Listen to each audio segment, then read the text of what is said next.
Hello, good evening. Hi, sir. Hi. Good evening, Good good evening, evening. Good evening, sir. So, എന്തായി എല്ലാവരെയും പഠിത്തമൊക്കെ കഴിഞ്ഞോ? പഠിത്തമൊക്കെ കഴിഞ്ഞോ? മറ്റന്നാളല്ലേ എക്സാം? ഓക്കെ, എനിവേ, അപ്പം നമ്മുടെ ഇത് നമ്മൾ പറഞ്ഞിരുന്ന പോലെ തന്നെ ലാസ്റ്റ് സെഷൻ ക്ലാസ്സസിൽ പറഞ്ഞ പോലെ തന്നെ secure revision session and almost ഒരു 1 to 1.5 hours മാക്സിമം ആയിരിക്കും നമ്മുടെ ഈ സെഷൻ ഉണ്ടാവുക. നമ്മൾ ഈ സെഷനിൽ ആക്ച്വലി എന്താ ചെയ്യാൻ പോകുന്നതെന്ന് വെച്ചാൽ, ഫസ്റ്റ് ഓഫ് ഓൾ നമ്മൾ നമ്മുടെ എല്ലാ ക്വസ്റ്റ്യൻ പാറ്റേൺസും നമ്മൾ ഡിസ്കസ് ചെയ്യും. പാറ്റേൺസ് ഇൻ ദ സെൻസ് ഓരോ ആൻസേഴ്സ് എങ്ങനെയാണ് പ്രൊവൈഡ് ചെയ്യേണ്ടതെന്നുള്ള കാര്യം നമ്മൾ ഡിസ്കസ് ചെയ്യും. We will start with part A. 50 മാർക്സിന്റെ നമുക്ക് ആദ്യമേ പെട്ടെന്ന് ബ്രഷപ്പ് ചെയ്യാം. അതിനുശേഷം gradually we move on to the 25 marks area. And ആ ഒരു ഏരിയ നമുക്ക് പെട്ടെന്ന് തന്നെ ഡിസ്കസ് ചെയ്ത് പോവാം. ആൻഡ് അതിനുശേഷം നമുക്ക് കുറച്ച് തിയറീസും കൂടി ഡിസ്കസ് ചെയ്യാനുണ്ട്. തിയറീസ് എന്ന് പറഞ്ഞിട്ടുണ്ടെങ്കിൽ ടെൻഡറിങ്, ദെൻ എൻഗേജ്മെന്റ് ലെറ്ററിന്റെ contents, then audit fees, then group and transnational audit ഒന്ന് ജസ്റ്റ് പെട്ടെന്ന് ഡിസ്കസ് ചെയ്ത് പോവാം. Then money laundering. ഓക്കെ, ഈ ഏരിയാസും കൂടിയാണ് ഡിസ്കസ് ചെയ്യാനായിട്ടുള്ളത്. ആൻഡ് ഇന്നലെ ലാസ്റ്റ് ഡേ ഞാൻ കുറച്ച് പേർക്ക് ഓൾറെഡി ടെക്നിക്കൽ ആർട്ടിക്കിൾസ് എടുത്തിരുന്നു. അപ്പം ടെക്നിക്കൽ ആർട്ടിക്കിൾസ് ആരെങ്കിലും വായിച്ചിട്ടില്ല എന്നുണ്ടെങ്കിൽ എന്താണ് ടെക്നിക്കൽ ആർട്ടിക്കിൾസിന്റെ അകത്തുള്ള കണ്ടന്റ്, അതിന്റെ അത് ഒരുപാട് നോക്കാനുണ്ടോ എന്നുള്ള കാര്യം കൂടി നമുക്ക് പെട്ടെന്ന് ഒന്ന് നോക്കിപ്പോവാം. ഓക്കെ, അപ്പൊ ഇത്രയും കാര്യങ്ങളാണ് പ്രൈമറി ആയിട്ട് നമ്മൾ ഉദ്ദേശിക്കുന്നത്. And in addition to that നിങ്ങൾക്ക് എന്തെങ്കിലും ഒരു സ്പെസിഫിക് ഏരിയയിൽ ഡൗട്ട്സോ കാര്യങ്ങൾ എന്തെങ്കിലും ഉണ്ടെന്നുണ്ടെങ്കിൽ definitely we can also discuss that. Okay, അപ്പൊ ഇത്രയും കാര്യങ്ങളായിരിക്കും നമ്മൾ ഈ സെഷനിൽ ചെയ്യാൻ പോകുന്നത്. സോ ഓൾറെഡി പാർട്ടിസിപ്പൻസ് ലിമിറ്റ് സൂമിൽ എക്സീഡ് ആയിട്ടുണ്ട്. So if any of your friends are not able to join for the session, Facebook live ഉണ്ട്. ഞാൻ ഓൾറെഡി ഗ്രൂപ്പ്സിൽ അതിന്റെ ലിങ്ക് ഇട്ടിട്ടുണ്ട്. ഓൾറെഡി എന്റെ ഫേസ്ബുക്കിലെ അക്കൗണ്ടിൽ ഒന്ന് നോക്കിയാൽ മതി. കറന്റ് ലൈവ് പോകുന്നുണ്ട്. അപ്പൊ നിങ്ങളുടെ ഫ്രണ്ട്സിന് ആർക്കെങ്കിലും സെഷൻ അറ്റൻഡ് ചെയ്യാൻ പറ്റുന്നില്ല എന്നുണ്ടെങ്കിൽ അവരോട് ലൈവ് ആണെങ്കിലും ഒന്ന് അറ്റൻഡ് ചെയ്യാൻ പറഞ്ഞാൽ മതി കേട്ടോ. അതുപോലെ തന്നെ ഇൻ ബിറ്റ്വീൻ ആർക്കെങ്കിലും എന്തെങ്കിലും നെറ്റ്വർക്ക് ഇഷ്യൂസോ കാര്യങ്ങളോ ഉണ്ട്, ഫുൾ സെഷൻ അറ്റൻഡ് ചെയ്യാൻ പറ്റിയിട്ടില്ല എന്നുണ്ടെങ്കിലും ആ ലൈവിന്റെ വീഡിയോ ഫേസ്ബുക്കിൽ തന്നെ ഉണ്ടാവും. You can watch any time. Okay, alright. So നമുക്ക് പെട്ടെന്ന് സ്റ്റാർട്ട് ചെയ്യാം. ഓൾറൈറ്റ്. സോ ബേസിക്കലി ഓൾമോസ്റ്റ് എല്ലാവരും തന്നെ ഏറ്റവും കൂടുതൽ പ്രാക്ടീസ് ചെയ്തിട്ടുള്ള ഏരിയ ആയിരിക്കും 50 മാർക്സിന്റെ area. Talking about the 50 marks area, ഏതൊക്കെയായിരുന്നു മെയിൻ ആയിട്ട് നമുക്ക് 50 മാർക്സിന്റെ ഏരിയയിൽ നിന്ന് വരാറുള്ള ക്വസ്റ്റൻസ്? ഏതൊക്കെ ഏരിയന്നായിരുന്നു മെയിൻലി ക്വസ്റ്റൻസ് വന്നിട്ടിരുന്നത്? ഓഡിറ്റ് റിസ്ക്, ബിസിനസ് റിസ്ക്, അല്ലെ, അഡീഷണൽ ഇൻഫർമേഷൻസ്, പിന്നെ എന്തായിരുന്നു എത്തിക്കൽ ത്രെഡ്സ്, പിന്നെ ഏതെങ്കിലും തിയറി ക്വസ്റ്റൻസ് ഉണ്ടെന്നുണ്ടെങ്കിൽ അത്, അല്ലെ, ഓഡിറ്റ് പ്രൊസീജിയേഴ്സ്. ഇത്രയും കാര്യങ്ങളാണ് മെയിൻലി നമ്മുടെ 50 മാർക്സിന്റെ അകത്ത് വരിക. So let's start with each of this area. So first of all talking about the audit risk. Audit risk എന്ന് പറയുന്നത് നമുക്കറിയാം എന്താണെങ്കിലും 50 മാർക്സിന്റെ ഏരിയയിലെ ക്വസ്റ്റൻസിന്റെ അകത്ത് ഒരു ഡെഫിനിറ്റ് ഏരിയ ആണ് ഓഡിറ്റ് റിസ്കിന്റെ ക്വസ്റ്റൻസ്. സോ ഓഡിറ്റ് റിസ്കിന്റെ ക്വസ്റ്റൻസ് വന്നു കഴിഞ്ഞിട്ടുണ്ടെങ്കിൽ നമ്മൾ എങ്ങനെയായിരുന്നു ഓഡിറ്റ് റിസ്കിന്റെ ക്വസ്റ്റൻസിനെ അപ്രോച്ച് ചെയ്യുക? ഫസ്റ്റ് ഓഫ് ഓൾ നമ്മൾ ഓഡിറ്റ് റിസ്കിന്റെ ക്വസ്റ്റൻ്റെ അകത്ത് എന്ത് കാര്യമായിരുന്നു എഴുതേണ്ടത്? മെറ്റീരിയാലിറ്റി. നമ്മൾ ആ പർട്ടിക്കുലർ റിസ്ക് മെറ്റീരിയൽ ആണോ എന്നുള്ള കാര്യം പറയാം. സോ മെറ്റീരിയാലിറ്റി കാൽക്കുലേറ്റ് ചെയ്യുമ്പോൾ നമ്മൾ എന്തിന്റെ ഒക്കെ ബേസിസിലാണ് മെറ്റീരിയാലിറ്റി കാൽക്കുലേറ്റ് ചെയ്യുന്നത്? ഏതെങ്കിലും P&L എലമെന്റിന്റെ ബേസിസിലും കാൽക്കുലേറ്റ് ചെയ്യുക, ഏതെങ്കിലും ബാലൻസ് ഷീറ്റ് എലമെന്റിന്റെ ബേസിസിലും കാൽക്കുലേറ്റ് ചെയ്യുക. സോ ഈ ബേസിസിലാണ് നമ്മൾ മെറ്റീരിയാലിറ്റി കാൽക്കുലേറ്റ് ചെയ്തുകൊണ്ടിരുന്നത്. ആൻഡ് ടോക്കിംഗ് അബൌട്ട് ദാറ്റ്, ഒന്ന് പറഞ്ഞേ ഏതൊക്കെയായിരുന്നു മെറ്റീരിയാലിറ്റി ത്രഷോൾഡ്സ്? പ്രോഫിറ്റിന്റെ എത്ര പെർസെന്റേജ് ആയിരുന്നു? 5%. ഓക്കെ, ഗ്രോസ് പ്രോഫിറ്റിന്റെ 0.5%. ഓക്കെ, ദെൻ നെറ്റ് അസറ്റ്സിന്റെ 2%. ടോട്ടൽ അസറ്റ്സിന്റെ 1%. റവന്യൂന്റെ 0.5%. ഓക്കെ, ദെൻ ഇതിന്റെ ബേസിസിൽ മാത്രമാണോ നമ്മൾ മെറ്റീരിയാലിറ്റി ഡിറ്റർമൈൻ ചെയ്യുക? അല്ല, both on the basis of the എന്തൊക്കെയായിരുന്നു nature and on the basis of the size of the misstatement ആണ് നമ്മൾ മെറ്റീരിയാലിറ്റി നോക്കുക. So you must always consider the nature of the misstatement. Nature എന്ന് പറഞ്ഞിട്ടുണ്ടെങ്കിൽ basically നമ്മൾ പറഞ്ഞ കാര്യമാണ്, നമ്മുടെ ഓഡിറ്റിംഗ് പേപ്പറിന്റെ അകത്ത് എപ്പോഴും നേച്ചർ ഓഫ് മിസ്സ്റ്റേറ്റ്മെന്റിന്റെ ബേസിസ് വരാറുള്ള മിസ്സ്റ്റേറ്റ്മെന്റ് ഏത് തന്നെയായിരിക്കാം? റിലേറ്റഡ് പാർട്ടി ട്രാൻസാക്ഷൻസ് ആയിരിക്കും ഏറ്റവും കൂടുതൽ വരിക. അപ്പൊ റിലേറ്റഡ് പാർട്ടി ട്രാൻസാക്ഷൻസിന്റെ കാര്യം വരികയാണെങ്കിൽ അപ്ലൈ ഓർത്തോണം അതെന്താണ് on the basis of nature, അത് മെറ്റീരിയൽ ആണെന്നുള്ള കാര്യം. റിലേറ്റഡ് പാർട്ടീസ് ആണെന്ന് എങ്ങനെയൊക്കെ നമുക്ക് ഐഡന്റിഫൈ ചെയ്യാൻ പറ്റുക? ഫസ്റ്റ് ഓഫ് ഓൾ നിങ്ങൾ നോക്കുക, ട്രാൻസാക്ഷൻ നടന്നിരിക്കുന്നത് ഡയറക്ടേഴ്സ് ആയിട്ടോ, കീ മാനേജ്മെന്റ് പേഴ്സൺസ് ആയിട്ടോ, അല്ലെങ്കിൽ ഏതെങ്കിലും അസോസിയേറ്റ് ആയിട്ടോ, ജോയിന്റ് വെഞ്ചേഴ്സ് ആയിട്ടോ, സബ്സിഡിയറി കമ്പനി ആയിട്ടോ, പേരന്റ് കമ്പനി ആയിട്ടോ ഒക്കെയാണോ ട്രാൻസാക്ഷൻ നടന്നിരിക്കുന്നത് നോക്കുക. ഇവരാരെങ്കിലും ആയിട്ടാണ് ട്രാൻസാക്ഷൻ നടന്നെന്നുണ്ടെങ്കിൽ ഒക്കോഴ്സ് അത് എന്തായിരിക്കും? റിലേറ്റഡ് പാർട്ടി ട്രാൻസാക്ഷൻസ് ആയിരിക്കും. അപ്പം അത് റിലേറ്റഡ് പാർട്ടി ട്രാൻസാക്ഷൻ ആണെന്നുള്ള കാര്യം കൺസിഡർ ചെയ്യുക. ആണോ? ഡെഫിനറ്റ്ലി അതെന്താണ്? It's material by its nature. Okay, അപ്പൊ ഇങ്ങനെയായിരിക്കും നമ്മൾ മെറ്റീരിയാലിറ്റി കൺസിഡർ ചെയ്യുന്നുണ്ടാവുക. ആൻഡ് മോർ ഓവർ ചെറിയൊരു കാര്യം കൂടെ പറഞ്ഞ്, റിലേറ്റഡ് പാർട്ടി ട്രാൻസാക്ഷൻസ് ഏതായിരുന്നു standard? IS 24. Related party transactions relate ചെയ്ത് എന്തൊക്കെ ഡിസ്ക്ലോഷേഴ്സ് ആണ് വേണ്ടത് as per accounting standards? Name, transaction, party name, nature of the transaction, transaction പറയണം. പിന്നെ Details. Transactions Outstanding. എന്തൊക്കെയാന്ന് പറയാ. Outstanding balance. പിന്നെ ഔട്ട്സ്റ്റാൻഡിംഗ് Name ബാലൻസസ് of പറയാ. the പിന്നെ of the relationship. nature of relationship, nature of relationship കാര്യങ്ങളെല്ലാം കഴിഞ്ഞു. അപ്പൊ എന്തൊക്കെയാ? Nature of related party transactions, outstanding balances, പിന്നെ വേറെ എന്തെങ്കിലും റൈറ്റ് ഓഫ് അല്ലെങ്കിൽ പ്രൊവിഷൻസ് ഈ ബാലൻസുമായിട്ട് റിലേറ്റ് ചെയ്തിട്ടുണ്ടെന്നുണ്ടെങ്കിൽ അതും പറഞ്ഞിട്ടുണ്ടാവണം. ഓക്കെ, അപ്പൊ ഇതാട്ടോ റിലേറ്റഡ് പാർട്ടി ആയിട്ട് എപ്പോഴും റിലേറ്റ് ചെയ്ത് നമ്മൾ കൊടുക്കേണ്ട ഐറ്റംസ് പറയാം. ആൻഡ് ഇത് എപ്പോഴും ഉണ്ടാവാൻ ചാൻസ് ഇല്ല എന്നുള്ളതാണ് നമ്മുടെ റിലേറ്റഡ് പാർട്ടിയുടെ കേസിൽ പറയാനുള്ള risk. Okay, so please keep that one in mind. Okay, അപ്പൊ നമ്മൾ ഓഡിറ്റ് റിസ്കിന്റെ കാര്യമാണ് പറഞ്ഞുകൊണ്ടിരുന്നത്. ഓഡിറ്റ് റിസ്കിന്റെ കേസിൽ ആദ്യമേ മെറ്റീരിയാലിറ്റി കൊടുക്കണം എന്ന് പറഞ്ഞു. വൺസ് നമ്മൾ മെറ്റീരിയാലിറ്റി ഇൻക്ലൂഡ് ചെയ്ത് കഴിഞ്ഞാൽ നെക്സ്റ്റ് ഇൻക്ലൂഡ് ചെയ്യേണ്ടത് എന്താണ്? Accounting standard. accounting standard, accounting standards include ചെയ്യാം. അക്കൗണ്ടിങ് സ്റ്റാൻഡേർഡ്സിന്റെ അകത്ത് ഒരുപാട് പേര് വീണ്ടും ചോദിച്ചുകൊണ്ടിരിക്കുന്ന ഒരു ഡൗട്ട് പറയാം. നിങ്ങൾ സ്റ്റാൻഡേർഡിന്റെ പേര് മെൻഷൻ ചെയ്യണോ എന്ന് ചോദിച്ചാൽ it is not mandatory to mention any of the auditing or accounting standard. Okay, പറഞ്ഞിട്ടില്ല എന്ന് വെച്ചിട്ട് you won't lose even a single mark with that. Okay, അതുകൊണ്ട് തന്നെ അറിയാന്നുണ്ടെങ്കിൽ മാത്രം എഴുതിയാൽ മതി, അറിയത്തില്ലാണ്ട് തെറ്റിച്ചെഴുതരുത്. ഓക്കെ, അപ്പൊ അക്കൗണ്ടിംഗ് സ്റ്റാൻഡേർഡ് വേണം രണ്ടാമത് പറയുന്നത്. മൂന്നാമതായിട്ട് നമ്മൾ പറയേണ്ടത് എന്താണ്? മെറ്റീരിയാലിറ്റി പറഞ്ഞ അക്കൗണ്ടിംഗ് സ്റ്റാൻഡേർഡ് എന്താ? ഓക്കെ, വാട്ട് വെൻ റോങ് പറയാ അല്ലെ? വാട്ട് വെൻ റോങ് പറയാ. വാട്ട് വെൻ റോങ് എന്ന് എല്ലാ സിറ്റുവേഷനും പറയാൻ പറ്റണം എന്നുണ്ടോ? ഇല്ല. അല്ലെങ്കിൽ വാട്ട് വിൽ ഗോ റോങ് പറയാ. എന്താണ് തെറ്റാൻ സാധ്യതയുള്ളത് എന്നുള്ള കാര്യം പറയാം. ഓക്കെ, ആൻഡ് വെരി ഫൈനലി നമ്മൾ പറയേണ്ടത് എന്താണ്? ഇമ്പാക്ട്. ഓക്കെ, ഇമ്പാക്ട് എന്താന്നുള്ള കാര്യം പറയാം. ഇമ്പാക്ട് നമ്മൾ യൂഷ്വലി എങ്ങനെ പറയാ? overstatement of asset, understatement of asset, overstatement of liability, understatement of liability, overstatement of profit, understatement of profit, expenses അതുപോലെ തന്നെ അല്ലേ? അപ്പൊ ഇങ്ങനെയായിരിക്കും നമ്മൾ ഇമ്പാക്ട് ഓൺ എഫക്ട്സ് പറയുന്നുണ്ടാവുക. ഓക്കെ, നിങ്ങൾ എപ്പോഴും ശ്രദ്ധിക്കേണ്ട ഒരു കാര്യം എന്ന് പറഞ്ഞാൽ whenever you get a question on accounting standard based, എപ്പോഴും ഈ ഇത്രയും സ്റ്റെപ്സ് ഫോളോ ചെയ്യാൻ നോക്കുക. അക്കൗണ്ടിങ് സ്റ്റാൻഡേർഡ് ബേസ്ഡ് ആയിട്ടുള്ള ഒരു റിസ്ക് ആണ് വരുന്നുണ്ടെങ്കിൽ, because you will get up to 3 marks for this. മെറ്റീരിയാലിറ്റിയുടെ കാൽക്കുലേഷൻ തന്നെ നിങ്ങൾക്ക് കിട്ടും മോർ ദാൻ 1 മാർക്ക്. മനസ്സിലായോ? അപ്പൊ എല്ലാവരും ഇങ്ങനെ തന്നെ പാറ്റേൺ ഫോളോ ചെയ്യാൻ നോക്കുക. And in order to ensure that you do not miss even a single one in this, നിങ്ങൾക്ക് ചെയ്യാൻ പറ്റുന്ന ഒരു കാര്യം എന്ന് പറഞ്ഞാൽ നിങ്ങൾ എപ്പോഴും സ്പ്ലിറ്റ് ചെയ്ത് എഴുതുക. ഓക്കെ, ആദ്യമേ ഫസ്റ്റ് ലൈൻ ആയിട്ട് എന്ത് എഴുതുക? മെറ്റീരിയാലിറ്റി എഴുതുക. അതിനുശേഷം നെക്സ്റ്റ് ലൈൻ ആയിട്ട് അക്കൗണ്ടിങ് സ്റ്റാൻഡേർഡിന്റെ ട്രീറ്റ്മെന്റ് എഴുതുക. What went wrong next line ആയിട്ട് എഴുതുക. അതിന്റെ കൂടുതൽ തന്നെ വേണമെന്നുണ്ടെങ്കിൽ ഇമ്പാക്റ്റും കൂടെ എഴുതിക്കോ. അപ്പൊ നിങ്ങൾക്ക് തന്നെ എന്ത് എൻഷുർ ചെയ്യാം? 3 പാരഗ്രാഫ് അല്ലെങ്കിൽ 4 പാരഗ്രാഫ് പോലെ അവിടെ വന്നിട്ടുണ്ടെങ്കിൽ you have done all the steps in this answer എന്ന് എൻഷുർ ചെയ്യാൻ പറ്റും. അപ്പൊ ആ ഒരു പാറ്റേൺ ഫോളോ ചെയ്യാൻ നോക്കുക കേട്ടോ. Okay, alright. സോ ഇതാണ് നമ്മൾ പറഞ്ഞ ഓഡിറ്റ് റിസ്കിന്റെ ഫോമാറ്റ്. ഇപ്പൊ എക്സാമ്പിൾ ആയിട്ട് പറയുകയാണെങ്കിൽ നമുക്ക് എന്താ പറയാൻ പറ്റുക? ഇപ്പം കമ്പനിക്ക് ഒരു അഡ്വാൻസ് കിട്ടി എന്ന് പറഞ്ഞു. അങ്ങനെയാണ് നമ്മൾ ലാസ്റ്റ് ടൈം പറഞ്ഞ പോലെ തന്നെ സെയിം തന്നെ നമുക്ക് പറയാം. കമ്പനിക്ക് ഒരു അഡ്വാൻസ് കിട്ടി കഴിഞ്ഞിട്ടുണ്ടെങ്കിൽ നമുക്ക് അവിടെ എന്തായിരിക്കും പറയാൻ പറ്റുന്നുണ്ടാവുക? The company have received an advance amount from its customers for the inventory. അതിന്റെ മെറ്റീരിയാലിറ്റി പറയാ. This amount represents 5% of the total assets and 7% of the profit എന്ന് പറഞ്ഞു. Therefore, this must be considered as material. Then accounting standard പറയാ. എന്താ accounting standard? As per IFRS 15, revenue from contracts with customers, revenue should be recognized only when the performance obligation is being satisfied. Until that, the amount should be recognized as a deferred income എന്നുള്ള accounting treatment പറയാം. Then what will go wrong എന്താ പറയാൻ പറ്റുക? There can be chances that the company might have already recognized the amount as a revenue before satisfying the performance obligation, thereby leading to understatement of deferred income and overstatement of the revenue എന്നുള്ള കാര്യം പറയാം. പറഞ്ഞു മനസ്സിലായോ? അപ്പൊ ഇത്രയാണ് നമ്മുടെ total risk. അപ്പൊ ഈ ടോട്ടൽ റിസ്കിനെ നിങ്ങൾ എന്ത് ചെയ്യുക? സ്പ്ലിറ്റ് ചെയ്ത് എഴുതാൻ നോക്കിയാൽ you can ensure that you don't miss even a single line in this. Okay, അപ്പൊ അങ്ങനെ ചെയ്യാൻ നോക്കുക. And there can be chances that ഈ സെയിം രീതിയിൽ തന്നെ എല്ലാ റിസ്കും എഴുതാൻ പറ്റണം നിർബന്ധമുണ്ടോ? ഇല്ല. ചില റിസ്കുകൾ നമുക്ക് എന്ത് മാത്രമേ ചെയ്യാൻ പറ്റത്തുള്ളൂ? നമുക്ക് ഒരേ ഒരു ഓപ്ഷൻ എന്ന് പറഞ്ഞാൽ we can just identify that particular risk. ആ റിസ്ക് എന്താണെന്നുള്ള കാര്യം എക്സ്പ്ലെയിൻ ചെയ്യാം. ആൻഡ് അതുമായിട്ട് റിലേറ്റ് ചെയ്തിട്ട് എന്തെങ്കിലും ഇമ്പാക്ട് ഉണ്ടെങ്കിൽ ആ ഇമ്പാക്റ്റും പറയാം. ഓക്കെ, സേ ഫോർ എക്സാമ്പിൾ ഒരു പുതിയ ഫിനാൻസ് ഡയറക്ടറിനെ അപ്പോയിന്റ് ചെയ്തു എന്ന് പറഞ്ഞു. Appointment of A new finance director, നമ്മൾ എന്താ റിസ്ക് പറഞ്ഞുകൊണ്ടിരുന്നത്?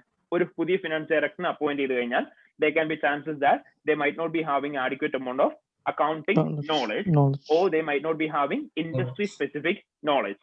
And in such a situation, the suggestions provided by this finance director might be misstated. Therefore, there can be chance of having high risk of material misstatements in the financial statements. പറഞ്ഞു മനസ്സിലായോ? Okay, അപ്പം ആ ഒരു particular സംഭവം അവിടെ ഉണ്ടായത് എങ്ങനെയാണെന്നുള്ള കാര്യം explain ചെയ്യാം. അതിന്റെ ബേസിസിൽ ലിറ്ററലി എന്താണ് ഇമ്പാക്ട് എന്നുള്ള കാര്യം പറയാം. ഓക്കെ, സി ഇൻ കേസ് എങ്ങാനും ഒരു പർട്ടിക്കുലർ ഐറ്റത്തിന്റെ അക്കൗണ്ടിങ് ട്രീറ്റ്മെന്റ് അറിയത്തില്ല എന്ന് വെച്ചു, എങ്കിൽ കൂടി എങ്ങനെയെങ്കിലും മെറ്റീരിയാലിറ്റി കാൽക്കുലേറ്റ് ചെയ്യാൻ നോക്കുക. ഓക്കെ, ഇതാണ് ഈസി മാർക്ക് അല്ലെ. അപ്പൊ മെറ്റീരിയാലിറ്റി കാൽക്കുലേറ്റ് ചെയ്യാൻ ആദ്യമേ നോക്കുക. ദെൻ മെറ്റീരിയാലിറ്റി കാൽക്കുലേറ്റ് ചെയ്തു. മെറ്റീരിയാലിറ്റി കാൽക്കുലേറ്റ് ചെയ്ത് അടുത്ത് ചെയ്യേണ്ടതാണ് അക്കൗണ്ടിങ് സ്റ്റാൻഡിനെ കുറിച്ച് പറയാൻ പറ്റുമെന്ന് നോക്കുക. പറയാൻ പറ്റുന്നില്ല, അങ്ങനെയാണെങ്കിൽ അവിടെ വാട്ട് വെന്റ് റോങ് ഓട്ടോമാറ്റിക്കലി പറയാൻ പറ്റൂലല്ലോ.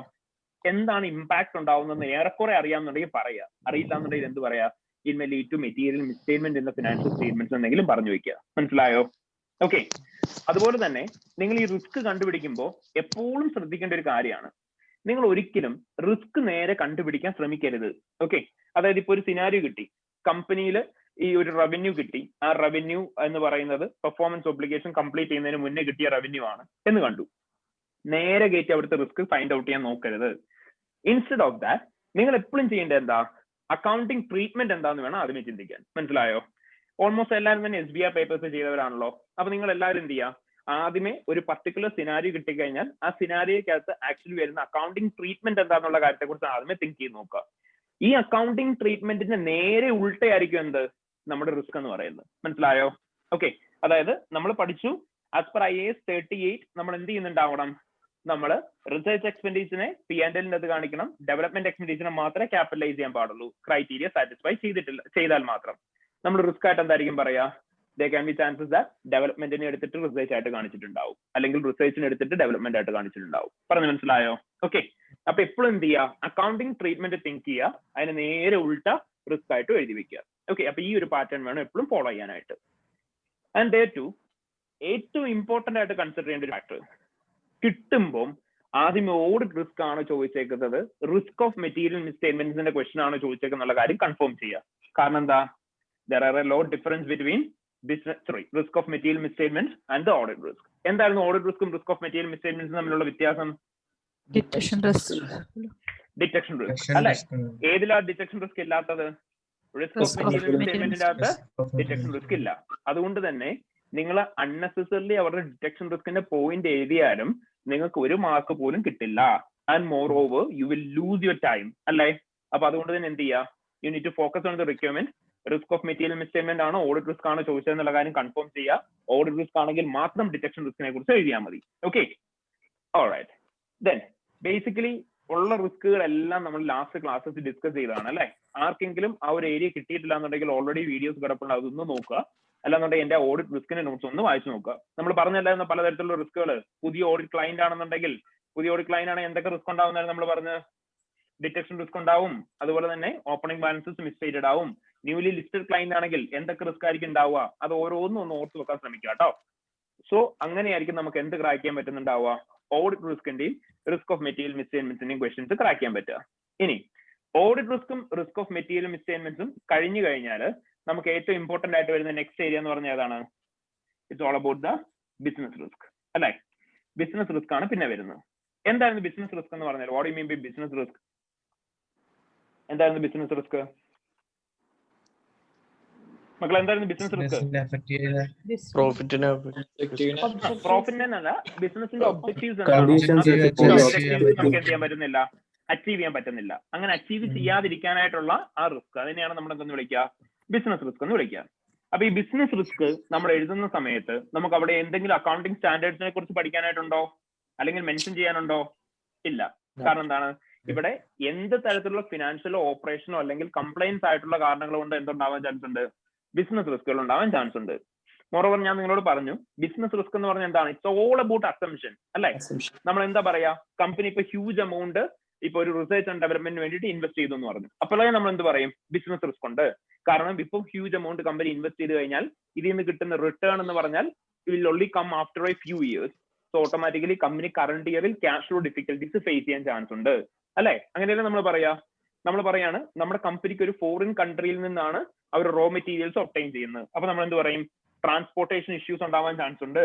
Foreign country on time products വന്നിട്ടില്ല എന്നുണ്ടെങ്കിൽ നമ്മുടെ പ്രൊഡക്ഷൻ ഹോൾട്ട് ആവും, കസ്റ്റമർ ഡിമാൻഡ്സ് നമുക്ക് മീറ്റ് ചെയ്യാൻ പറ്റത്തില്ല. അപ്പൊ കസ്റ്റമേഴ്സ് ഡിസാറ്റിസ്ഫൈഡ് ആവും, റെപ്യൂട്ടേഷൻ ഇഷ്യൂസ് ഉണ്ടാവും അല്ലെ. നമ്മൾ പറയും ഫോറിൻ കറൻസിന്ന് ഫോറിൻ കൺട്രിയിൽ നിന്ന് ഒരു സാധനം വാങ്ങുകയാണ്. അപ്പം ദേ can be chances that exchange rate fluctuations ഉണ്ടാവും. എക്സ്ചേഞ്ച് റേറ്റ് ഫ്ലക്ച്വേഷൻസ് ഉണ്ടായി കഴിഞ്ഞാൽ എന്ത് സംഭവിക്കും, നമ്മുടെ പ്രോഫിറ്റ് വോളറ്റൈൽ ആയി മാറും. ഇതാണ് നമ്മൾ റിസ്ക് ആയിട്ട് പറയാ. ശരിയല്ലേ? ഓവറോൾ ഗോയിങ് കൺസേൺ എഴുതത്തില്ലേ? ഓവറോൾ ഗോയിങ് കൺസേൺ ഇഷ്യൂസ് എഴുതാം. ഓക്കെ. അപ്പം ഇങ്ങനെ എന്ത് രീതി വേണമെങ്കിലും അസ്യൂം ചെയ്തിട്ടായിരിക്കും നമ്മൾ എന്ത് ചെയ്യുന്നുണ്ടാവുക, ബിസിനസ് റിസ്ക് എഴുതുന്നുണ്ടാവുക. നമ്മൾ ലാസ്റ്റ് ടൈം ഓൾമോസ്റ്റ് സംഭവിക്കാൻ ചാൻസ് ഉള്ള ബിസിനസ് റിസ്കുകളൊക്കെ നമ്മൾ ഡിസ്കസ് ചെയ്താണ്. അപ്പൊ അതും എല്ലാവരും ഒന്ന് നോക്കുക. ഓക്കെ, ദെൻ ബിസിനസ് റിസ്ക് എഴുതുന്ന സമയത്ത് നമുക്ക് മെറ്റീരിയാലിറ്റി കാൽക്കുലേറ്റ് ചെയ്യാനുണ്ടോ? ഉണ്ടോ? ഇല്ല. പകരം എന്ത് മാത്രമേ ചെയ്യാനായിട്ടുള്ളൂ? ബിസിനസ് റിസ്കുകൾ എന്തൊക്കെയാണെന്നുള്ള കാര്യം നമ്മൾ ഐഡന്റിഫൈ ചെയ്യുക. വൺസ് ഐഡന്റിഫൈ ചെയ്ത് കഴിഞ്ഞാൽ രണ്ടാമത് നമ്മൾ എന്ത് ചെയ്യേണ്ടത്, നമ്മൾ അത് എങ്ങനെയാണ് അതൊരു ബിസിനസ് റിസ്ക് ആയി മാറുന്നത് എന്നുള്ള കാര്യം എക്സ്പ്ലെയിൻ ചെയ്യണം. ഫൈനലി നമ്മൾ എന്തും കൂടി ചെയ്യുന്നുണ്ടാവണം, ഈ ബിസിനസ് റിസ്ക് കാരണം കൊണ്ട് ഉണ്ടാവാൻ ചാൻസ് ഉള്ള ഇമ്പാക്ട് എന്താന്നുള്ള കാര്യം കൂടി പറയുന്നുണ്ടാവണം. ഓക്കെ, അപ്പൊ നമ്മൾ എന്ത് ചെയ്യുക, ഫസ്റ്റ് ഓഫ് ഓൾ ബിസിനസ് റിസ്കുകൾ എന്തൊക്കെയാണെന്നുള്ള കാര്യം ഐഡന്റിഫൈ ചെയ്യുക. We need to explain that business risk and finally we must also state about the impact that may occur from this business risk. And always keep it in mind, impact ഇവിടെ എഴുതുന്ന സമയത്ത് നമ്മൾ ഇവിടെ എഴുതുന്നുണ്ടാവുക over statement of asset, under statement of liability അതുപോലത്തെ impact ആണോ? അല്ല. പകരം നമ്മൾ ഇവിടെ എഴുതേണ്ട ഇമ്പാക്ട് എന്ന് പറഞ്ഞാൽ എന്തിനു മേലുള്ള ഇമ്പാക്ട് ആയിരിക്കും? പ്രോഫിറ്റിന് മേലെ വരുന്ന ഇമ്പാക്ട്, കമ്പനിയുടെ റവന്യൂവിന്റെ മേലെ വരുന്ന ഇമ്പാക്ട്, റെപ്യൂട്ടേഷന് മേലെ വരുന്ന ഇമ്പാക്ട്, ക്യാഷ് ഫ്ലോയുടെ മേലെ വരുന്ന ഇമ്പാക്ട്, ഓവറോൾ ഗോയിങ് കൺസേണിന്റെ മേലെ വരുന്ന ഇമ്പാക്ട്, ഇതുപോലത്തെ ഇമ്പാക്ട് ആയിരിക്കും ഇവിടെ എഴുതുന്നുണ്ടാവുക. പറഞ്ഞു മനസ്സിലായോ? അപ്പോൾ എന്തിന്റെയൊക്കെ മേലെ വരുന്ന ഇമ്പാക്ട് ആയിരിക്കും നമ്മൾ മെയിൻലി കൺസിഡർ ചെയ്യുന്നുണ്ടാവുക? പ്രോഫിറ്റിന്റെ മേലെ വരുന്ന ഇമ്പാക്ട് നമ്മൾ കൺസിഡർ ചെയ്യും. ദെൻ ഗോയിങ് കൺസേണിന്റെ മേലെ വരുന്നത്, then revenue, then cash flow, then reputation, ഇതുപോലുള്ള ഇമ്പാക്ടുകളായിരിക്കും നമ്മൾ കൺസിഡർ ചെയ്യുന്നുണ്ടാവുക. പറഞ്ഞു മനസ്സിലായോ? ഓക്കെ, സേ ഫോർ എക്സാമ്പിൾ, ഇപ്പം കമ്പനി ഒരു ലോ ആൻഡ് റെഗുലേഷൻ കംപ്ലൈ ചെയ്തിട്ടില്ല, അത് കാരണം കൊണ്ട് കമ്പനിയുടെ ഫുഡ് പ്രോഡക്ട്സ് കഴിച്ച കുറച്ച് ആളുകൾക്ക് ഫുഡ് പോയിസണിങ് ഉണ്ടായി എന്ന് പറഞ്ഞു. അപ്പൊ നമ്മൾ അവിടെ പറയുന്ന റിസ്ക് എന്താ? അവിടെ നമ്മൾ പറയണം, ഐഡന്റിഫൈ ചെയ്യണം risk. The company have violated the laws and regulation and therefore the company will face a reputational complaints risk എന്നുള്ള കാര്യം പറയാം. എന്നിട്ട് അതിനെ എക്സ്പ്ലെയിൻ ചെയ്യണം. നമ്മൾ അങ്ങനെ എക്സ്പ്ലെയിൻ ചെയ്യുന്നത്, കമ്പനിയുടെ കസ്റ്റമേഴ്സ് പ്രോഡക്ട്സ് വാങ്ങിച്ചു, സോ ഈ കസ്റ്റമേഴ്സ് ആണ് കമ്പനിക്ക് അഗൈൻസ്റ്റ് ആയിട്ട് കേസ് ഫയൽ ചെയ്തേക്കുന്നത്. So they can be chances that company huge amount of penalties and fines pay ചെയ്യേണ്ടതായിട്ട് വരും. ദയവായി company will face cash flow difficulties there on. And more over കമ്പനിയുടെ ഓൾറെഡി ഉള്ള കസ്റ്റമേഴ്സ് കമ്പനിക്ക് അഗൈൻസ്റ്റ് ആയിട്ടുള്ള contracts cancel ചെയ്യാൻ chance ഉണ്ട്. Contracts cancel ചെയ്ത് കഴിഞ്ഞാൽ ഓട്ടോമാറ്റിക്കലി എന്ത് സംഭവിക്കും? നമ്മുടെ റവന്യൂ സ്ട്രീം അഫക്റ്റഡ് ആവും. More over it will also lead to reputational damages for the company. ഇങ്ങനെയാണ് നമ്മൾ ബിസിനസ് റിസ്ക് പറയാം. പറഞ്ഞു മനസ്സിലായോ? ഓക്കെ, അപ്പം ബിസിനസ് റിസ്ക് എന്ന് പറഞ്ഞാൽ ഇറ്റ്സ് ഓൾ അബൌട്ട് അസംഷൻസ്. അപ്പോൾ ജസ്റ്റ് ആ നോട്ട്സ് ഒന്ന് വായിച്ചു നോക്കുക, എന്നിട്ട് പ്രോപ്പർലി ഒരു ഐഡിയ ക്രിയേറ്റ് ചെയ്യുക, അതിന്റെ ബേസിസിൽ എഴുതുക. പറഞ്ഞു മനസ്സിലായോ? ഓക്കെ, എന്താണെങ്കിലും ബേസിക്കലി ഓഡിറ്റ് റിസ്ക്കും ബിസിനസ് റിസ്ക്കും കൂടി ഒരുമിച്ച് വരാനായിട്ടുള്ള പോസിബിലിറ്റി വളരെ കുറവാണ്. അങ്ങനെ വരാറുമില്ല. എപ്പോഴും വരാൻ ചാൻസ് ഉള്ള ഒരു പോസിബിലിറ്റി എന്ന് പറഞ്ഞാൽ റിസ്ക് ഓഫ് മെറ്റീരിയൽ മിസ്സ്റ്റേറ്റ്മെന്റ്സിന്റെയും അതുപോലെ തന്നെ ബിസിനസ് റിസ്കിന്റെയും കൂടെ കോമ്പിനേഷൻ ക്വസ്റ്റ്യൻസ് വരാനുള്ള പോസിബിലിറ്റി ഉണ്ട്. ഓക്കെ, ബിസിനസ് റിസ്ക്കും റിസ്ക് ഓഫ് മെറ്റീരിയൽ മിസ്സ്റ്റേറ്റ്മെന്റും കൂടെ ഉള്ള കോമ്പിനേഷൻസ് വരാനുള്ള പോസിബിലിറ്റി ഉണ്ട്. അപ്പൊ അങ്ങനെ കോമ്പിനേഷൻ ക്വസ്റ്റ്യൻസ് വന്നു കഴിഞ്ഞാൽ എന്താ ചെയ്യേണ്ടതെന്ന് വെച്ചാൽ, നിങ്ങൾ ക്വസ്റ്റ്യൻ ആദ്യമേ വായിച്ചു പോകുന്ന ടൈം ഉണ്ടല്ലോ, ബിസിനസ് റിസ്ക്കും അതുപോലെ തന്നെ റിസ്ക് ഓഫ് മെറ്റീരിയൽ മിസ്സ്റ്റേറ്റ്മെന്റും കൂടെ ക്വസ്റ്റ്യൻ വായിച്ചു പോകുന്ന ടൈമിൽ തന്നെ രണ്ടും ഐഡന്റിഫൈ ചെയ്യാൻ ശ്രമിക്കുക. ഓക്കെ, അതായത് ഒരു സിനാരിയോയിൽ തന്നെ എന്തുണ്ടാവാം? ബിസിനസ് റിസ്ക് ഉണ്ടാവും, റിസ്ക് ഓഫ് മെറ്റീരിയൽ മിസ്സ്റ്റേറ്റ്മെന്റും ഉണ്ടാവാം. നമ്മൾ നേരത്തെ ഡിസ്കസ് ചെയ്താണ് അല്ലെ? ഇപ്പൊ കമ്പനി ഒരു ഫോറിൻ കൺട്രിയിൽ നിന്നും പ്രോഡക്ട്സ് പർച്ചേസ് ചെയ്യുന്നു എന്ന് പറഞ്ഞു. അങ്ങനെയാണ് നമുക്ക് എന്ത് പറയാം? ഫോറിൻ കമ്പനിയിൽ നിന്നാണ് പ്രോഡക്ട്സ് പർച്ചേസ് ചെയ്യുന്നുണ്ടെങ്കിൽ എക്സ്ചേഞ്ച് റേറ്റ് ഫ്ലക്ച്വേഷൻസ് ഉണ്ടാവും. IAS 21 നമുക്ക് പറയാം അവിടെ. ഓക്കെ, ദെൻ അതാണ് റിസ്ക് ഓഫ് മെറ്റീരിയൽ മിസ്സ്റ്റേറ്റ്മെന്റ്. ഇപ്പൊ അതുപോലെ തന്നെ ഫോറിൻ കൺട്രിയിൽ നിന്നാണ് ഒരു പ്രോഡക്ട്സ് വാങ്ങിക്കുന്നതെന്ന് പറഞ്ഞാൽ നമുക്ക് നേരത്തെ പറഞ്ഞ പോലെ തന്നെ ട്രാൻസ്പോർട്ടേഷൻ ഇഷ്യൂസിന്റെ കാര്യം പറയാം ബിസിനസ് റിസ്ക് ആയിട്ട്. അപ്പൊ ആ സെയിം സിറ്റുവേഷനിൽ തന്നെ എന്തൊക്കെ ബിസിനസ് റിസ്ക് ആണ് ഉണ്ടാവുന്നത് എന്നുള്ള കാര്യം കൂടി നോക്കുക എല്ലാവരും. ഓക്കെ, ആൻഡ് എപ്പോഴും ഒരു കാര്യം ശ്രദ്ധിക്കുക, നിങ്ങൾ ഈ ക്വസ്റ്റ്യൻസ് വായിക്കുന്ന സമയത്ത് മെയിൻലി എല്ലാവരും കമ്പ്യൂട്ടർ ബേസ്ഡ് എക്സാം ആണല്ലോ എഴുതുന്നത്. So you will get multiple highlighting options with different colours. അപ്പൊ എന്ത് ചെയ്യുക, നിങ്ങൾ മൾട്ടിപ്പിൾ കളേഴ്സ് ചൂസ് ചെയ്യുക, 3 കളേഴ്സ് ചൂസ് ചെയ്യുക. Okay, use one for both risk of material misstatements and business risk. അതായത് ഒരു സിംഗിൾ ലൈനിൽ തന്നെ ബിസിനസ് റിസ്ക്കും റിസ്ക് ഓഫ് മെറ്റീരിയൽ മിസ്സ്റ്റേറ്റ്മെന്റും കൂടി ഉണ്ടെങ്കിൽ ഒരു യെല്ലോ കളറിൽ ഹൈലൈറ്റ് ചെയ്യുക. ഓക്കെ, ദെൻ ഇപ്പൊ ഒരു പർട്ടിക്കുലർ ലൈനിൽ ബിസിനസ് റിസ്ക് മാത്രമേ ഉള്ളൂ, highlight it with red colour. Then next മറ്റൊരു ലൈനിൽ ഇപ്പം റിസ്ക് ഓഫ് മെറ്റീരിയൽ മിസ്സ്റ്റേറ്റ്മെന്റ് മാത്രമാണ്, അങ്ങനെയാണെങ്കിൽ അത് വേറെ എന്തെങ്കിലും ഒരു ഓൾട്ടർനേറ്റീവ് കളർ വെച്ചും കൂടെ ഹൈലൈറ്റ് ചെയ്യുക. ഓക്കെ, സോ ദാറ്റ് വൺസ് നിങ്ങൾ ഹോൾ സിനാരിയോ വായിച്ചു കഴിഞ്ഞിട്ടുണ്ടെങ്കിൽ ഡയറക്ട്ലി നിങ്ങൾക്ക് എന്ത് ചെയ്യാൻ പറ്റും? ഓരോ ബിസിനസ് റിസ്ക് വരുന്ന സമയത്ത് പിക്ക് ചെയ്ത് എഴുതാം. പിന്നെ ഒന്നും കൂടെ വായിക്കാൻ പോകേണ്ട കാര്യമില്ല. Okay, and if there are someone who is writing exam in the overseas countries, അങ്ങനെയാണെങ്കിൽ നിങ്ങൾക്ക് പേപ്പർ ബേസ്ഡ് എക്സാം ആർക്കെങ്കിലും ഉണ്ടെന്നുണ്ടെങ്കിൽ ജസ്റ്റ് ഡു വൺ തിങ്, നിങ്ങൾ എഴുതുന്ന സമയത്ത് quote D1 for each business risk and 1, 2, 3, 4 risk of material misstatement. അപ്പൊ നിങ്ങൾക്ക് easily identify ചെയ്യാൻ പറ്റും. ഒരു ലൈനിൽ തന്നെ B1 ഉം 1ഉം വന്നിട്ടുണ്ടെങ്കിൽ അതിനർത്ഥം എന്താണ്? That same line have both the business risk and risk of material misstatement. ആ ഒരു ബേസിസിൽ ഈസിലി എന്ത് ചെയ്യുക, പിക്ക് ചെയ്തിട്ട് എഴുതി പോവാം. അതുപോലെ തന്നെ it's A humble request, always and always total scenario വായിച്ചു കഴിഞ്ഞതിന് ശേഷം മാത്രം നിങ്ങൾ ആൻസേഴ്സ് എഴുതി തുടങ്ങുക. അതിന് റീസൺ എന്താണെന്ന് വെച്ചാൽ ഇത്രയേ ഉള്ളൂ. എസ്പെഷ്യലി ഓഡിറ്റ് റിസ്കിന്റെ ക്വസ്റ്റ്യൻ്റെ അകത്ത് ദർ ആർ ചാൻസസ് ചിലപ്പോൾ നിങ്ങളുടെ ടോട്ടൽ റിസ്ക് ഒക്കെ ഏകദേശം ഒരു ലാസ്റ്റ് പാരഗ്രാഫിലേക്ക് ക്യുമുലേറ്റഡ് ആയിട്ട് കിടക്കാൻ ചാൻസ് ഉണ്ട്. അപ്പൊ എന്ത് സംഭവിക്കും? നിങ്ങൾ ഫസ്റ്റ് പാരഗ്രാഫ് വായിച്ചു കഴിഞ്ഞിട്ട് നമുക്കൊരു നിർബന്ധം ഉണ്ടാവില്ല എന്താണ് റിസ്ക് ഓരോ പാരഗ്രാഫിൽ നിന്ന് പിക്ക് ചെയ്യണം എന്ന്. അപ്പൊ എന്ത് സംഭവിക്കും? ആ ഫസ്റ്റ് പാരഗ്രാഫിൽ നിങ്ങൾക്ക് വലിയ നോളജ് ഇല്ലാത്തൊരു റിസ്ക് ആയിരിക്കും കിടക്കുക. നിങ്ങളപ്പോൾ അൺനെസസറിലി അവിടെ ഒരുപാട് ടൈം വേസ്റ്റ് ചെയ്യും. ശരിയല്ലേ? താഴേക്ക് വന്നു കഴിയുമ്പോൾ നിങ്ങൾക്ക് നല്ല നോളജ് ഉള്ള റിസ്ക് ഉണ്ടാവും. അപ്പൊ അത് എഴുതാനായിട്ട് ടൈമും കിട്ടത്തില്ല. അപ്പോൾ അൺനെസസറിലി ടൈമും പോവും, മാർക്കും പോവും. അപ്പൊ അങ്ങനെ ഉണ്ടാവാതിരിക്കാൻ വേണ്ടിയിട്ട് ടോട്ടൽ റിസ്കുകൾ വായിക്കുക, ടോട്ടൽ സിനാരിയോ വായിക്കുക, എന്നിട്ട് മാത്രം എന്ത് ചെയ്യുക, ആൻസേഴ്സ് എഴുതി തുടങ്ങുക. And there is also one another benefit. നിങ്ങൾ ടോട്ടൽ ക്വസ്റ്റ്യൻ വായിച്ചു കഴിഞ്ഞാൽ definitely you can connect multiple risk together. Okay, എന്ന് വെച്ചാൽ കമ്പനിയുടെ റവന്യൂ ഇപ്പൊ 50% കൂടുന്നതായിട്ട് P&L കാണിക്കുന്നുണ്ട്, അല്ലെങ്കിൽ കമ്പനി റാപ്പിഡ്ലി ഗ്രോയിങ് ആയിട്ട് പറഞ്ഞു, കമ്പനിയുടെ റവന്യൂ ഹൈലി ഇൻക്രീസ് ആയ കാര്യം ക്വസ്റ്റനിൽ മെൻഷൻ ചെയ്തിട്ടുണ്ടെന്ന് വെച്ചു. മേ ബി ഏറ്റവും ലാസ്റ്റ് പാരഗ്രാഫിൽ പറഞ്ഞിട്ടുണ്ടാവും കമ്പനി ഒരു പുതിയ ലോൺ എടുക്കാൻ പോകുന്നു, അല്ലെങ്കിൽ കമ്പനിയുടെ ബോണസ് കൊടുക്കുന്ന റവന്യൂന്റെ ബേസിസിലാണ്, കമ്പനി സ്റ്റോക്ക് മാർക്കറ്റിൽ ലിസ്റ്റ് ചെയ്തിട്ടുണ്ട്, ഇങ്ങനെയൊക്കെ പറയാണ്. അങ്ങനെ നമുക്ക് എന്ത് പറയാം? മേ ബി സ്റ്റോക്ക് മാർക്കറ്റിൽ ലിസ്റ്റ് ചെയ്യാൻ വേണ്ടിയിട്ടോ, അല്ലെങ്കിൽ നമ്മുടെ ഈ പർട്ടിക്കുലർ ഡയറക്ടേഴ്സിന് കൂടുതൽ ബോണസ് കിട്ടാൻ വേണ്ടിയിട്ടോ, അല്ലെങ്കിൽ ലോൺ എടുക്കുന്ന സമയത്ത് ബാങ്കിനും അട്രാക്ട് ചെയ്യാൻ വേണ്ടിയിട്ടായിരിക്കാം ഇവരെന്ത് ചെയ്തേക്കുന്നത്, റവന്യൂ ഇന്റൻഷനലി മാനിപ്പുലേറ്റ് ചെയ്തേക്കുന്നതായിരിക്കാം, മാനേജ്മെന്റ് ബയസ്ഡ് ആയതാവാം എന്നുള്ള റിസ്ക് പറയാം. മനസ്സിലായോ? അപ്പൊ ആ റിസ്ക് പറയണമെന്നുണ്ടെങ്കിൽ നിങ്ങൾ എന്ത് ചെയ്യണം? നിങ്ങൾ ടോട്ടൽ സിനാരിയോ വായിച്ചാൽ മാത്രമേ റിസ്ക് നിങ്ങൾക്ക് ഇന്റർലിങ്ക് ചെയ്യാൻ പറ്റത്തുള്ളൂ. അതുകൊണ്ട് തന്നെ എല്ലാവരും ടോട്ടൽ സിനാരിയോ വായിച്ചതിന് ശേഷം മാത്രം നിങ്ങൾ എന്ത് ചെയ്യണം? ആൻസേഴ്സ് എഴുതി തുടങ്ങുക. Okay, alright. അപ്പൊ ഇത്രയാണ് പ്രൈമറി ആയിട്ട് ബിസിനസ് റിസ്ക്, അതുപോലെ തന്നെ റിസ്ക് ഓഫ് മെറ്റീരിയൽ മിസ്സ്റ്റേറ്റ്മെന്റിനെ കുറിച്ചും ഓഡിറ്റ് റിസ്കിനെ കുറിച്ചും പറയാനായിട്ടുള്ളത്. Okay, so I hope you got an overall idea about that. ഇനി ഇതിനെ ബേസ് ചെയ്ത് തന്നെ നിങ്ങൾക്ക് അഡീഷണലി ചോദിക്കാൻ പോകുന്ന ഒരു സാധനമാണ് അഡീഷണൽ ഇൻഫർമേഷൻ. ഓക്കെ, അഡീഷണലി ചോദിക്കാൻ പോകുന്ന സാധനമാണ് എന്ത്? Additional information. So well what you mean by additional information? എന്താ അഡീഷണൽ ഇൻഫർമേഷൻ എന്ന് പറഞ്ഞാല്? What you mean by additional information? എന്തായിരുന്നു മക്കളെ അഡീഷണൽ ഇൻഫർമേഷൻ? സാർ ഈ ഓഡിറ്റ് റിസ്ക് ചോദിക്കുമ്പോൾ നമ്മള് ഡിറ്റക്ഷൻ റിസ്ക് ആണോ ഇൻഹറന്റ് റിസ്ക് ആണോ എഴുതേണ്ട ആവശ്യമുണ്ടോ? ഇല്ല. ഡിറ്റക്ഷൻ റിസ്ക് ആണെങ്കിൽ മാത്രം ഡിറ്റക്ഷൻ റിസ്ക് ആണെന്ന് ഓഡിറ്ററിന്റെ പാർട്ടിൽ നിന്ന് ഉണ്ടാവുന്നതാണെന്ന് പറയാൻ വേണ്ടിയിട്ട് വേണമെങ്കിൽ എഴുതാം. ഓക്കെ, ഡിറ്റക്ഷൻ റിസ്കിന്റെ കേസ് മാത്രം, അല്ലാണ്ട് പറയണ്ട. ഓക്കെ, എന്താ അഡീഷണൽ ഇൻഫർമേഷൻ?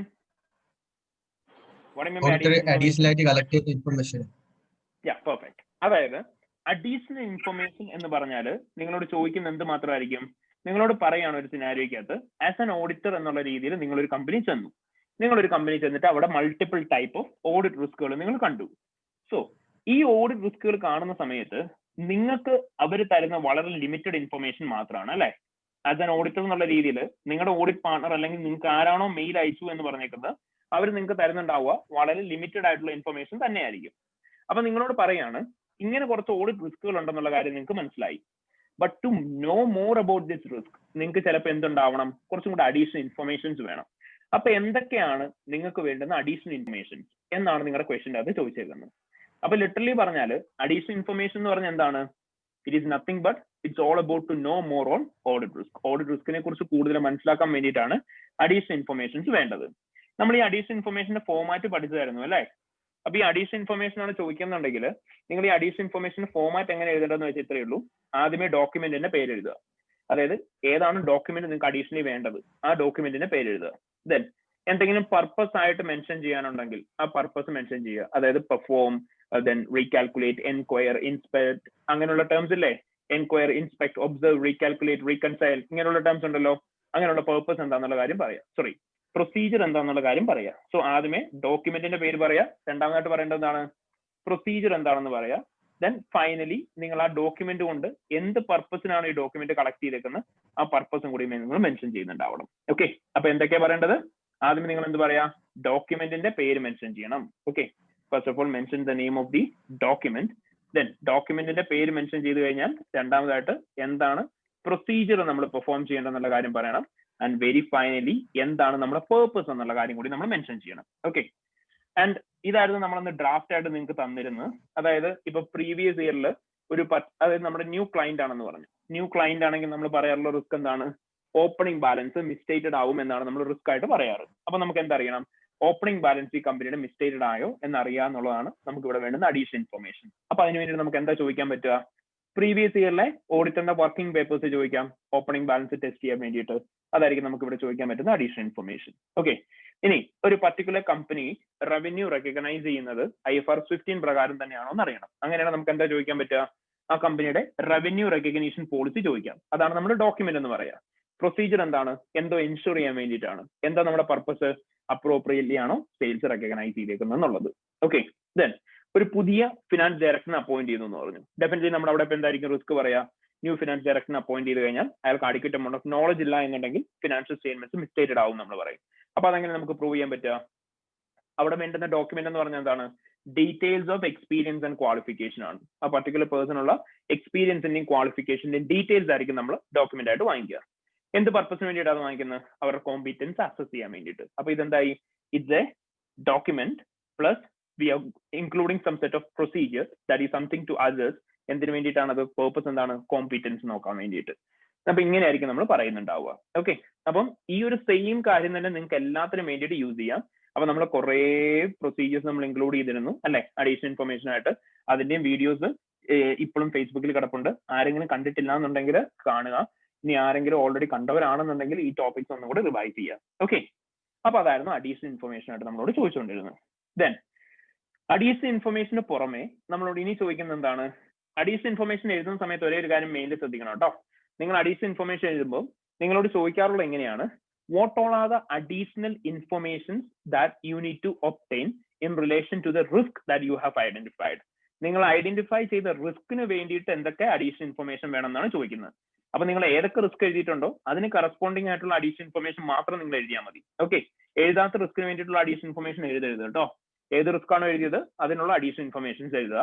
അതുപോലെ തന്നെ ഒരു കാര്യം കൂടെ ശ്രദ്ധിക്കുക, നിങ്ങൾ ഈ അഡീഷണൽ ഇൻഫർമേഷൻ എഴുതുന്ന സമയത്ത് ഒന്നെങ്കിൽ നിങ്ങൾക്ക് റിസ്കിന്റെ കൂട്ടത്തിൽ തന്നെ അഡീഷണൽ ഇൻഫർമേഷൻ എഴുതാം. അതായത് ന്യൂ ക്ലയന്റ് എന്ന് പറഞ്ഞ റിസ്ക് എഴുതി, ആ റിസ്കിന്റെ അടിയിൽ തന്നെ എന്ത് ചെയ്യുക? അഡീഷണൽ ഇൻഫർമേഷൻ എന്ന് പറയുന്ന ഒരു ചെറിയ സബ് ഹെഡ് കൊടുക്കുക, അവിടെ അഡീഷണൽ ഇൻഫർമേഷൻ എഴുതുക. അല്ലാന്നുണ്ടെങ്കിൽ എന്ത് ചെയ്താൽ മതി? ടോട്ടൽ റിസ്ക് എഴുതുക, അതിനുശേഷം റിക്വയർമെന്റ് നമ്പർ 2 എന്ന് പറഞ്ഞിട്ട് അഡീഷണൽ ഇൻഫർമേഷൻ എന്ന് പറഞ്ഞിട്ട് ഹെഡ് കൊടുക്കുക. അവിടെ നിങ്ങൾക്ക് വേണ്ടുന്ന അഡീഷണൽ ഇൻഫർമേഷൻ എല്ലാം ലിസ്റ്റ് ഡൗൺ ചെയ്യുക. പ്രൊസീജിയേഴ്സ് എഴുതുന്ന പോലെ തന്നെ ഒരു അഡീഷണൽ ഇൻഫർമേഷന് 1 മാർക്ക് എന്നുള്ള ബേസിസിൽ കൺസിഡർ ചെയ്യുക. 5 മാർക്സിനാണ് അഡീഷണൽ ഇൻഫർമേഷൻ ചോദിക്കുന്നുണ്ടെങ്കിൽ എത്ര പോയിന്റ്സ് ഇൻക്ലൂഡ് ചെയ്യണം? 5 പോയിന്റ്സ് ഇൻക്ലൂഡ് ചെയ്യുക. ഓക്കെ, ദെൻ അഡീഷണൽ ഇൻഫർമേഷൻ കഴിഞ്ഞു കഴിഞ്ഞാൽ ഇനി നിങ്ങളോട് അവിടെ ചോദിക്കുന്നത് എന്തായിരിക്കും? ഓഡിറ്റ് പ്രൊസീജിയേഴ്സ് ആയിരിക്കും. ഓക്കെ, ഏതെങ്കിലും 2 ഓഡിറ്റ് പ്രൊസീജിയേഴ്സ് ആണ് യൂഷ്വലി ചോദിക്കുക ഫോർ 10 മാർക്സ്. അപ്പൊ ഓഡിറ്റ് പ്രൊസീജിയേഴ്സിന്റെ ക്വസ്റ്റ്യൻസ് ഉണ്ടാവാം. സോ ഓഡിറ്റ് പ്രൊസീജിയേഴ്സിന്റെ ക്വസ്റ്റ്യൻസ് ആണ് വരുന്നതെന്നുണ്ടെങ്കിൽ നമ്മൾ ഏത് ഫോർമാറ്റിലായിരുന്നു നമ്മൾ എഴുതിക്കൊണ്ടിരുന്നത്? ഓൾമോസ്റ്റ് കണ്ടന്റ് ഒക്കെ സെയിം തന്നെയാണ്, പർപ്പസ് മാത്രം മാറും അല്ലേ? അപ്പൊ നമ്മൾ ഇത് ചെറിയൊരു രീതി റീഓർഡർ ചെയ്താൽ മാത്രം മതി. ഓഡിറ്റ് പ്രൊസീജിയേഴ്സ് എഴുതണം എന്നുണ്ടെങ്കിൽ നമ്മൾ എങ്ങനെ എഴുതുന്നുണ്ടാവുക? നമ്മൾ ആദ്യമേ നമ്മുടെ പ്രൊസീജിയർ എന്താന്നുള്ള കാര്യം എഴുതുക. ദെൻ നമുക്ക് എന്ത് ഡോക്യുമെന്റ് ആണ് ഈ പ്രൊസീജിയർ ചെയ്യാൻ വേണ്ടെന്നുള്ള എഴുതുക. ഫൈനൽ നമ്മൾ എഴുതുന്നത് എന്തായിരുന്നു? പർപ്പസ് എഴുതുക അല്ലെ? പ്രൊസീജിയർ എഴുതുക, ഡോക്യുമെന്റ് എഴുതുക, പർപ്പസ് എഴുതുക. ഇങ്ങനെയായിരിക്കും നമ്മൾ ഓഡിറ്റ് പ്രൊസീജിയേഴ്സ് എഴുതുന്നുണ്ടാവുക. പർപ്പസ് എന്ന് പറഞ്ഞാൽ ബേസിക്കലി നമ്മുടെ പർപ്പസ് എന്ത് തന്നെയായിരിക്കും? അസേഷൻസ് ആയിരിക്കും അല്ലെ? ഓഡിറ്റ് പ്രൊസീജിയേഴ്സ് എന്ന് പറഞ്ഞാൽ എന്തായിരിക്കും? അസേഷൻസ് പ്രൂവ് ചെയ്യാന്നുള്ളത് തന്നെയായിരിക്കും നമ്മുടെ പർപ്പസ് എന്ന് പറയാം. അപ്പൊ സേ ഫോർ എക്സാമ്പിൾ നമ്മൾ പറയുകയാണെന്നുണ്ടെങ്കിൽ നമ്മൾ എന്ത് പറയും? Recalculate the bank reconciliation statements in order to ensure the mathematical accuracy അല്ലെ? മാത്തമാറ്റിക്കൽ ആക്യുറസി എൻഷുർ ചെയ്യാൻ വേണ്ടിയിട്ട് നമുക്ക് എന്ത് ചെയ്യാന്ന് പറയാം? നമുക്ക് ബാങ്ക് റീകൺസിലേഷൻ സ്റ്റേറ്റ്മെന്റ് റീകാൽക്കുലേറ്റ് ചെയ്യാൻ പറയാം. അപ്പം റീകാൽക്കുലേറ്റ് എന്ന് പറയുന്നതാണ് എന്ത്? പ്രൊസീജിയർ. ഡോക്യുമെന്റ് എന്ന് പറഞ്ഞാൽ എന്താണ്? Bank reconciliation statement. പർപ്പസ് എന്ന് പറഞ്ഞാൽ എന്താണ്? മാത്തമാറ്റിക്കൽ ആക്യുറസി എൻഷുർ ചെയ്യാന്നുള്ളത്. ഓക്കെ, അല്ലാന്നുണ്ടെങ്കിൽ ഇപ്പൊ എന്തെങ്കിലും അസംഷനെ കുറിച്ചാണ് പറയുന്നത്. അതായത് കമ്പനി ഇപ്പൊ എന്താ പറയാ, കമ്പനി എന്തെങ്കിലും ഒരു പ്രൊവിഷൻ സെറ്റ് ചെയ്തു എന്നാണ് പറഞ്ഞേക്കുന്നത്. അങ്ങനെയാണ് നമുക്ക് എന്ത് പറയാം? Discuss with the management the rational on the basis of which they have determined the amount of provision in order to ensure that these are reasonable. അവിടെ നമ്മൾ പറഞ്ഞ എന്താണ്? ഡിസ്കഷൻ. അതാണ് നമ്മുടെ പ്രൊസീജിയർ. അവിടെ ഡോക്യുമെന്റ് അല്ല, പകരം ആരുമായിട്ട് ഡിസ്കസ് ചെയ്യണം എന്ന് പറഞ്ഞു. ആരുമായിട്ടാണ്? മാനേജ്മെന്റുമായിട്ട് ഡിസ്കസ് ചെയ്യണം എന്ന് പറഞ്ഞു. എന്താ ഡിസ്കസ് ചെയ്യുന്നത്? ഈ പർട്ടിക്കുലർ പ്രൊവിഷനെ കുറിച്ചിട്ട്. എന്തിനു വേണ്ടിയിട്ടാ? അത് റീസണബിൾ ആണോ എന്ന് എൻഷുർ ചെയ്യാനായിട്ട്. മനസ്സിലായോ? ഓക്കെ, അപ്പൊ അവിടെ നമ്മൾ എപ്പോഴും ഒരു പ്രൊസീജിയർ ഇൻക്ലൂഡ് ചെയ്യും, എന്തെങ്കിലും ഡോക്യുമെന്റ് അല്ലെങ്കിൽ റിലേറ്റഡ് കണ്ടന്റിന്റെ പേര് ഇൻക്ലൂഡ് ചെയ്യും, പർപ്പസ് ഇൻക്ലൂഡ് ചെയ്യും. ഇതിനൊരു ഡ്രാഫ്റ്റ് തന്ന ഓർമ്മയുണ്ടല്ലോ അല്ലേ? ഡാഷ് ഡാഷ് എന്ന് പറഞ്ഞ് കുറെ ഇട്ട് തന്നില്ലായിരുന്നോ? ഓക്കെ, അതപ്പോൾ റിവൈസ് ചെയ്യാട്ടോ എല്ലാവരും. ഓൾറൈറ്റ്. അപ്പം ഓഡിറ്റ് പ്രൊസീജിയേഴ്സ് ആയിരിക്കും ചോദിക്കുന്നുണ്ടാവുക. ഇനി ഈ ഓഡിറ്റ് പ്രൊസീജിയേഴ്സിനും പുറമെ നമ്മളോട് ചോദിക്കാൻ ചാൻസ് ഉള്ളത് എന്താണ്? അഡീഷണൽ ചോദിക്കാൻ ചാൻസ് ഉള്ളത് ethics, the most important thing അല്ലേ? Because ethics will be tested as part of both the 25 marks questions as well as the 50 mark questions. So ethics is damn important. അപ്പം എത്തിക്സിന്റെ അകത്തുനിന്നായിരിക്കും പിന്നെ questions വരുന്നുണ്ടാവുക, ethical and professional issues. അപ്പൊ അവിടെ നിങ്ങൾക്ക് scenario തന്നിട്ട് നിങ്ങളോട് ചോദിക്കും ഇവിടെ എന്തൊക്കെ തരത്തിലുള്ള എത്തിക്കൽ ഇഷ്യൂസ് ആണ് ഉള്ളതെന്ന്. അപ്പൊ നിങ്ങൾ എന്ത് ചെയ്യണം? അവിടെ എന്തൊക്കെ തരത്തിലുള്ള എത്തിക്കൽ ഇഷ്യൂസ് ആണ് ഉള്ളത്, ആ full set of ethical issues നിങ്ങൾ കോട്ട് ചെയ്യണം. ഓക്കെ, സോ എത്തിക്സിനെ കുറിച്ച് പറയുകയാണെന്നുണ്ടെങ്കിൽ ബേസിക്കലി എന്തൊക്കെ എത്തിക്കൽ ത്രെഡ്സ് ആയിരുന്നു ഉണ്ടായിരുന്നു? നമുക്ക് എന്തൊക്കെ എത്തിക്കൽ ത്രെഡ്സ് ആയിരുന്നു ഉണ്ടായിരുന്നു? വേഗം പറഞ്ഞേ. Self interest,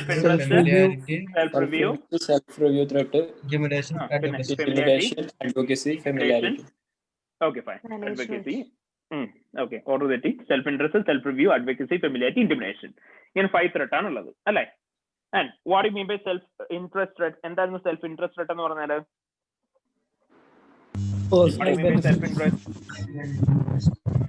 നമ്മൾ നമ്മുടെ പ്രൊഫഷണൽ ഇൻട്രസ്റ്റിനേക്കാൾ ഇമ്പോർട്ടൻസ് കൊടുക്കുന്നത് എന്തിനാണ്? നമ്മുടെ പേഴ്സണൽ ഇൻട്രസ്റ്റിനാണ്. That is something called self interest threat. നമുക്ക് ബേസിക്കലി ഫാമിലി അല്ലെങ്കിൽ പേഴ്സണൽ റിലേഷൻഷിപ്പ് ഉണ്ടെന്നുണ്ടെങ്കിൽ, നമുക്ക് എന്തെങ്കിലും ഗിഫ്റ്റ് അല്ലെങ്കിൽ ഹോസ്പിറ്റാലിറ്റി സർവീസസ് കിട്ടുമെന്ന് പറയുകയാണെങ്കിൽ, നമ്മുടെ പാർട്ണർ ക്ലയന്റ് കമ്പനിയിൽ ഉണ്ടെന്നുണ്ടെങ്കിൽ, നമ്മൾ പ്രീവിയസ്ലി ക്ലയന്റ് കമ്പനി വർക്ക് ചെയ്തിട്ടുണ്ടെന്നുണ്ടെങ്കിൽ, നമ്മളും ക്ലയന്റ് കമ്പനിയും തമ്മിൽ എന്തെങ്കിലും തരത്തിലുള്ള ഫിനാൻഷ്യൽ മാറ്റേഴ്സിനെ ബേസ് ചെയ്തുള്ള കാര്യങ്ങളുണ്ട്, നമുക്ക് എന്തെങ്കിലും ഷെയർസിൽ ഇൻവെസ്റ്റ്മെന്റോ ഡിബെഞ്ചേഴ്സിൽ ഇൻവെസ്റ്റ്മെന്റോ ഒക്കെ ഉണ്ട്, ഈ സിറ്റുവേഷൻസിലെല്ലാം സെൽഫ് ഇൻട്രസ്റ്റ് ത്രെഡ് ഉണ്ടാവും. In addition to this, self interest ത്രെഡിന് ഈസിലി പിക്ക് ചെയ്യാൻ പറ്റുന്ന കുറച്ച് സിനാരിയോ നമ്മൾ പഠിച്ചിരുന്നു. ഏതൊക്കെയായിരുന്നു? Loans and guarantees. ഓർമ്മയുണ്ടോ? എന്തായിരുന്നു ലോൺസ് ആൻഡ് ഗ്യാരണ്ടി എന്ന് പറഞ്ഞാൽ? ക്ലയന്റ് കമ്പനി നമുക്ക് എന്തെങ്കിലും ലോൺ തരുവോ, അല്ലെങ്കിൽ ക്ലയന്റ് കമ്പനി നമുക്ക് എന്തെങ്കിലും ലോണിന്റെ ഗ്യാരണ്ടിയർ ആയിട്ട് ആക്ട് വല്ലതും ചെയ്യുന്നുണ്ടെങ്കിൽ അവിടെ സെൽഫ് ഇൻട്രസ്റ്റ് ത്രെഡ് ഉണ്ടാവും. Then overdue fees. ഓവർഡ്യൂ ഫീസിന്റെ കേസിൽ സെൽഫ് ഇൻട്രസ്റ്റ് ത്രെഡ് ഉണ്ടാവും. Then percentage of contingent fees. Percentage of contingent fees ICCI code of ethics പ്രകാരം അലൗഡ് ആണോ? അല്ല. പെർസെന്റേജ് അല്ലെങ്കിൽ കണ്ടിജന്റ് ഫീസിന്റെ കാര്യം പറയുകയാണെങ്കിൽ അപ്പോഴേ പറഞ്ഞോണം സെൽഫ് ഇൻട്രസ്റ്റ് ത്രെഡ് ആണ്. Then what I mean by high percentage fees? എന്തായിരുന്നു ഹൈ പെർസെന്റേജ് ഫീസ് എന്ന് പറഞ്ഞാൽ? എന്തായിരുന്നു ഹൈ പെർസെന്റേജ് ഫീസ് എന്ന് പറഞ്ഞാൽ? മോർ ദാൻ 15% ഓഫ് നമ്മുടെ ടോട്ടൽ ഓഡിറ്റ് ഫീ നമുക്ക് കിട്ടുന്നത് ഒരു പർട്ടിക്കുലർ ക്ലയന്റിന്റെ അടുത്ത് നിന്നാണെന്നുണ്ടെങ്കിൽ അവിടെയാണ് എന്തുണ്ടാവുക? There will be self interested. മനസ്സിലായോ? അത് എത്ര നാളായിട്ട് വേണം? 2 consecutive years ആയിട്ട് മോർ ദാൻ 100% മേലെ നമ്മുടെ ഓഡിറ്റ് ഫേമിന്റെ റവന്യൂവിന്റെ 15%, ഒരിക്കലും പറയാം, നമ്മുടെ ടോട്ടൽ ഓഡിറ്റ് ഫീയുടെ 15% മേലെ റവന്യൂ നമുക്ക് കിട്ടുന്നത് ഒരു പർട്ടിക്കുലർ ക്ലയന്റിന്റെ കയ്യിൽ നിന്നാണ് ഫ്രം ദ 2 consecutive years. അങ്ങനെയാണെങ്കിൽ അതെന്താണ്? It's a self interested. Okay, that's something called percentage fees, high percentage fees. Then what you mean by low balling? എന്തായിരുന്നു ലോ ബോളിംഗ് എന്ന് പറഞ്ഞാൽ? ലോ ഫീസ് ക്വാളിറ്റി കുറയ്ക്കുക, ഫീസും കുറയ്ക്കുക. പെർഫെക്റ്റ്. ഞാൻ വീണ്ടും ലാസ്റ്റ് സെഷനിലും പറഞ്ഞതാണ്, ഓഡിറ്റ് ഫീസ് കുറയ്ക്കുന്നതല്ല ലോ ബോളിംഗ്. ലോ ബോളിംഗ് എന്ന് പറഞ്ഞാൽ എന്താണ്? ഓഡിറ്റ് ഫീസ് റെഡ്യൂസ് ചെയ്യും, അതിനനുസരിച്ച് ക്വാളിറ്റി ഓഫ് ഓഡിറ്റ് റെഡ്യൂസ് ചെയ്യുന്നതിനെയാണ് നമ്മൾ എന്ത് പറയുക? Law bowling. ഓക്കെ, എപ്പോഴും ഓർത്തണം കേട്ടോ. ഓഡിറ്റ് ഫീ കുറച്ച് കോട്ട് ചെയ്യും, അതിനനുസരിച്ച് ഓഡിറ്റിന്റെ ക്വാളിറ്റി റെഡ്യൂസ് ചെയ്യുന്നതിനെയാണ് ലോ ബോളിംഗ് എന്ന് പറയാം. ഓക്കെ, ദെൻ നമ്മൾ എന്തെങ്കിലും തരത്തിലുള്ള റിക്രൂട്ട്മെന്റ് ക്ലയന്റ് കമ്പനി നടത്തി കൊടുക്കും ഒക്കെ ചെയ്തിട്ടുണ്ടെങ്കിലും അവിടെ എന്ത് തന്നെയായിരിക്കും ഉണ്ടാവുക? സെൽഫ് ഇൻട്രസ്റ്റ് ത്രെഡ് തന്നെയായിരിക്കും ഉണ്ടാവുക. Okay, then what about the self review thread? എന്തായിരുന്നു സെൽഫ് റിവ്യൂ ത്രെഡ് എന്ന് പറഞ്ഞാൽ? എന്താണ് self review thread? Auditor review. Okay, auditor എന്ത് ചെയ്യാണ്? ക്ലയന്റ് കമ്പനിയുടെ വർക്ക് റിവ്യൂ ചെയ്യുന്നു. എന്ത് വർക്കായിരിക്കും റിവ്യൂ ചെയ്യുന്നുണ്ടാവുക? ഓഡിറ്റർ ഓൾറെഡി ക്ലയന്റ് കമ്പനിയിൽ പെർഫോം ചെയ്ത് കൊടുത്ത വർക്ക് തന്നെ. അതിനെയാണ് നമ്മൾ എന്തെന്ന് വിളിക്കുക? സെൽഫ് റിവ്യൂ ത്രെഡ് എന്ന് വിളിക്കുക. ഓർമ്മയുണ്ടല്ലോ അല്ലേ? അപ്പം സെൽഫ് റിവ്യൂ ത്രെഡ് ഏത് സിറ്റുവേഷനിലാണ് ഉണ്ടാവുന്നതെന്ന് ചോദിച്ചു കഴിഞ്ഞാൽ, ആസ് ആൻ ഓഡിറ്റർ നമ്മൾ ക്ലയന്റ് കമ്പനിക്ക് എന്തെങ്കിലും തരത്തിലുള്ള ഒരു സർവീസ് കൊടുത്തു. ഓക്കെ, ക്ലയന്റ് കമ്പനിക്ക് നമ്മൾ എന്തെങ്കിലും തരത്തിലുള്ള ഒരു സർവീസ് ഓൾറെഡി കൊടുത്തിട്ടുണ്ട്, ആൻഡ് ആ സർവീസിന് പുറമെ നമ്മൾ ഇപ്പോൾ ഓഡിറ്റ് ചെയ്യാൻ ചെല്ലുകയാണെങ്കിൽ അപ്പോഴാണ് എന്തുണ്ടാവുക? സെൽഫ് റിവ്യൂ ത്രെഡ് ഉണ്ടാവുക. Case number 1. കേസ് നമ്പർ 2, നിങ്ങൾ ഓൾറെഡി ക്ലയന്റ് കമ്പനിയിൽ വർക്ക് ചെയ്തുകൊണ്ടിരുന്ന ആളായിരുന്നു, അവിടെ നിന്ന് റിസൈൻ ചെയ്തിട്ട് ഓഡിറ്റ് ഫേമിൽ ജോയിൻ ചെയ്തതാണ്. അങ്ങനെയാണെങ്കിൽ അവിടെ എന്തുണ്ടാവും? സെൽഫ് റിവ്യൂ ത്രെഡ് ഉണ്ടാവും. കേസ് നമ്പർ 3, നിങ്ങൾ ഇതുവരെ ക്ലയന്റ് കമ്പനിക്ക് വേറെ നോൺ ഓഡിറ്റ് സർവീസസ് ഒന്നും കൊടുത്തിട്ടില്ല, നിങ്ങൾ ഓഡിറ്റ് ചെയ്യാൻ ചെന്നു. ഓഡിറ്റ് ചെയ്യാൻ ചെന്ന സമയത്ത് നിങ്ങൾ എന്ത് ചെയ്യാണ്? ക്ലയന്റിന്റെ ടാക്സ് കമ്പ്യൂട്ടേഷൻ ചെയ്ത് കൊടുക്കുകയാണ്. Again it's a self review thread. പറഞ്ഞു മനസ്സിലായോ? ഓക്കെ, അപ്പൊ ഇതുപോലത്തെ എല്ലാ കേസുകളിലും എന്ത് തന്നെയായിരിക്കും ഉണ്ടാവുക? സെൽഫ് റിവ്യൂ ത്രെഡ് തന്നെയായിരിക്കും ഉണ്ടാവുക. ക്ലിയർ ആയോ? ഓക്കെ, അപ്പം എപ്പോഴാണോ നിങ്ങൾ ഒരു സർവീസ് കൊടുത്തത് അതിന് പുറമെ ഒരു പുതിയ സർവീസും കൂടെ കൊടുത്തു കഴിഞ്ഞാൽ അവിടെ എല്ലാം എന്ത് തന്നെയായിരിക്കും ഉണ്ടാവുക? സെൽഫ് റിവ്യൂ ത്രെട്ട് തന്നെയായിരിക്കും ഉണ്ടാവുക. Then advocacy threat. What about the advocacy threat? എന്താണ് advocacy threat എന്ന് പറഞ്ഞാൽ? മക്കളെ എന്താണ് advocacy threat? Promoting client interest. Okay, promoting the client അല്ലേ, അല്ലെന്നുണ്ടെങ്കിൽ representing the client. ഒരു ക്ലയന്റിന് എന്തെങ്കിലും തരത്തിലുള്ള ലീഗൽ സർവീസസിന് വേണ്ടിയിട്ടോ അല്ലെങ്കിൽ ഒരു ഫിനാൻസ് റേസ് ചെയ്യാൻ വേണ്ടിയിട്ടോ അല്ലെങ്കിൽ എന്തെങ്കിലും ഒരു സർവീസിന് വേണ്ടിയിട്ട് ക്ലയന്റ് കമ്പനിയെ റെപ്രസെന്റ് ചെയ്ത് ഓഡിറ്റർ എവിടെയെങ്കിലും സംസാരിച്ചിട്ടുണ്ടെങ്കിൽ ആ ഒരു സിറ്റുവേഷൻ ഉണ്ടാകുന്ന ത്രെട്ടാണ് advocacy threat. Okay, then next one, it's about the familiarity threat. എന്താണ് familiarity threat എന്ന് പറഞ്ഞാൽ? ഓഡിറ്ററും ക്ലയന്റ് കമ്പനിയും തമ്മിലുള്ള റിലേഷൻഷിപ്പ് കാരണം കൊണ്ട് അല്ലെങ്കിൽ സിംപ്ലി പറയുകയാണെങ്കിൽ ആ ഒരു ഫെമിലിയർ ആയിട്ടുള്ള കാരണം കൊണ്ട് ഉണ്ടാവുന്ന ത്രെട്ടാണ് ഫെമിലിയാരിറ്റി ത്രെട്ട്. ലിറ്ററലി പറയുകയാണെങ്കിൽ നമുക്ക് പറയാൻ പറ്റുന്ന സിറ്റുവേഷൻസ് ഏതൊക്കെയായിരുന്നു? ഫാമിലി അല്ലെങ്കിൽ പേഴ്സണൽ റിലേഷൻഷിപ്പ് ഉണ്ടെന്നുണ്ടെങ്കിൽ, നമ്മൾ തമ്മിൽ ലോങ് ടേം അസോസിയേഷൻ ഉണ്ടെന്നുണ്ടെങ്കിൽ, അല്ലെങ്കിൽ നമ്മൾ റീസെന്റ് വേറെ എന്തെങ്കിലും നോൺ ഓഡിറ്റ് സർവീസസ് കൊടുത്തിട്ടുണ്ടെന്നുണ്ടെങ്കിൽ, അല്ലെങ്കിൽ എന്തെങ്കിലും തരത്തിൽ ഇപ്പൊ മോർ ദാൻ 6 years അല്ലെങ്കിൽ 7 years ഒക്കെ ആയിട്ട് നമ്മൾ ക്ലയന്റ് കമ്പനിയിൽ ഓഡിറ്റർ ആയിട്ട് തന്നെ എംപ്ലോയിഡ് ആയിട്ടുണ്ടെന്നുണ്ടെങ്കിൽ ഈ സിറ്റുവേഷനിലെല്ലാം എന്ത് തന്നെയായിരിക്കും ഉണ്ടാവുക? ഫെമിലിയാരിറ്റി ത്രെട്ട് ആയിരിക്കും ഉണ്ടാവുക. ഓക്കെ, ആൻഡ് വെരി ഫൈനലി നമ്മൾ പഠിച്ച ത്രെട്ട് ആയിരുന്നു ഇന്റിമിഡേഷൻ ത്രെട്ട്. ഏതൊക്കെ സിറ്റുവേഷനിലാണ് ഇന്റിമിഡേഷൻ ത്രെട്ട് ഉണ്ടാവുന്നത്? ഏതൊക്കെ സിറ്റുവേഷനിലാണ് ഇന്റിമിഡേഷൻ ത്രെട്ട് ഉണ്ടാവുക? ലിമിറ്റേഷൻ ഉണ്ടാവുമ്പോൾ 3 സിറ്റുവേഷൻസ് നമ്മൾ പറഞ്ഞു. ഏതൊക്കെയായിരുന്നു? coercion, undue influence, പിന്നെ scope of engagement. ലിമിറ്റ് ചെയ്യുന്നത് അല്ലേ? So coercion, undue influence, limiting the scope of engagement. What do you mean by coercion? എന്താണ് coercion എന്ന് പറഞ്ഞാൽ? What do you mean by coercion? ഭീഷണി അല്ലേ? നമ്മൾ എന്ത് ചെയ്യാണ്? We are being forced by someone else. Okay, we are being forced by someone else. അതാണ് coercion എന്ന് പറഞ്ഞിട്ടുണ്ടെങ്കിൽ നമ്മളെ എന്തെങ്കിലും കാര്യങ്ങൾ പറഞ്ഞ് ത്രെട്ടനിങ് ചെയ്യാണ്. അതായത് നമുക്ക് എഗൈൻസ്റ്റ് ആയിട്ട് ലിറ്റിഗേഷൻ റേസ് ചെയ്യും എന്ന് പറഞ്ഞിട്ടോ, അല്ലെങ്കിൽ നമുക്ക് എഗൈൻസ്റ്റ് ആയിട്ട് സ്യൂട്ട് ഫയൽ ചെയ്യും എന്ന് പറഞ്ഞിട്ടോ, അല്ലെങ്കിൽ നെക്സ്റ്റ് ഇയറിൽ നമുക്ക് ഓഡിറ്റ് തരില്ല എന്ന് പറയുന്നു. ഇങ്ങനെയൊക്കെ ചെയ്യുന്നതിനെയാണെന്ന് വിളിക്കുക. We will call it as coercion. Undue influence എന്ന് പറഞ്ഞാൽ എന്താണ്? ഒരു ഫാമിലി അല്ലെങ്കിൽ പേഴ്സണൽ റിലേഷൻഷിപ്പിലുള്ള ഒരാള്, അല്ലെങ്കിൽ നിങ്ങളുടെ മേലെ ഇൻഫ്ലുവൻസ് ചെയ്യാൻ പറ്റുന്ന ആരും, ഓക്കെ, നിങ്ങളെ കൊണ്ടിട്ട് ഫോഴ്സ്ഫുള്ളി ഒരു പാർട്ടിക്കുലർ കാര്യം ചെയ്യിപ്പിക്കുന്നതിനെയാണ് അൺഡ്യൂ ഇൻഫ്ലുവൻസ് എന്ന് പറയാം. അപ്പോൾ ഓട്ടോമാറ്റിക്കലി ക്ലോസ് ബിസിനസ് റിലേഷൻഷിപ്പ് അല്ലെങ്കിൽ വേറെ എന്തെങ്കിലും തരത്തിലുള്ള ഒരു സീനിയർ പേഴ്സൺ ക്ലയന്റ് കമ്പനിയിൽ ഉണ്ടെന്നൊക്കെ പറയുകയാണെങ്കിൽ ഓട്ടോമാറ്റിക്കലി അവിടെ എന്തുണ്ടാവും? ഇന്റിമിഡേഷൻ ത്രെട്ട് ഉണ്ടാവും. ആൻഡ് വെരി ഫൈനലി നമുക്ക് പറയാൻ പറ്റും limiting the scope of audit. അതായത് adequate amount of audit time നിങ്ങൾക്ക് തരുന്നില്ല. ഓക്കെ, ദെൻ നിങ്ങളുടെ സ്കോപ്പ് ഓഫ് ഓഡിറ്റ് നിങ്ങൾക്ക് ഫുൾഫിൽ ചെയ്യാൻ പറ്റുന്നില്ല. സേ ഫോർ എക്സാമ്പിൾ അവർ പറയുകയാണ് നിങ്ങൾ 10 എംപ്ലോയീസിനെ യൂസ് ചെയ്യാൻ പാടുള്ളൂ, അല്ലെങ്കിൽ അവർ പറയുകയാണ് നിങ്ങൾ ഇന്ന ബുക്സ് ആക്സസ് ചെയ്യാൻ പാടില്ല, അവർ പറയുകയാണ് നിങ്ങൾ ഫിനാൻസ് ഡയറക്ടറോട് സംസാരിക്കാൻ പാടില്ല. ഈ സിറ്റുവേഷനിലെല്ലാം ഇങ്ങനെ എന്ത് തന്നെയായിരിക്കും ഉണ്ടാവുക? എഗൈൻ അവിടെ ഉണ്ടാവുക ഇന്റിമിഡേഷൻ ത്രെട്ട് തന്നെയായിരിക്കും. Because they are creating limitation in the scope of audit. അപ്പൊ ഇങ്ങനെയായിരിക്കും ഇന്റിമിഡേഷൻ ത്രെട്ട് ഉണ്ടാവുക. ആൻഡ് ബേസിക്കലി നിങ്ങൾക്ക് 3 ത്രെട്ടുകളാണ് ഇന്റർലിങ്ക് ചെയ്യാൻ പറ്റുന്നത്: സെൽഫ് ഇൻട്രസ്റ്റ്, ഫെമിലിയാരിറ്റി, ഇന്റിമിഡേഷൻ. കാരണം ഫാമിലി അല്ലെങ്കിൽ പേഴ്സണൽ റിലേഷൻഷിപ്പോ കാര്യങ്ങളൊക്കെ ഉണ്ടെന്നുണ്ടെങ്കിൽ എന്തുണ്ടാവാം? സെൽഫ് ഇൻട്രസ്റ്റ് ഉണ്ടാവാം, ഫെമിലിയാരിറ്റി ഉണ്ടാവാം, ഇന്റിമിഡേഷൻ ഉണ്ടാവാം. ഓക്കെ, സോ ഫാമിലി അല്ലെങ്കിൽ പേഴ്സണൽ റിലേഷൻഷിപ്പിനെ കുറിച്ച് സിംപ്ലി പറയാണ്. അങ്ങനെയാണെങ്കിൽ പ്രൈമറി ആയിട്ട് അവിടെ എന്ത് മാത്രമായിരിക്കും വരിക? ഫെമിലിയാരിറ്റി ആയിരിക്കും വരുന്നുണ്ടാവുക. ദെൻ അവിടെ നിങ്ങളെ കൊണ്ട് ബുദ്ധിമുട്ടിച്ചൊരു കാര്യം ചെയ്യുകയാണെങ്കിൽ മാത്രമേ എന്താവുള്ളൂ? അത് ഇന്റിമിഡേഷൻ ആവത്തുള്ളൂ. ആൻഡ് നിങ്ങൾ നിങ്ങളുടെ ആ പേഴ്സണൽ ബെനിഫിറ്റിന് വേണ്ടിയിട്ടാണ് ചെയ്തു കൊടുക്കുന്നതെങ്കിലാണ് സെൽഫ് ഇൻട്രസ്റ്റ് ആവുന്നത്. അപ്പം ഡയറക്ട്ലി പറയുകയാണെങ്കിൽ ഏറ്റവും ക്ലോസ് ആയിട്ട് നിൽക്കുന്ന 2 എന്തായിരിക്കും? 1 ഫെമിലിയാരിറ്റി, 2 സെൽഫ് ഇൻട്രസ്റ്റ്, 3 നിങ്ങളുടെ ഇന്റിമിഡേഷൻ ത്രെട്ട്. നിങ്ങൾക്ക് ഈസിലി മാറ്റി നിർത്താൻ പറ്റുന്ന 2 ത്രെട്ടുകളാണ് സെൽഫ് റിവ്യൂ അതുപോലെ തന്നെ അഡ്വക്കസി. കാരണം എന്താണ്? ഓൾറെഡി നിങ്ങൾ ക്ലയന്റ് കമ്പനിയെ റെപ്രസെന്റ് ചെയ്ത് എവിടെയെങ്കിലും സംസാരിച്ചാൽ മാത്രമേ അഡ്വക്കസി ത്രെട്ട് വരത്തുള്ളൂ. ആൻഡ് സെയിം ആസ് ദാറ്റ്, നിങ്ങളിപ്പം എന്തെങ്കിലും സർവീസ് ഓൾറെഡി ചെയ്ത് കൊടുത്തിട്ടുണ്ട്, അല്ലെങ്കിൽ ഇനിയും പുതിയ സർവീസ് ചെയ്തു തരാം എന്ന് മെൻഷൻ ചെയ്താൽ മാത്രമേ എന്ത് വരുള്ളൂ?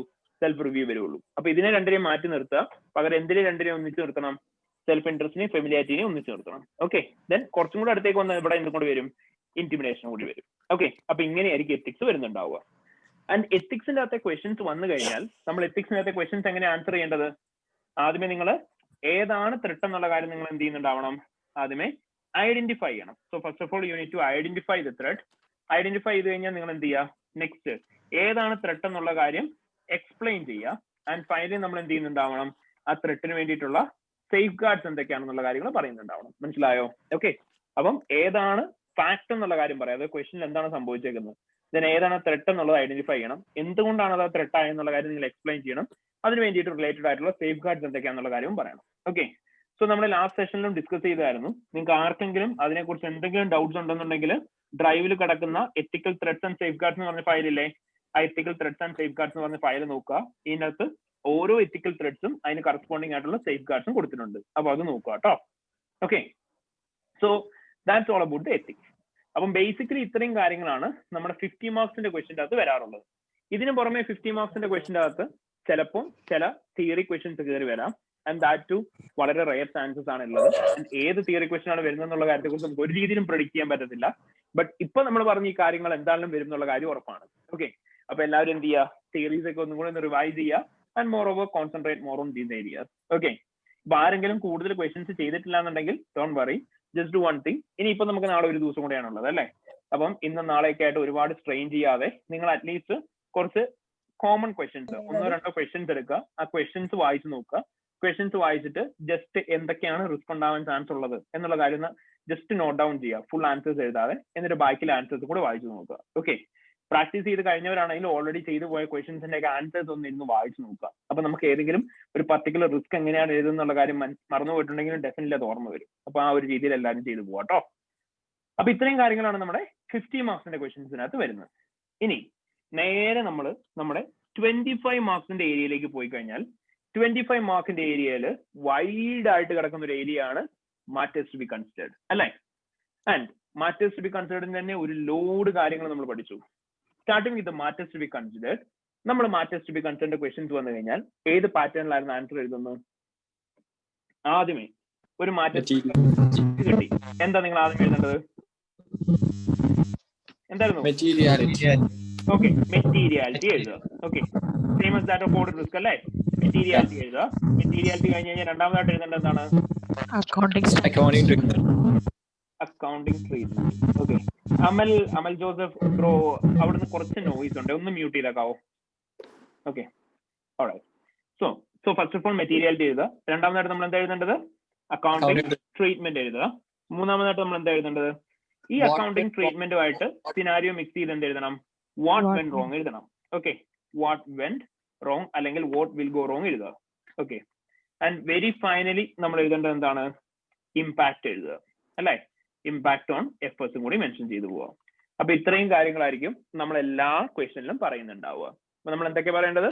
ആദ്യമേ മെറ്റീരിയാലിറ്റി പറയണം, അക്കൗണ്ടിങ് ട്രീറ്റ്മെന്റ് പറയണം, വാട്ട് വെന്റ് റോങ് പറയണം, ഇമ്പാക്ട് പറയണം. ഇത്രയും കാര്യങ്ങൾ പറഞ്ഞു കഴിഞ്ഞാലാണ് ബാക്കി കാര്യങ്ങളിലേക്ക് പോകുന്നത്. മാറ്റേഴ്സ് ടു ബി കൺസിഡേർഡ് തന്നെ ഏതൊക്കെ ഏരിയാസ് നമ്മൾ പഠിച്ചിട്ടുള്ളത്? Matters to be considered and ഏതൊക്കെയായിരുന്നു? ഓക്കെ, ഓഡിറ്റ് എവിഡൻസ് പഠിച്ചിട്ടുണ്ട്. പിന്നെ further actions. Okay, further actions അല്ലെങ്കിൽ ഫർദർ പ്രൊസീജിയേഴ്സ് പഠിച്ചു അല്ലേ. ഫർദർ പ്രൊസീജിയേഴ്സ് പഠിച്ചു. പിന്നെ ഡിസ്കഷൻ വിത്ത് മാനേജ്മെന്റ് പഠിച്ചു. ഇത്രയാണ് നമ്മൾ മെയിൻ ആയിട്ട് പഠിച്ചത്. And let's start from here. Further action. Matters to be considered and further action ആണ് നിങ്ങളോട് ചോദിക്കുന്നത്. I will give you a scenario. Consider like this. നിങ്ങളോട് പറയാണ് കമ്പനി ഇപ്പം ഒരു പർട്ടിക്കുലർ എമൗണ്ട് പ്രൊവിഷൻ ക്രിയേറ്റ് ചെയ്തു. ഓക്കെ, കമ്പനി ഇപ്പം അല്ല വേണ്ട, കുറച്ച് മുമ്പ് നമ്മൾ പറഞ്ഞ സെയിം സിനാരിയോ തന്നെ റവന്യൂ ഡേയ്സ് തന്നെ പറയാം. കമ്പനി പറയാണ് കമ്പനി 10,000 rupees റവന്യൂല് കാണിച്ചു എന്ന് പറഞ്ഞു. അല്ലാന്നുണ്ടെങ്കിൽ അത് മെടവിട്ടേക്ക്. ഇങ്ങനെ പറയാണ് കമ്പനി ബെസ്പോക്ക് ഇൻവെന്ററീസ് ആണ് മാനുഫാക്ചർ ചെയ്യുന്നത്. അതുകൊണ്ട് കമ്പനി എല്ലാ കസ്റ്റമേഴ്സിന്റെയും കയ്യിൽ നിന്ന് 10,000 വെച്ചിട്ട് അഡ്വാൻസ് വാങ്ങുന്നുണ്ട്. ഇത്ര മാത്രമാണ് പറഞ്ഞേക്കുന്നത്. എന്താ ഓഡിറ്റ് റിസ്ക്? അല്ല, ഓഡിറ്റ് റിസ്ക് അല്ല. What is the matter to be considered here? Revenue IFRS 15 അല്ലേ. അപ്പൊ നമ്മൾ ആദ്യമേ യൂഷ്വലി ചെയ്യാറുള്ളത് തന്നെ മെറ്റീരിയാലിറ്റി കാൽക്കുലേറ്റ് ചെയ്യുന്നു. അക്കൗണ്ടിങ് ട്രീറ്റ്മെന്റ് പറഞ്ഞു. IFRS 15 പ്രകാരം റവന്യൂ നമ്മൾ പെർഫോമൻസ് ഒബ്ലിഗേഷൻ സാറ്റിസ്ഫൈഡ് ആയി കഴിഞ്ഞാൽ മാത്രമേ റെക്കഗ്നൈസ് ചെയ്യാൻ പാടുള്ളൂ. അണ്ടിൽ ദാറ്റ് അത് ഡെഫേർഡ് ഇൻകം ആയിട്ട് വെക്കണം എന്ന് പറഞ്ഞു. വാട്ട് വെന്റ് റോങ് നമ്മൾ പറയാ. ഇവിടെ they can be chances that company already ഇത് എന്തായിട്ടായിരിക്കും കാണിച്ചേക്കുന്നത്. അല്ലെങ്കിൽ ബേസിക്കലി നിങ്ങളോട് ഇപ്പൊ matters to be considered question അതാണ് തെറ്റാണെന്ന് തന്നെ ആയിരിക്കും പറഞ്ഞേക്കുന്നത്. അപ്പൊ നിങ്ങൾ എന്ത് പറയാ? However the company have included this amount as revenue during the year, but it should be kept as a deferred income. Therefore, the amount of revenue is overstated and the deferred income is thereby understated. ഇത്രയും കാര്യങ്ങൾ നിങ്ങൾ ഇവിടെ വരെ പറഞ്ഞു വെച്ചു. ഇനി what are the further action? എന്താണ് further actions? എന്തൊക്കെയാണ് നിങ്ങൾ പറയേണ്ട further actions? Matters to be considered further ആക്ഷന്റെ ക്വസ്റ്റൻ ആണ്. പാർട്ട് ബി എന്തൊക്കെയാ? First one discussion with Management. Management പറയാ. നിങ്ങൾ എന്താണ് മാനേജ്മെന്റിനോട് ഡിസ്കസ് ചെയ്യേണ്ടതെന്നുള്ള കാര്യം പറയാ. സെക്കൻഡ് ഫർദർ ആക്ഷൻ എന്താണ്? Discuss with those Those charges those with charge with governance. ഗവേണൻസുമായിട്ട് ഡിസ്കസ് ചെയ്യാൻ പറയാം. ദെൻ തേർഡ് വണ്ണിന് മുമ്പ് ഇവിടെ പറയണം those charge with governance discuss ചെയ്തിട്ട് കറക്റ്റ് ചെയ്യാൻ വില്ലിംഗ് ആയിട്ടില്ല എന്നുണ്ടെങ്കിൽ നമ്മൾ എന്താ ചെയ്യേണ്ടത്? ഇമ്പാക്ട് ഓൺ FS എന്താന്നുള്ള കാര്യം ആരോട് പറയണം? ദോസ് ചാർജ് വിത്ത് ഗവേണൻസിന്റെ അടുത്ത് പറയണം. ദെൻ തേർഡ് വൺ എന്താണ്? Return representation. Okay. And fourth one എന്ന് പറഞ്ഞാൽ എന്താണ്? റിപ്പോർട്ടിൽ പറയാൻ പറയാം. റിപ്പോർട്ട് അല്ലെങ്കിൽ ഒപ്പീനിയൻ പറയാൻ പറയാം. അപ്പൊ ഇത്രയാണ് നമ്മുടെ ഫർദർ ആക്ഷൻസ് പറയാം. അപ്പൊ ഈ നമ്മൾ പറഞ്ഞ സിനാരിയോയുടെ ബേസിസ് പറയണം നമ്മൾ എന്ത് പറയണം? The auditor should discuss with the management and the auditor should request the management to remove the amount of revenue, and this amount must be kept as part of the deferred income. And in case if the management is unwilling to correct the misstatement, auditor should communicate the same to those charged with governance. And in case if they are also unwilling to correct the misstatement, auditor should discuss with those charged with governance about the potential impact that they will create over the auditor's report. And in case if they are still unwilling to correct, auditor should request written representation from them stating about their intention of not correcting the misstatement. And finally, the auditor should also reflect the same within the auditor's report അല്ലെങ്കിൽ auditor's opinion എന്ന് പറയാം. പറഞ്ഞു മനസ്സിലായോ? അപ്പൊ ഇത്രയും കാര്യങ്ങളായിരിക്കും നമ്മൾ further ആക്ഷൻസിന്റെ അകത്ത് പറയേണ്ടത്. ക്ലിയർ ആയോ? ഓക്കെ. അപ്പൊ എന്തൊക്കെയായിരുന്നു? ഡിസ്കഷൻ വിത്ത് മാനേജ്മെന്റ് പറയാം. അവർ കറക്റ്റ് ചെയ്യാൻ മീനിങ് ആയിട്ടില്ലെങ്കിൽ ദോസ് ചാർജ് വിത്ത് ഗവേണൻസിനോട് പറയാം. ഇമ്പാക്ട് ഓവർ FS അല്ല, ഇമ്പാക്ട് ഓവർ റിപ്പോർട്ട് എന്താണെന്നുള്ള കാര്യം കമ്മ്യൂണിക്കേറ്റ് ചെയ്യാൻ പറയണം. ദെൻ റിട്ടേൺ റെപ്രസെന്റേഷൻ ഒബ്ടൈൻ ചെയ്യാൻ പറയണം. റിപ്പോർട്ടിലും റിഫ്ലക്ട് ചെയ്യാൻ പറയണം. ഇങ്ങനെയായിരിക്കും നമ്മൾ യൂഷ്വലി പറയാറുള്ളത്. ഓക്കെ. ഫർദർ ആക്ഷന്റെ കേസിൽ. അപ്പൊ ഓരോ സിറ്റുവേഷനിൽ നോക്കാട്ടോ എന്ത് ഫർദർ ആക്ഷൻ എടുക്കേണ്ടതെന്ന്. ഇപ്പൊ അവിടെ ആഡിക്വേറ്റ് എമൗണ്ട് ഓഫ് പ്രൊസീജിയേഴ്സ് ഒന്നും ചെയ്തിട്ടില്ല എന്നാണ് പറയുന്നുണ്ടെങ്കിൽ നിങ്ങൾ എന്ത് പറയണം? പ്രൊസീജിയേഴ്സും കൂടി ചെയ്യാൻ പറയണം. അപ്പൊ ഡിപ്പെൻസ് ഓൺ ദ സിനാരിയോ നിങ്ങൾ നോക്കുക എന്തൊക്കെ ഫർദർ ആക്ഷൻസ് ആണ് എടുക്കേണ്ടതെന്ന്. അപ്പൊ ഇതായിരുന്നു കേസ് നമ്പർ 1. ഇനി കേസ് നമ്പർ 2 എന്ന് പറഞ്ഞാൽ എന്താണ്? നിങ്ങളോട് ചോദിക്കുക matters to be considered and discussion with the management ആണ് ചോദിക്കുക. Matters to be considered and discussion with the management ആണ് നിങ്ങളോട് ചോദിക്കുന്നുണ്ടെങ്കിൽ നിങ്ങൾ എന്താ പറയേണ്ടത്? അവിടെ മാനേജ്മെന്റുമായിട്ട് നിങ്ങൾ എന്തൊക്കെ കാര്യങ്ങൾ ഡിസ്കസ് ചെയ്യണം എന്നുള്ള കാര്യമാണ് പറയുന്നത്. അപ്പൊ ഇത് കുറച്ചും കൂടി എന്താണ് നിങ്ങളുടെ നേരത്തെ ക്വസ്റ്റിൻ്റെ അകത്ത് എലാബറേഷൻ ഉള്ള ക്വസ്റ്റൻ അല്ല. പകരം നിങ്ങൾ ഈ ഒരു കാര്യം മാത്രം പറഞ്ഞാൽ മതി, ഡിസ്കഷൻ വിത്ത് ദ മാനേജ്മെന്റ് മാത്രം. അപ്പൊ നിങ്ങൾ എന്താ പറയേണ്ടത്? Matters to be considered and discussion with management ചോദിക്കുകയാണ്. അപ്പൊ നിങ്ങൾ എന്ത് ചെയ്യുക? കുറച്ചും കൂടി ഈ ഡിസ്കഷൻ വിത്ത് മാനേജ്മെന്റിന്റെ പാർട്ട് മാത്രം പറയുന്നുണ്ട്, അവിടെ മാത്രം എലാബറേറ്റ് ചെയ്ത് പറയാം. അപ്പൊ അവിടെ യൂഷ്വലി നിങ്ങൾ എന്താ പറയേണ്ടതെന്ന് വെച്ചാൽ ഇപ്പൊ എന്തെങ്കിലും അസംഷൻസ് ഒക്കെ ഉള്ള ഒരു ഏരിയ ആണെന്നുണ്ടെങ്കിൽ നിങ്ങൾ എന്ത് ചെയ്യുക? മാനേജ്മെന്റിനോട് ഈ അസംഷൻസ് എന്തൊക്കെയാണെന്നുള്ള കാര്യം ഡിസ്കസ് ചെയ്യാൻ പറയണം. എന്നിട്ട് അവിടെ എന്തെങ്കിലും റീസണബിൾ ആണോ അസംഷൻസ് നോക്കാൻ പറയാം. അല്ലാന്നുണ്ടെങ്കിൽ എങ്ങനെയാണ് FSന്റെ അത് കറക്റ്റ് ചെയ്യേണ്ടതെന്ന് പറയാം. മനസ്സിലായോ? അപ്പം ഈ ഒരു സിറ്റുവേഷൻ നമുക്ക് എന്ത് പറയാം? Discuss with the management about the reasons why they have included this this advances as part of the revenue. And in case if the assumptions provided by the management is not reasonable, auditor should request them to correct the misstatement in the financial statements, thereby adjusting the amount within the revenue and including these amounts within the deferred income എന്നുള്ള കാര്യം പറയാം. പറഞ്ഞു മനസ്സിലായോ? Okay. അപ്പൊ ഇങ്ങനെയായിരിക്കും matters to be considered and discussion with the management ആണെന്നുണ്ടെങ്കിൽ നമ്മൾ പറയുന്നത്. ഓക്കെ. ദെൻ ഇതിന് എൻറ്റയർലി ഡിഫറെന്റ് ആയിട്ടുള്ള ഏരിയ ആണ് ഫർദർ പ്രൊസീജിയർ. ഒരിക്കലും ഫർദർ ആക്ഷനും ഫർദർ പ്രൊസീജിയറും തമ്മിൽ മാറിപ്പോകരുത്. ഫർദർ ആക്ഷൻ എന്ന് പറഞ്ഞാൽ നമ്മളിപ്പോ പറഞ്ഞ കഥകളെല്ലാം അവിടെ വരും, ഫർദർ ആക്ഷന്റെ അത് വരും. ഹൗവർ ഫർദർ പ്രൊസീജിയർ എന്ന് പറഞ്ഞാൽ പ്യൂർലി അവിടെ വരുന്നത് എന്താണ്? It's all about the audit procedures usually, അല്ലേ? അതായത് നിങ്ങളോട് ഇപ്പൊ പറയാണ് ഒരു സിനാരിയോ തന്നിട്ട് what are the further procedure need to be perform by the auditor. അപ്പൊ നിങ്ങൾ അവിടെ എന്താ പറയേണ്ടതെന്ന് അറിയോ? നിങ്ങൾ അവിടെ പറയേണ്ടത് റവന്യൂവിന്റെ സബ്സ്റ്റാൻറ്റീവ് പ്രൊസീജിയേഴ്സ് ആണ്. മനസ്സിലായോ? ഓക്കെ. അതായത് ഇത്രയും സിറ്റുവേഷൻ തന്നിട്ട് നിങ്ങളോട് ഫർദർ പ്രൊസീജിയർ എന്താണെന്ന് ചോദിച്ചാൽ ലിറ്ററലി പറഞ്ഞ റവന്യൂ സബ്സ്റ്റാൻറ്റീവ് പ്രൊസീജിയേഴ്സ് വേണം നിങ്ങൾ പറയാൻ. അതായത് നിങ്ങൾ ആദ്യമേ റവന്യൂ റെക്കഗ്നിഷൻ ട്രീറ്റ്മെന്റ് കറക്റ്റ് അല്ല എന്ന് പറയുക, ഇവരെടുത്തേക്കുന്ന ഇമ്പാക്ട് ഓൺ FS എന്താന്ന് പറയാ, ആൻഡ് അതിനുശേഷം എന്ത് പറയാ? ഓഡിറ്റ് പ്രൊസീജിയേഴ്സ് നിങ്ങൾ പറയാ. റവന്യൂവിന് വേണ്ടിയിട്ട് എന്തൊക്കെയാണ് നിങ്ങൾ ഓഡിറ്റ് പ്രൊസീജിയേഴ്സ് പറയാറുള്ളത്, ആ ഓഡിറ്റ് പ്രൊസീജിയേഴ്സ് പറയാ. അതാണ് ഫർദർ പ്രൊസീജിയേഴ്സ് എന്ന് പറയാം. അപ്പൊ ഇതാണ് first 3 matters to be considered area. അപ്പൊ എന്തൊക്കെയായിരുന്നു? ഫർദർ ആക്ഷൻസ് പറഞ്ഞു, ഫർദർ പ്രൊസീജിയേഴ്സ് പറഞ്ഞു, ഡിസ്കഷൻ വിത്ത് ദ മാനേജ്മെന്റ് പറഞ്ഞു, അല്ലെ? ഇനി മാറ്റേഴ്സ് ടു ബി കൺസിഡേർഡ് അടുത്ത് ഏറ്റവും മെയിൻ ആയിട്ട് ചോദിക്കാൻ ചാൻസ് ഉള്ള ഏരിയ ആണ് audit evidence. Matters to be considered and audit evidence. Matters to be considered and audit evidence ആണ് നിങ്ങളോട് ചോദിക്കുന്നുണ്ടെങ്കിൽ അവിടെ നിങ്ങൾ പറയേണ്ടത് ഇതൊന്നുമല്ല. കാരണം എന്താണ്? അവിടെ നിങ്ങളോട് ചോദിക്കുന്നത് ഇങ്ങനെയാണ്, what are the audit evidence that you can find during the review എന്നാണ് ചോദിക്കുന്നത്. എന്ന് വെച്ചാൽ നിങ്ങളോട് പറയാണ് ഒരു സിനാരിയോ തന്നിട്ട് അവിടെ ഓൾറെഡി ഒരു ഓഡിറ്റ് പെർഫോം ചെയ്തിട്ടുണ്ട്. നിങ്ങൾ റിവ്യൂവിന് വേണ്ടിയിട്ട് പോവാണ്. റിവ്യൂവിന് വേണ്ടിയിട്ട് പോകുന്ന സമയത്ത് വർക്കിംഗ് പേപ്പേഴ്സിന്റെ അകത്ത് എന്തൊക്കെ എവിഡൻസ് ആണ് കാണാൻ പറ്റുന്നത്. അപ്പൊ ലിറ്ററലി പറഞ്ഞ നിങ്ങൾ പ്രൊസീജിയർ അവിടെ പറയേണ്ട കാര്യമുണ്ടോ? ഇല്ല. കാരണം എന്താണ്? ഓൾറെഡി പ്രൊസീജിയേഴ്സ് എല്ലാം വേറെ ഏതെല്ലാവോ ഓഡിറ്റേഴ്സ് വന്ന് ചെയ്തു പോയി. ഇനി നിങ്ങളോട് അവിടെ പറയാൻ പോകുന്നത് എന്താണ് നിങ്ങൾ അവിടെ നോക്കുമ്പോൾ കാണാൻ പറ്റുന്ന ഓഡിറ്റ് എവിഡൻസ്. അപ്പം ബേസിക്കലി നമ്മൾ പ്രൊസീജിയേഴ്സ് ചെയ്യുന്ന സമയത്ത് നമ്മൾ എന്തൊക്കെ എഴുതിക്കൊണ്ടിരുന്നത്? പ്രൊസീജിയേഴ്സ് ചെയ്യുന്ന സമയത്ത് നമ്മൾ എഴുതിക്കൊണ്ടിരുന്ന കാര്യമാണ് ആദ്യമേ എന്താണ് നമ്മുടെ പ്രൊസീജിയർ എന്നുള്ള കാര്യം എഴുതും, പ്ലസ് നമ്മുടെ ഡോക്യുമെന്റ് എന്താണ് ആ ഡോക്യുമെന്റിന്റെ പേര് എഴുതും, പ്ലസ് പർപ്പസ് എന്താന്നുള്ള കാര്യം എഴുതും. ഇത്രയും കാര്യങ്ങളായിരുന്നു നമ്മൾ എഴുതിക്കൊണ്ടിരുന്നത്. പക്ഷേ ഇവിടെ ഓഡിറ്റ് എവിഡൻസ് ചോദിക്കുന്ന സമയത്ത് നിങ്ങൾ ഈ പ്രൊസീജിയർ എഴുതണ്ട. കാരണം എന്താണ്? നിങ്ങളോട് പ്രൊസീജിയർ ചെയ്യാനല്ല പറയുന്നത്. ഓൾറെഡി ആരോ പ്രൊസീജിയർ ചെയ്തിട്ടുണ്ട്. അവർ ചെയ്ത പ്രൊസീജിയറിന്റെ ഔട്ട്പുട്ട് എന്താണ്, അവിടെ നിങ്ങൾക്ക് അത് നോക്കുമ്പോൾ എന്തൊക്കെയാണ് കാണാൻ പറ്റുന്നതെന്നാണ് ചോദിച്ചേക്കുന്നത്. അപ്പൊ നിങ്ങൾ ഡെഫിനറ്റ്ലി എന്ത് മാത്രം എഴുതിയാൽ മതി? നിങ്ങൾ എന്താണോ ചോദിക്കുന്ന ഡോക്യുമെന്റ്, ആ ഡോക്യുമെന്റ് എന്താണ്, ആൻഡ് ആ ഡോക്യുമെന്റിന്റെ പർപ്പസ് എന്താണോ ആ പർപ്പസും എന്താന്ന് പറയാം. Okay. Then say for example നമ്മൾ എപ്പോഴും പറയാറുള്ളതാണ് ഒരു പ്രൊസീജിയർ ആയിട്ട്. ഇപ്പൊ ഏതാ പറയാ? ബാങ്ക് റീകൺസിലേഷന്റെ കാര്യമാണ് പറഞ്ഞേക്കുന്നത്. നമ്മൾ അവിടെ എന്ത് പറയും? Obtain a copy of bank reconciliation statement and recalculate in order to ensure the accuracy. Bank reconciliation statement obtain ചെയ്തിട്ട് അത് റീകാൽക്കുലേറ്റ് ചെയ്യുക, ആക്യുറസി എൻഷുർ ചെയ്യാനായിട്ട് എന്ന് നമ്മൾ പറഞ്ഞു. അപ്പൊ അവിടെ നമുക്ക് ഈ ഒരു സിറ്റുവേഷനിൽ പറയാൻ പറ്റുന്ന ഓഡിറ്റ് എവിഡൻസ് എന്താണ്? റിവ്യൂവിന്റെ ബേസിസിൽ നിങ്ങൾക്ക് കാണാൻ പറ്റുന്നതെന്ന് ചോദിച്ചാൽ എന്താ പറയാൻ പറ്റുക? Schedule of recalculation of bank reconciliation statement in order to ensure the mathematical accuracy. അതായത് അന്ന് ഓഡിറ്റർ ഈ ഓഡിറ്റ് ചെയ്ത സമയത്ത് എന്ത് ചെയ്തിട്ടുണ്ടാവും? ആള് റീകാൽക്കുലേറ്റ് ചെയ്തിട്ടുണ്ടാവും. അപ്പൊ റീകാൽക്കുലേറ്റ് ചെയ്ത് കഴിഞ്ഞാൽ റീകാൽക്കുലേറ്റ് ചെയ്തതിന്റെ ഷെഡ്യൂൾ ഉണ്ടാവും. ആ ഷെഡ്യൂൾ എന്ത് ചെയ്യാൻ പറഞ്ഞാൽ മതി?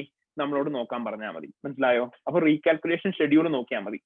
ദെൻ ഇപ്പം നേരത്തെ ഓഡിറ്റ് ചെയ്ത സമയത്ത് അവർ എന്തെങ്കിലും അസംഷൻസ് ഒക്കെ കറക്റ്റ് ആണെന്ന് അറിയാൻ റിട്ടേൺ റെപ്രസെന്റേഷൻസ് വാങ്ങിച്ചിട്ടുണ്ടാവും. അപ്പൊ നമ്മൾ പ്രൊസീജിയർ ആയിട്ട് നേരത്തെ എന്ത് പറയും? Obtain written representation from the management in order to ensure dash.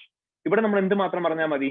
Copy of written representation from the management in order to ensure dash. Okay. അതായത് കോപ്പി ഓഫ് റിട്ടേൺ റെപ്രസെന്റേഷൻ എന്ന് പറയാം. ഇവിടെ ഒബ്റ്റെയിൻ എന്നുള്ള ടേം യൂസ് ചെയ്യണ്ട, കാരണം already obtain ചെയ്ത് വെച്ചിട്ടുണ്ട്. എന്താണ് ഒബ്റ്റെയിൻ ചെയ്തേക്കുന്നത് മാത്രം പറഞ്ഞാൽ മതി. അപ്പം ഓഡിറ്റ് എവിഡൻസ് ചോദിക്കുമ്പോൾ എപ്പോഴും ശ്രദ്ധിക്കുക, അവിടെ നമ്മൾ എന്ത് മാത്രം പറയേണ്ടത്? ഡോക്യുമെന്റിന്റെ പേര് പ്ലസ് പർപ്പസ് മാത്രം മെൻഷൻ ചെയ്താൽ മതി. അഗെയിൻ ഈ കാര്യവും നമ്മൾ ഓൾറെഡി ക്ലാസ്സിൽ ഡിസ്കസ് ചെയ്തതാണ്. ഇതിന് വേണ്ടിയിട്ട് ഓഡിറ്റ് എവിഡൻസിന് വേണ്ടിയിട്ട് ഒരു സിമ്പിൾ ഫോമാറ്റ് ഡിസ്കസ് ചെയ്തായിരുന്നു. ഫോമാറ്റ് ഇപ്പൊ ഫുള്ള് പറഞ്ഞു തരാൻ ടൈം ഇല്ല. Just do one thing. നമ്മുടെ നേരത്തെ റിവിഷൻ സെഷന്റെ ഡേ 3-ലാണെന്ന് തോന്നുന്നു ഡിസ്കസ് ചെയ്തേക്കുന്നത്. അപ്പൊ ആർക്കെങ്കിലും അറിയത്തില്ല എന്നുണ്ടെങ്കിൽ അതൊന്ന് നോക്കിയാൽ മതി. ഓക്കെ. ഇനി അഡീഷണലി പറയുകയാണെന്നുണ്ടെങ്കിൽ ഒരു കാര്യം ശ്രദ്ധിച്ചോ, ഇവിടെ കൺഫ്യൂസ്ഡ് ആവരുത്. എക്സാമിന്റെ സമയത്ത് നിങ്ങളോട് ഓഡിറ്റ് എവിഡൻസ് ആണ് ചോദിക്കുന്നുണ്ടെങ്കിൽ there can be chances that നിങ്ങൾക്ക് കറക്റ്റ് ആയിട്ടുള്ള അക്കൗണ്ടിങ് ട്രീറ്റ്മെന്റ് തരാം. മനസ്സിലായോ? നിങ്ങളോട് ചോദിക്കും എന്തൊക്കെയാണ് matters to be considered and what all are the audit evidences that you can find in the working papers എന്ന് ചോദിക്കും. പക്ഷേ മാറ്റേഴ്സ് ടു ബി കൺസിഡേർഡ് എന്ന് പറഞ്ഞ് നിങ്ങൾക്ക് തരുന്ന സിനാരിയോ കറക്റ്റ് ആയിരിക്കാം. അതായത് ഇങ്ങനെയായിരിക്കും പറഞ്ഞേക്കുന്നത്: the company manufactures bespoke inventories and they are getting 10,000 rupees as advance for every orders, and they are keeping this advance amount as a deferred income until the performance obligation is satisfied, അല്ലെങ്കിൽ until the product is delivered to the customers എന്ന് പറഞ്ഞിട്ടുണ്ടാവും. അപ്പൊ അവിടെ എന്താണ് തെറ്റെന്ന് ഓർത്തിട്ട് സമയം കളയണ്ട. ഓഡിറ്റ് എവിഡൻസ് ആണോ? ചിലപ്പം അവിടെ കറക്റ്റ് അക്കൗണ്ടിങ് ട്രീറ്റ്മെന്റ് തരാം. അവിടെ കറക്റ്റ് അക്കൗണ്ടിങ് ട്രീറ്റ്മെന്റ് തന്നാൽ വേറൊരു പ്രശ്നമില്ല. നിങ്ങൾ അവിടെ മാറ്റേഴ്സ് ടു ബി കൺസിഡർ എന്താന്ന് ചോദിച്ചാൽ എന്താന്ന് പറയാ? ആദ്യമേ ആ എമൗണ്ടിന്റെ മെറ്റീരിയാലിറ്റി കാൽക്കുലേറ്റ് ചെയ്യുക. നോർമലി അക്കൗണ്ടിങ് ട്രീറ്റ്മെന്റ് എന്താണ് പറയാറുള്ളത്? അക്കൗണ്ടിങ് ട്രീറ്റ്മെന്റ് പറയാം. വാട്ട് വെൻ റോങ് പറഞ്ഞതിന് പകരം എന്ത് പറയാ? The company have properly accounted this amount within the financial statement എന്ന് പറയാ. അവിടെ പ്രത്യേകിച്ച് ഇമ്പാക്ട് ഒന്നും ഇല്ല. എന്നിട്ട് നേരെ എന്ത് ചെയ്യുക? ഓഡിറ്റ് എവിഡൻസ് എന്തൊക്കെയാണോ കാണാൻ പറ്റുന്നത് ഓഡിറ്റ് എവിഡൻസും പറയാം. ഓക്കെ. അപ്പൊ എപ്പോഴും ഓർത്തോ, ചിലപ്പോൾ അവിടെ കറക്റ്റ് വരാം. പക്ഷെ ഒരു കാര്യം ഉണ്ട് കേട്ടോ, നിങ്ങൾ വായിക്കുമ്പോൾ പ്രോപ്പർലി വായിച്ച് നോക്കുക.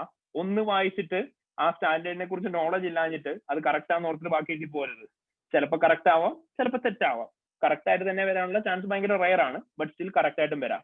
ആർക്കെങ്കിലും കറക്റ്റ് ആയിട്ടുള്ള അക്കൗണ്ടിങ് ട്രീറ്റ്മെന്റ് തന്നെയാണ് അവിടെ കണ്ടേക്കുന്നത് തോന്നിക്കഴിഞ്ഞാൽ അത് നിങ്ങൾക്ക് മനസ്സിലാവാത്തതാണ്, നിങ്ങൾക്ക് ആ സ്റ്റാൻഡേർഡിനെ കുറിച്ച് നോളജ് ഇല്ലാത്തതാണെന്ന് ഓർക്കരുത്. ചിലപ്പോൾ കറക്റ്റ് അക്കൗണ്ടിങ് ട്രീറ്റ്മെന്റ് ആയിരിക്കാം. ഓക്കെ.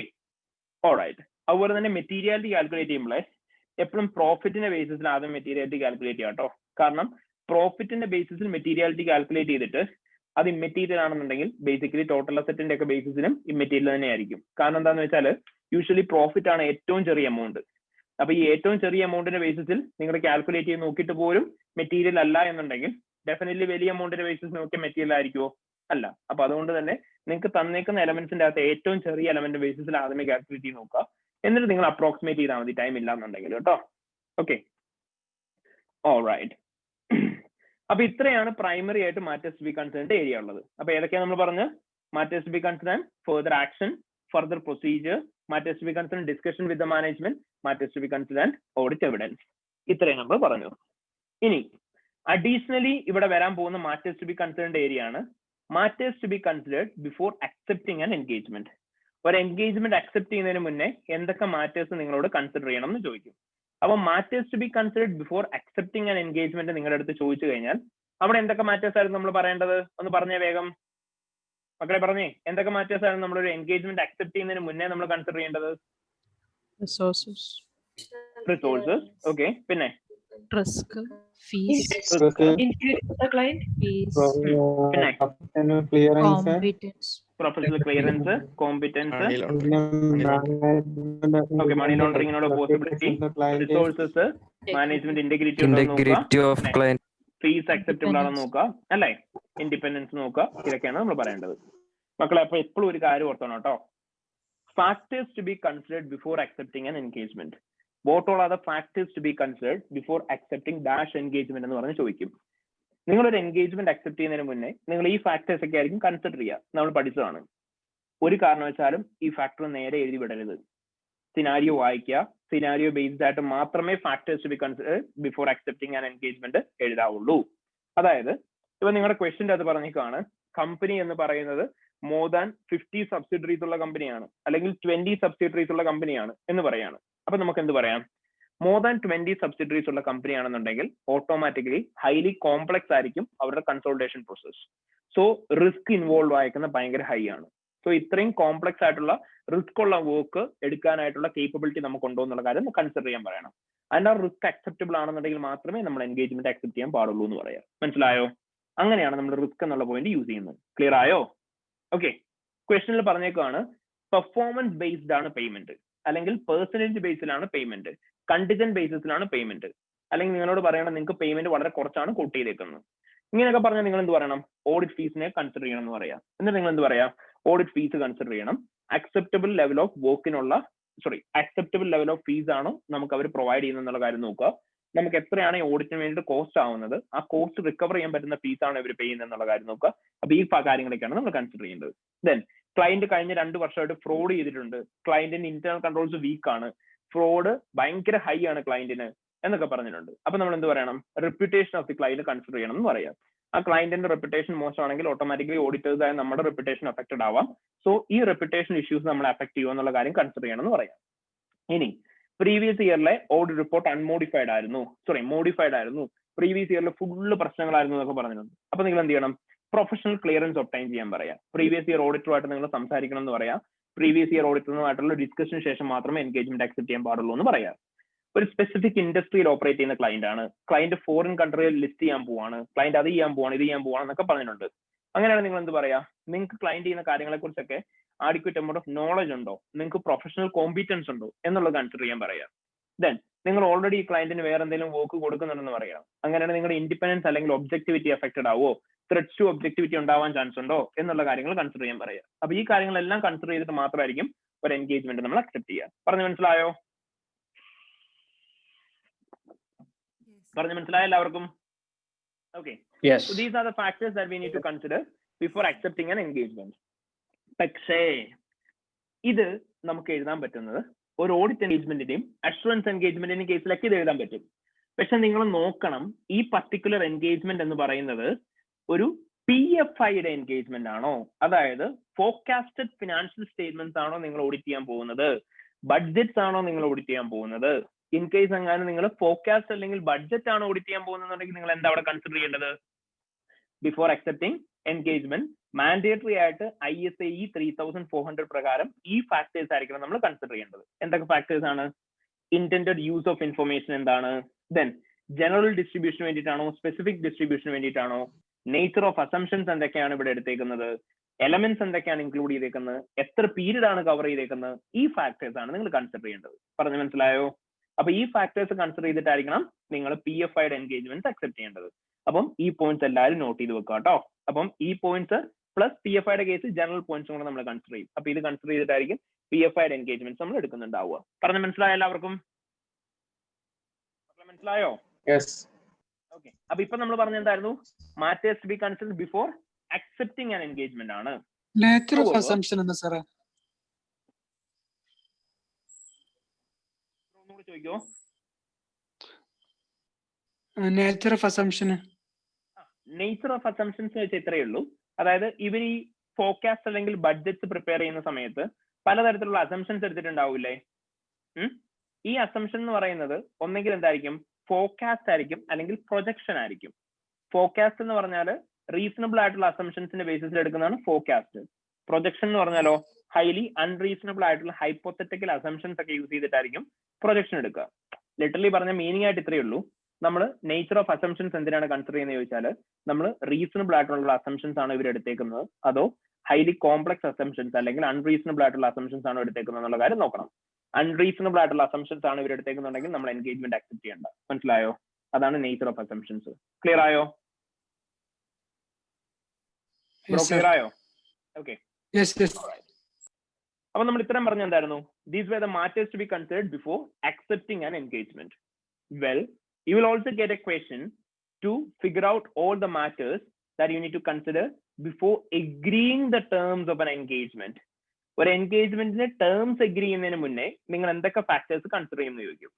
ഒരു എൻഗേജ്മെന്റിന് ടേംസ് അക്സെപ്റ്റ് ചെയ്യുന്നതിന് മുന്നേ എന്തൊക്കെ ഫാക്ടേഴ്സ് കൺസിഡർ ചെയ്യുമെന്ന് ചോദിച്ചാൽ അവിടെ ഫീസും കോമ്പീറ്റൻസ് ഒക്കെയാണോ നിങ്ങൾ പറയേണ്ടത്? അല്ല. നിങ്ങളോട് ചോദിക്കുകയാണ്, ഇപ്പം എന്റെ കയ്യിൽ ഒരു എഗ്രിമെന്റ് ഉണ്ട്. ഓക്കെ, എന്റെ കയ്യിൽ ഒരു എഗ്രിമെന്റ് ഉണ്ട്. ആൻഡ് എന്റെ കയ്യിലുള്ള ഈ എഗ്രിമെന്റ് ഞാൻ സൈൻ ചെയ്ത് അക്സെപ്റ്റ് ചെയ്യുന്നതിന് മുന്നേ എന്തൊക്കെ ഫാക്ടേഴ്സ് കൺസിഡർ ചെയ്യുമെന്ന് ചോദിക്കുകയാണ്. അങ്ങനെയാണെങ്കിൽ ഞാനിത് ചെയ്യുന്നതിന് മുന്നേ ഞാൻ എന്തൊക്കെ ഫാക്ടേഴ്സ് ആയിരിക്കും കൺസിഡർ ചെയ്യുക? ഈ എഗ്രിമെന്റിന്റെ അത് എഴുതിയിരിക്കുന്ന ടേംസ് ആയിരിക്കും ഞാൻ ഡെഫിനറ്റ്ലി കൺസിഡർ ചെയ്യുക. ശരിയല്ലേ? So these are the factors that you need to consider before agreeing the terms of an engagement. ഒരു പർട്ടിക്കുലർ ഓഡിറ്റിന്റെ ടേംസ് എന്ന് പറഞ്ഞാൽ എവിടെ എഴുതിയിരിക്കുന്നത്? എൻഗേജ്മെന്റ് ലെറ്ററിലാണ് നമ്മൾ ഓഡിറ്റിന്റെ ടേംസ് എഴുതിയേക്കുന്നത്. ശരിയല്ലേ? അപ്പൊ ഈ എൻഗേജ്മെന്റ് ലെറ്ററിന്റെ അകത്തെ കണ്ടന്റ് ഉണ്ടല്ലോ, അതായത് objective and scope of audit, responsibilities of the auditor, responsibilities of the management, applicable financial reporting framework, expected form and content of the report. ഇതിന് പുറമെ ചിലപ്പോൾ അതിൻ്റെ അകത്ത് വേറെ പല കാര്യങ്ങളും പറയുന്നുണ്ടാവും. ഓഡിറ്റ് ഫീസ്, ദെൻ ഓഡിറ്ററിന് വേറെ അഡീഷണൽ റെസ്പോൺസിബിലിറ്റീസ് ഉണ്ടെങ്കിൽ അത്, use of auditors experts work, use of management experts work, ഇതിനെ കുറിച്ചൊക്കെ എൻഗേജ്മെന്റ് ലെറ്ററിനകത്ത് പറഞ്ഞിട്ടുണ്ടാവും. അപ്പൊ ഇങ്ങനെ എന്തൊക്കെ കാര്യങ്ങളാണോ എൻഗേജ്മെന്റ് ലെറ്ററിനകത്ത് പറഞ്ഞേക്കുന്നത്, ഈ കാര്യങ്ങളൊക്കെയാണ് before agreeing the terms of an engagement നമ്മൾ പറയേണ്ടത്. പറഞ്ഞു മനസ്സിലായോ? ഓക്കെ. അപ്പൊ matters to be considered before accepting the engagement ആണ് നമ്മൾ കുറച്ച് മുമ്പ് പറഞ്ഞ factors. Matters to be considered before agreeing the terms of an engagement ആണെങ്കിലോ ഇപ്പൊ നമ്മൾ പറഞ്ഞ ഫാക്ടേഴ്സ്. മനസ്സിലായോ എല്ലാവർക്കും?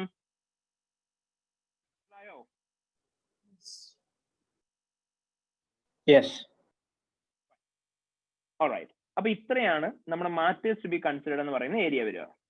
ഇനി ഇതിന് പുറമെ പറയുകയാണെങ്കിൽ നമുക്ക് വേറെ കുറെ ക്രിട്ടിസൈസിങ് ഏരിയാസ് വരാറുണ്ട് അല്ലേ? Just A moment.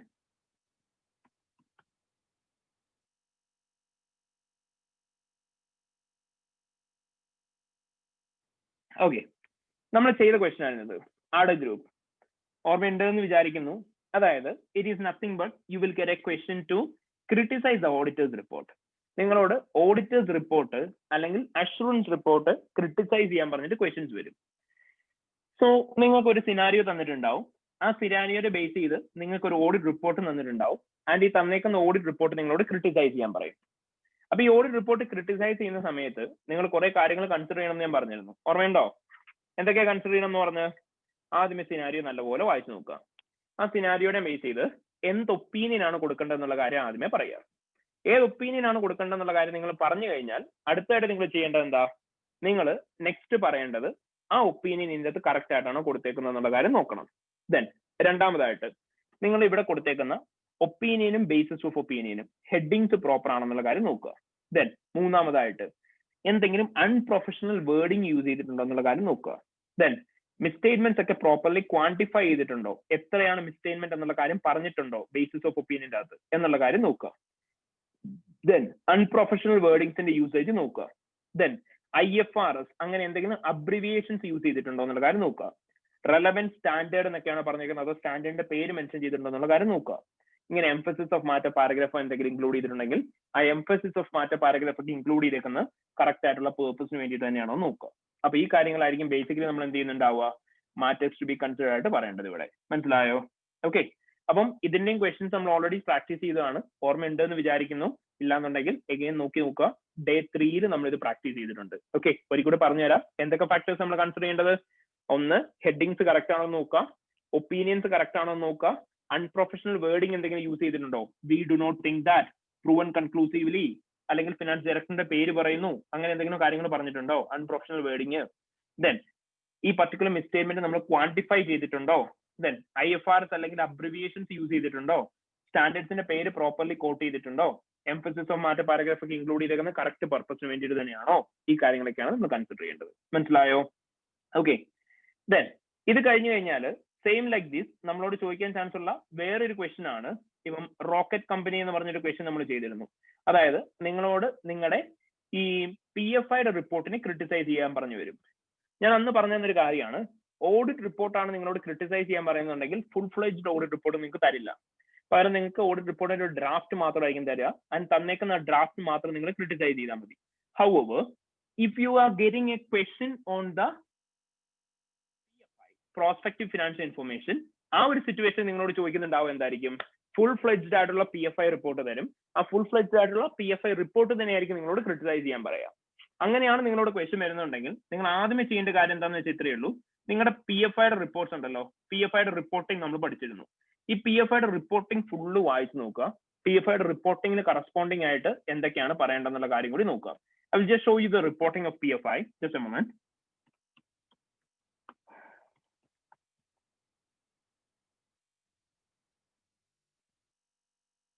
Yeah. Oh yeah. നമ്മൾ PFIയുടെ റിപ്പോർട്ടിംഗ് ഫോർമാറ്റ് പഠിച്ചിരുന്നു അല്ലേ? ആദ്യം ടൈറ്റിൽ ആൻഡ് അഡ്രസ് ഇൻക്ലൂഡ് ചെയ്യണം, സബ്ജക്ട് മാറ്റർ ഇൻക്ലൂഡ് ചെയ്യണം, ആപ്ലിക്കബിൾ ലോസ് ആൻഡ് സ്റ്റാൻഡേർഡ്സ് എന്തൊക്കെയാന്ന് പറയണം, മാനേജ്മെന്റിന്റെ റെസ്പോൺസിബിലിറ്റീസ് എന്തൊക്കെയാന്ന് പറയണം, reference to purpose and restricted distribution. Well, I'm not going to tell everything. അപ്പം ഇത്രയും കണ്ടന്റ് ആയിരുന്നു നമ്മളൊരു PFIയുടെ റിപ്പോർട്ടിന് അത് വേണമെന്ന് പറഞ്ഞിരുന്നത്. ആൻഡ് ഈ കണ്ടന്റ് എല്ലാം അതുപോലെ തന്നെ വന്നിട്ടുണ്ടോ എന്നാണ് നമ്മൾ ഇവിടെ നോക്കേണ്ടത്. PFIയുടെ റിപ്പോർട്ട് ക്രിട്ടിസൈസ് ചെയ്ത് പറഞ്ഞാൽ നിങ്ങൾ നോക്കേണ്ടത്. അപ്പൊ നിങ്ങൾ PFIയുടെ റിപ്പോർട്ട്സ് പഠിച്ചിട്ടുണ്ട് എന്ന് വിചാരിക്കുന്നു. പഠിച്ചിട്ടില്ല എന്നുണ്ടെങ്കിൽ PFIയുടെ റിപ്പോർട്ട് എന്താണെങ്കിലും പഠിച്ചു വെക്കുക. കാരണം PFIയുടെ റിപ്പോർട്ട് ഡയറക്ട്ലി ക്വസ്റ്റൻ ആയിട്ട് പോലും ചോദിച്ചിട്ടുണ്ട്.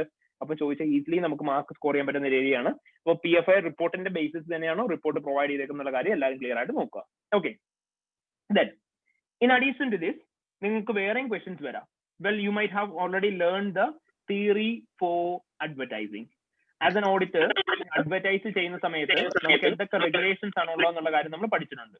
അപ്പൊ ഈ അഡ്വർടൈസിങ് ചെയ്യുന്ന സമയത്തുള്ള റെഗുലേഷൻസ് ഒക്കെ നമ്മൾ പ്രോപ്പർലി ഫോളോ ചെയ്തിട്ടുണ്ടോ എന്ന് നോക്കുന്ന ക്വസ്റ്റൻ ആണ് അഡ്വർടൈസിങ്ങിനെ ക്രിട്ടിസൈസ് ചെയ്യാൻ പറയുന്നത്. വെൽ, നിങ്ങളുടെ കിറ്റിലെ സാൻസിയോ എന്ന് പറയുന്ന ഒരു ക്വസ്റ്റൻ ഉണ്ട്, സാൻസിയോ. ഓക്കെ, ആ ക്വസ്റ്റൻ എടുക്കുക. ഈ സാൻസിയോ എന്ന് പറയുന്ന ഈ ക്വസ്റ്റന്റെ അകത്ത് നിങ്ങൾക്ക് ഒരു ചെറിയ സിനാരിയോ തന്നിട്ടുണ്ട്. ആ സിനാരിയോനെ ബേസ് ചെയ്ത് ഒരു അഡ്വർടൈസ്മെന്റ് തന്നിട്ടുണ്ട്. അത് നിങ്ങളോട് ചോദിക്കും ഈ അഡ്വർടൈസ്മെന്റിനെ ക്രിട്ടിസൈസ് ചെയ്യാൻ പറയും. അഡ്വർടൈസ്മെന്റിനെ ക്രിട്ടിസൈസ് ചെയ്യാൻ പറയുന്ന സമയത്ത് എത്തിക്കൽ ആൻഡ് പ്രൊഫഷണൽ ഇഷ്യൂസും കൂടെ കൂട്ടിയിട്ടാണ് പറയേണ്ടത്. അപ്പൊ ഈ അഡ്വർടൈസ്മെന്റിനകത്ത് നിങ്ങൾക്ക് എത്തിക്കൽ ഇഷ്യൂ ഉണ്ടോ നോക്കുക. നോക്കിക്കേ, we guarantee to be cheaper than the existing service provider. Service പ്രൊവൈഡറിനെക്കാളും ചീപ്പർ ആയിട്ട് ഒരു വർക്ക് കൊടുത്തു കഴിഞ്ഞാൽ അത് എന്തായി മാറും? ഒരു ചീപ്പർ സർവീസ് കൊടുത്തു കഴിഞ്ഞിട്ട് എന്താ സംഭവിക്കും? അവിടെ ക്വാളിറ്റി കുറയും. അപ്പൊ ഏത് എത്തിക്കൽ ത്രെട്ട് ഉണ്ടാവുക? ലോ ബോളിംഗ് ഉണ്ടാവും. ശരിയല്ലേ? ലോ ബോളിംഗ് ഉണ്ടാവും.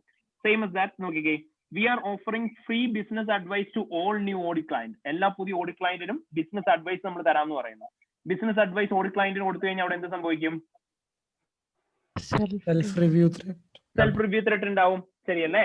സെൽഫ് റിവ്യൂ ത്രെട്ട് ഉണ്ടാവും. അത് നമുക്ക് പറയാൻ പറ്റും. മനസ്സിലായോ? അപ്പം ഇങ്ങനെയുള്ള എത്തിക്കൽ ത്രെറ്റ്സ് പറയണം.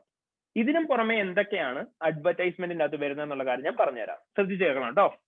ആർക്കെങ്കിലും അറിയത്തില്ല എന്നുണ്ടെങ്കിൽ അഡ്വർടൈസ്മെന്റിന്റെ ഏറ്റവും പ്രൈമറി ആയിട്ടുള്ള റൂൾ ആണ് the aim of advertisement should be to make the people aware and not to make the people Impress.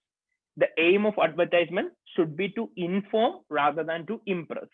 അതായത് നമ്മൾ അഡ്വർടൈസ്മെന്റ് എയിം എന്ന് പറഞ്ഞാൽ ബാക്കിയുള്ളവരെ നമ്മൾ ഇൻഫോം ചെയ്യാൻ വേണ്ടിയിട്ടായിരിക്കണം ഇങ്ങനെ ഒരു സർവീസ് കൊടുക്കുന്നുണ്ടെന്ന്. ബാക്കിയുള്ളവരെ ഇംപ്രസ് ചെയ്യിക്കാൻ വേണ്ടിയിട്ടാവരുത്. ആൻഡ് അതിനെ ബേസ് ചെയ്ത് പ്രൈമറി ആയിട്ട് പറയുന്ന റൂളാണ് your advertisement should not adversely affect any other professional body, any other ACCA member, any other accountant or any other accounting body. മനസ്സിലായോ? മറ്റൊരു ഓഡിറ്റ് ഫേമിനെയോ അല്ലെങ്കിൽ മറ്റേതെങ്കിലും ഒരു അക്കൗണ്ടന്റിനെയോ അല്ലെങ്കിൽ നമ്മുടെ പ്രൊഫഷണൽ ബോഡിനെയോ മറ്റൊരു പ്രൊഫഷണൽ ബോഡിനെയും അഡ്വേഴ്സലി അഫക്ട് ചെയ്യുന്ന രീതിയിലായിരിക്കരുത് നിങ്ങളുടെ സർവീസ്. മനസ്സിലായോ? അങ്ങനെ പറയുന്ന രീതിയിലായിരിക്കരുത് നിങ്ങളുടെ അഡ്വർടൈസ്മെന്റ് കൊടുക്കുന്നത്. അതായത് നിങ്ങൾക്ക് എത്ര വേണമെങ്കിലും നിങ്ങളെ കുറിച്ച് പൊക്കി പറയാം, നോ ഇഷ്യൂസ് വിത്ത് ദാറ്റ്. പക്ഷെ അത് എന്ത് ചെയ്യാൻ പാടില്ല, ബാക്കിയുള്ള ഒരാളെ താത്തി പറഞ്ഞുകൊണ്ടാവരുത്. അതാണ് നമ്മുടെ ബേസിക് എയിം എന്ന് പറയാം. മനസ്സിലായോ? ആൻഡ് അതാണ് ഈ പറഞ്ഞേക്കുന്നത്. You have had enough of your accountant charging you too much for the poor quality services. നിങ്ങളോട് ചോദിക്കുകയാണ് അഡ്വർടൈസ്മെന്റിന്റെ അകത്ത്, നിങ്ങൾക്ക് ഇതുവരെ തന്നുകൊണ്ടിരുന്ന ആളുകൾ പുവർ ക്വാളിറ്റി സർവീസ് തന്നിട്ട് ഹൈ ചാർജ് ആയിരുന്നു ചെയ്തുകൊണ്ടിരുന്നത്. അതിനർത്ഥം എന്താണ്? നമ്മൾ ഇത്രയും നാളും സർവീസ് കൊടുത്തുകൊണ്ടിരുന്ന എല്ലാവരെ കുറിച്ച് മോശം പറയാണ്. That should not be there in the advertisement. That must be removed എന്നുള്ളത് നിങ്ങൾ പറയണം. മനസ്സിലായോ? Okay, then same as that. പിന്നെ അഡ്വർടൈസ്മെന്റിന്റെ അകത്ത് പറയുന്ന ഒരു റൂളാണ്, നിങ്ങൾക്ക് ചാർട്ടേഡ് സർട്ടിഫൈഡ് അക്കൗണ്ടൻസ് എന്നുള്ള ടേം യൂസ് ചെയ്യാം. ഒരു ACCA മെമ്പർ ആണെന്നുണ്ടെങ്കിൽ, സേ ഫോർ എക്സാമ്പിൾ, ഇപ്പൊ ഞാനിപ്പോ ഒരു ACCA മെമ്പർ ആണ്. ഒരു ACCA മെമ്പർ ആണെന്നുണ്ടെങ്കിൽ നിങ്ങൾക്ക് നിങ്ങളെ തന്നെ ACCA എന്ന് വിളിക്കാം. നിങ്ങളുടെ പേരിന്റെ കൂട്ടത്തിൽ ACCA എന്ന് സഫിക്സ് ആയിട്ട് ഇൻക്ലൂഡ് ചെയ്യാം. ദെൻ ഓർ എൽസ് നിങ്ങൾക്ക് നിങ്ങളെ സ്വയം ചാർട്ടേഡ് സർട്ടിഫൈഡ് അക്കൗണ്ടന്റ് എന്ന് വിളിക്കാം, സർട്ടിഫൈഡ് അക്കൗണ്ടന്റ് എന്ന് വിളിക്കാം. ബട്ട് ഒരു കാരണവശാലും ഒരു കമ്പനിയുടെ കൂട്ടത്തിൽ ACCA എന്നുള്ള ടേം ഇൻക്ലൂഡ് ചെയ്യാൻ പാടില്ല. എന്ന് വെച്ചാൽ ഇപ്പോൾ എന്റെ കമ്പനിയുടെ പേര് അലൻ ACCA ലിമിറ്റഡ് എന്ന് വെക്കാൻ പാടില്ല. മനസ്സിലായോ? ഓക്കെ. ഹൗവർ നിങ്ങൾക്ക് ഇപ്പോൾ ഒരു ഫേമിന്റെ പേരിന്റെ കൂട്ടത്തിൽ, അതായത് ഒരു പാർട്ണർഷിപ്പ് ഫേമിന്റെ പേരിന്റെ കൂട്ടത്തിൽ ACCA എന്നുള്ള യൂസ് ചെയ്യാം. Firm of chartered certified accountants എന്നുള്ള കാര്യം യൂസ് ചെയ്യാം. ഓക്കെ. ബട്ട് ഇത് യൂസ് ചെയ്യണം എന്നുണ്ടെങ്കിലുള്ള റൂൾ ഇതാണ്, at least half of the members അല്ലെങ്കിൽ more than 51% of the members should be ACCA members. ആ ഫേമിൽ എത്ര പേരാണുള്ളത് അതിൽ മോർ ദാൻ 51% ACCA മെമ്പേഴ്സ് ആയിരിക്കണം. Rule number 1. റൂൾ നമ്പർ 2, ഈ മോർ ദാൻ 50% ഓഫ് മെമ്പേഴ്സിന് വോട്ടിംഗ് റൈറ്റും ഉണ്ടാവണം. അതായത് മജോറിറ്റി ഓഫ് വോട്ടിംഗ് റൈറ്റ്സും ഈ ACCA മെമ്പേഴ്സിനായിരിക്കണം. ഈ രണ്ട് ക്രൈറ്റീരിയ സാറ്റിസ്ഫൈ ചെയ്ത് കഴിഞ്ഞാൽ മാത്രമേ നമ്മൾ എന്ത് ചെയ്യാൻ പാടുള്ളൂ, ചാർട്ടേഡ് സർട്ടിഫൈഡ് അക്കൗണ്ടൻസ് എന്നുള്ള ടേം നമ്മൾ ഫേമിന്റെ പേരിന്റെ കൂടി വെക്കാൻ പാടുള്ളൂ. മനസ്സിലായോ? So more than 50% of partners ആരായിരിക്കണം, ACCA മെമ്പേഴ്സ് ആയിരിക്കണം. ആൻഡ് ഈ പാർട്ട്നേഴ്സിനായിരിക്കണം മജോറിറ്റി ഓഫ് വോട്ടിംഗ് റൈറ്റ്സും. ഇതാണ് അഡ്വർടൈസ്മെന്റിന്റെ rule. And one more thing, നിങ്ങൾക്ക് ഞാൻ പറഞ്ഞു ഫേമിന്റെ പേരിന്റെ കൂട്ടത്തിൽ ഫേമിന്റെ പേരിന്റെ കൂട്ടത്തിൽ you can use the term ACCA. But നിങ്ങൾ ഒരു കാരണം വെച്ചാലും നിങ്ങളുടെ മെയിൽ ID ACCA എന്നുള്ള ടേം വെക്കാൻ പാടില്ല. മനസ്സിലായോ? alan@ACCA@gmail.com എന്ന് വെക്കാൻ പാടില്ല. ഓക്കെ, അതും നമ്മുടെ ഇതിന്റെ അത് പറയുന്നതാണ്. നമ്മുടെ ഫേമിന്റെ പേരിന്റെ കൂട്ടത്തിൽ ACCA എന്ന് വെക്കാം, നിങ്ങളുടെ പേരിന്റെ കൂട്ടത്തിലും വെക്കാം. ബട്ട് ഒരു കമ്പനിയുടെ വെബ്സൈറ്റിന്റെ കൂട്ടത്തിലോ കമ്പനിയുടെ മെയിൽ IDയുടെ കൂട്ടത്തിലോ ACCA എന്നുള്ള കാര്യം വെക്കാൻ പാടില്ല. ഓക്കെ. സോ നോക്കിക്കേ, ഇവിടെ നിങ്ങളോട് എല്ലാം പറഞ്ഞിട്ട് അവരവസാനം പറഞ്ഞിട്ടുണ്ട് RN company chartered certified accountant. Then സിനാരിയോയിൽ പറഞ്ഞേക്കാൻ നോക്കി, ആ ഫേമിൽ മൊത്തം 30 പാർട്ട്നേഴ്സ് ഉണ്ട്, 10 of whom are ACCA members. അങ്ങനെയാണെങ്കിൽ അവർക്ക് ഇത് വെക്കാൻ പാടുണ്ടോ? ചാർട്ടേഡ് സർട്ടിഫൈഡ് അക്കൗണ്ടൻസ് അവരുടെ ഫേമിന്റെ പേരിന്റെ കൂടെ ഇത് വെക്കാൻ പറ്റുമോ അവർക്ക്? ഇല്ല. കാരണം എന്താണ്? ഇവിടെ majority of members ACCA members ആണോ? അല്ല. മജോറിറ്റി ഓഫ് മെമ്പേഴ്സ് അത് പ്രൊഫഷണൽ ബോഡിയുടെ മെമ്പേഴ്സ് ആണ്. അതുകൊണ്ട് തന്നെ ACCA എന്നുള്ള ടൈം യൂസ് ചെയ്യാൻ പാടില്ല. ക്ലിയർ ആയ എല്ലാവർക്കും? ഓക്കെ. അപ്പൊ നിങ്ങൾ പറയണം ഈ രണ്ട് ക്രൈറ്റീരിയ സാറ്റിസ്ഫൈ ചെയ്യണം എന്ന്. അപ്പൊ ഈ ഒരു രീതിയിലായിരിക്കും നമ്മൾ പറയുന്നുണ്ടാവുക അഡ്വർടൈസ്മെന്റിനെ ക്രിട്ടിസൈസ് ചെയ്യുന്ന ക്വസ്റ്റ്യൻസിന്റെ അകത്ത്. So this is how we will criticise the advertisement. Then ഇതിനും പുറമെ നമ്മളോട് ക്വസ്റ്റ്യൻസ് ചോദിക്കാൻ ചാൻസ് ഉള്ളത് ടെൻഡറിങ്ങിന്റെ ക്വസ്റ്റ്യൻസ് ചോദിക്കാം. ടെൻഡറിങ്ങിന്റെ നോട്ട്സ് ഞാൻ ഓൾറെഡി നിങ്ങൾക്ക് ഷെയർ ചെയ്തിട്ടുള്ളതാണ് അല്ലേ? സോ നിങ്ങളോട് ബേസിക്കലി ചോദിക്കും എന്തൊക്കെയാണ് ഒരു ടെൻഡറിന്റെ അകത്ത് ഇൻക്ലൂഡ് ചെയ്യേണ്ട കണ്ടന്റ് എന്ന്. സോ ടെൻഡറിങ്ങിന്റെ അകത്ത് എന്തൊക്കെ കണ്ടന്റ് ആണ് നിങ്ങൾ ഇൻക്ലൂഡ് ചെയ്യേണ്ടതെന്ന് ചോദിച്ചാൽ എന്തൊക്കെ കണ്ടന്റ് ആണ് ഇൻക്ലൂഡ് ചെയ്യേണ്ടതെന്ന് പറയുന്നത്, ഒരു ഓഡിറ്റ് പ്രൊപ്പോസൽ അല്ലെങ്കിൽ ടെൻഡറിനകത്ത് ഇൻക്ലൂഡ് ചെയ്യേണ്ട കണ്ടന്റ് എന്ന് പറഞ്ഞാൽ outline of the firm. Client അല്ല ഞാനൊന്നും പറഞ്ഞിരുന്നു, ഫേം ആണ് ഇൻക്ലൂഡ് ചെയ്തപ്പോൾ മിസ്റ്റേക്ക് പറ്റിയതാണ്. ഔട്ട്ലൈൻ ഓഫ് ദി ഫേം നിങ്ങൾ ഇൻക്ലൂഡ് ചെയ്യണം. ദെൻ ക്ലയന്റിന്റെ റിക്വയർമെന്റ്സ് എന്തൊക്കെയാണെന്നുള്ള കാര്യം നോക്കണം. ദെൻ ഓഡിറ്റ് അപ്രോച്ച് നിങ്ങൾ എടുക്കാൻ പോകുന്നത് എന്തൊക്കെയാണെന്ന് പറയണം. എങ്ങനെയാണ് കമ്മ്യൂണിക്കേഷൻസ് നടത്തുന്നത് എന്നുള്ളത് പറയണം. ഡെഡ്ലൈൻസ് എങ്ങനെയാണ് കമ്മ്യൂണിക്കേറ്റ് ചെയ്യുന്നത് ഡെഡ്ലൈൻസ് എങ്ങനെയാണെന്നുള്ളത് പറയണം. എന്തൊക്കെ കീ സ്റ്റാഫ് ആൻഡ് റിസോഴ്സസിൽ യൂസ് ചെയ്തായിരിക്കും നിങ്ങൾ ഓഡിറ്റ് ചെയ്യുക എന്നുള്ള കാര്യം പറയണം. ദെൻ നെക്സ്റ്റ് ഓഡിറ്റ് ഫീസ് എത്രയാണ് എന്നുള്ള കാര്യം പറയണം. Quality control and ethical issues എന്തൊക്കെയുണ്ട് എന്നുള്ള കാര്യം പറയണം. ദെൻ നോൺ ഓഡിറ്റ് സർവീസസ് കൊടുക്കാനുള്ള പ്രൊവിഷൻ എന്തെങ്കിലും ഉണ്ടോ എന്നുള്ള കാര്യം പറയുന്നുണ്ടാവണം. അപ്പൊ ഇത്രയും കാര്യങ്ങളായിരിക്കും ബേസിക്കലി ഒരു ടെൻഡർ ഡോക്യുമെന്റിന്റെ അകത്ത് ഇൻക്ലൂഡ് ചെയ്യുക. ഓക്കെ. ദെൻ ടെൻഡർ ഡോക്യുമെന്റ് അകത്ത് ഇൻക്ലൂഡ് ചെയ്യുന്ന പോലെ തന്നെ നിങ്ങളോട് ചോദിക്കാൻ ചാൻസ് ഉള്ള അനദർ ഏരിയ ആണ് all about the audit fees. Audit ഫീസിനെ കുറിച്ച് നിങ്ങളോട് ക്വസ്റ്റ്യൻസ് ചോദിക്കും. ആൻഡ് ഓഡിറ്റ് ഫീസിനെ കുറിച്ച് നിങ്ങളോട് ക്വസ്റ്റ്യൻസ് ചോദിക്കുന്ന സമയത്ത് ഫീസിനെ പറ്റിയിട്ട് മെയിൻലി പറയാനായിട്ടുള്ള ഒരു പോസിബിലിറ്റി ആണ് എത്രയാണ് ഒരു ഓഡിറ്റർ ഓഡിറ്റ് ഫീസ് സെറ്റ് ചെയ്യുന്നത് എന്നുള്ള കാര്യം കൺസിഡർ ചെയ്യുമ്പോൾ നോക്കേണ്ട കാര്യങ്ങൾ എന്ന് ചോദിക്കും. What are the factors to consider before fixing and audit fees എന്ന് ചോദിക്കും. എന്തൊക്കെയായിരുന്നു ഫാക്ടേഴ്സ്? വളരെ സിമ്പിൾ ആയിട്ട് ഓർത്ത് വെക്കുക. ഓഡിറ്റ് ഫീസ് എത്രയാണ് എന്നുള്ളത് സെറ്റ് ചെയ്യുന്ന സമയത്ത് പ്രൈമറി ആയിട്ട് കൺസിഡർ ചെയ്യേണ്ട ഫാക്ടർ എന്തായിരുന്നു? Your audit fee should be enough to cover all the expenses incurred during the course of audit. അതായത് ഓഡിറ്റ് ചെയ്യുന്ന സമയത്ത് ഓഡിറ്റ് ചെയ്യാൻ വേണ്ടിയിട്ട് എത്രയാണോ ഓഡിറ്റിന് വേണ്ടിയിട്ട് കോസ്റ്റ് ആവുന്നത്, ആ കോസ്റ്റ് റിക്കവർ ചെയ്യാൻ പറ്റുന്ന തരത്തിലുള്ള ഒരു ഓഡിറ്റ് ഫീസ് ആയിരിക്കണം നിങ്ങൾ സെറ്റ് ചെയ്യുന്നത്.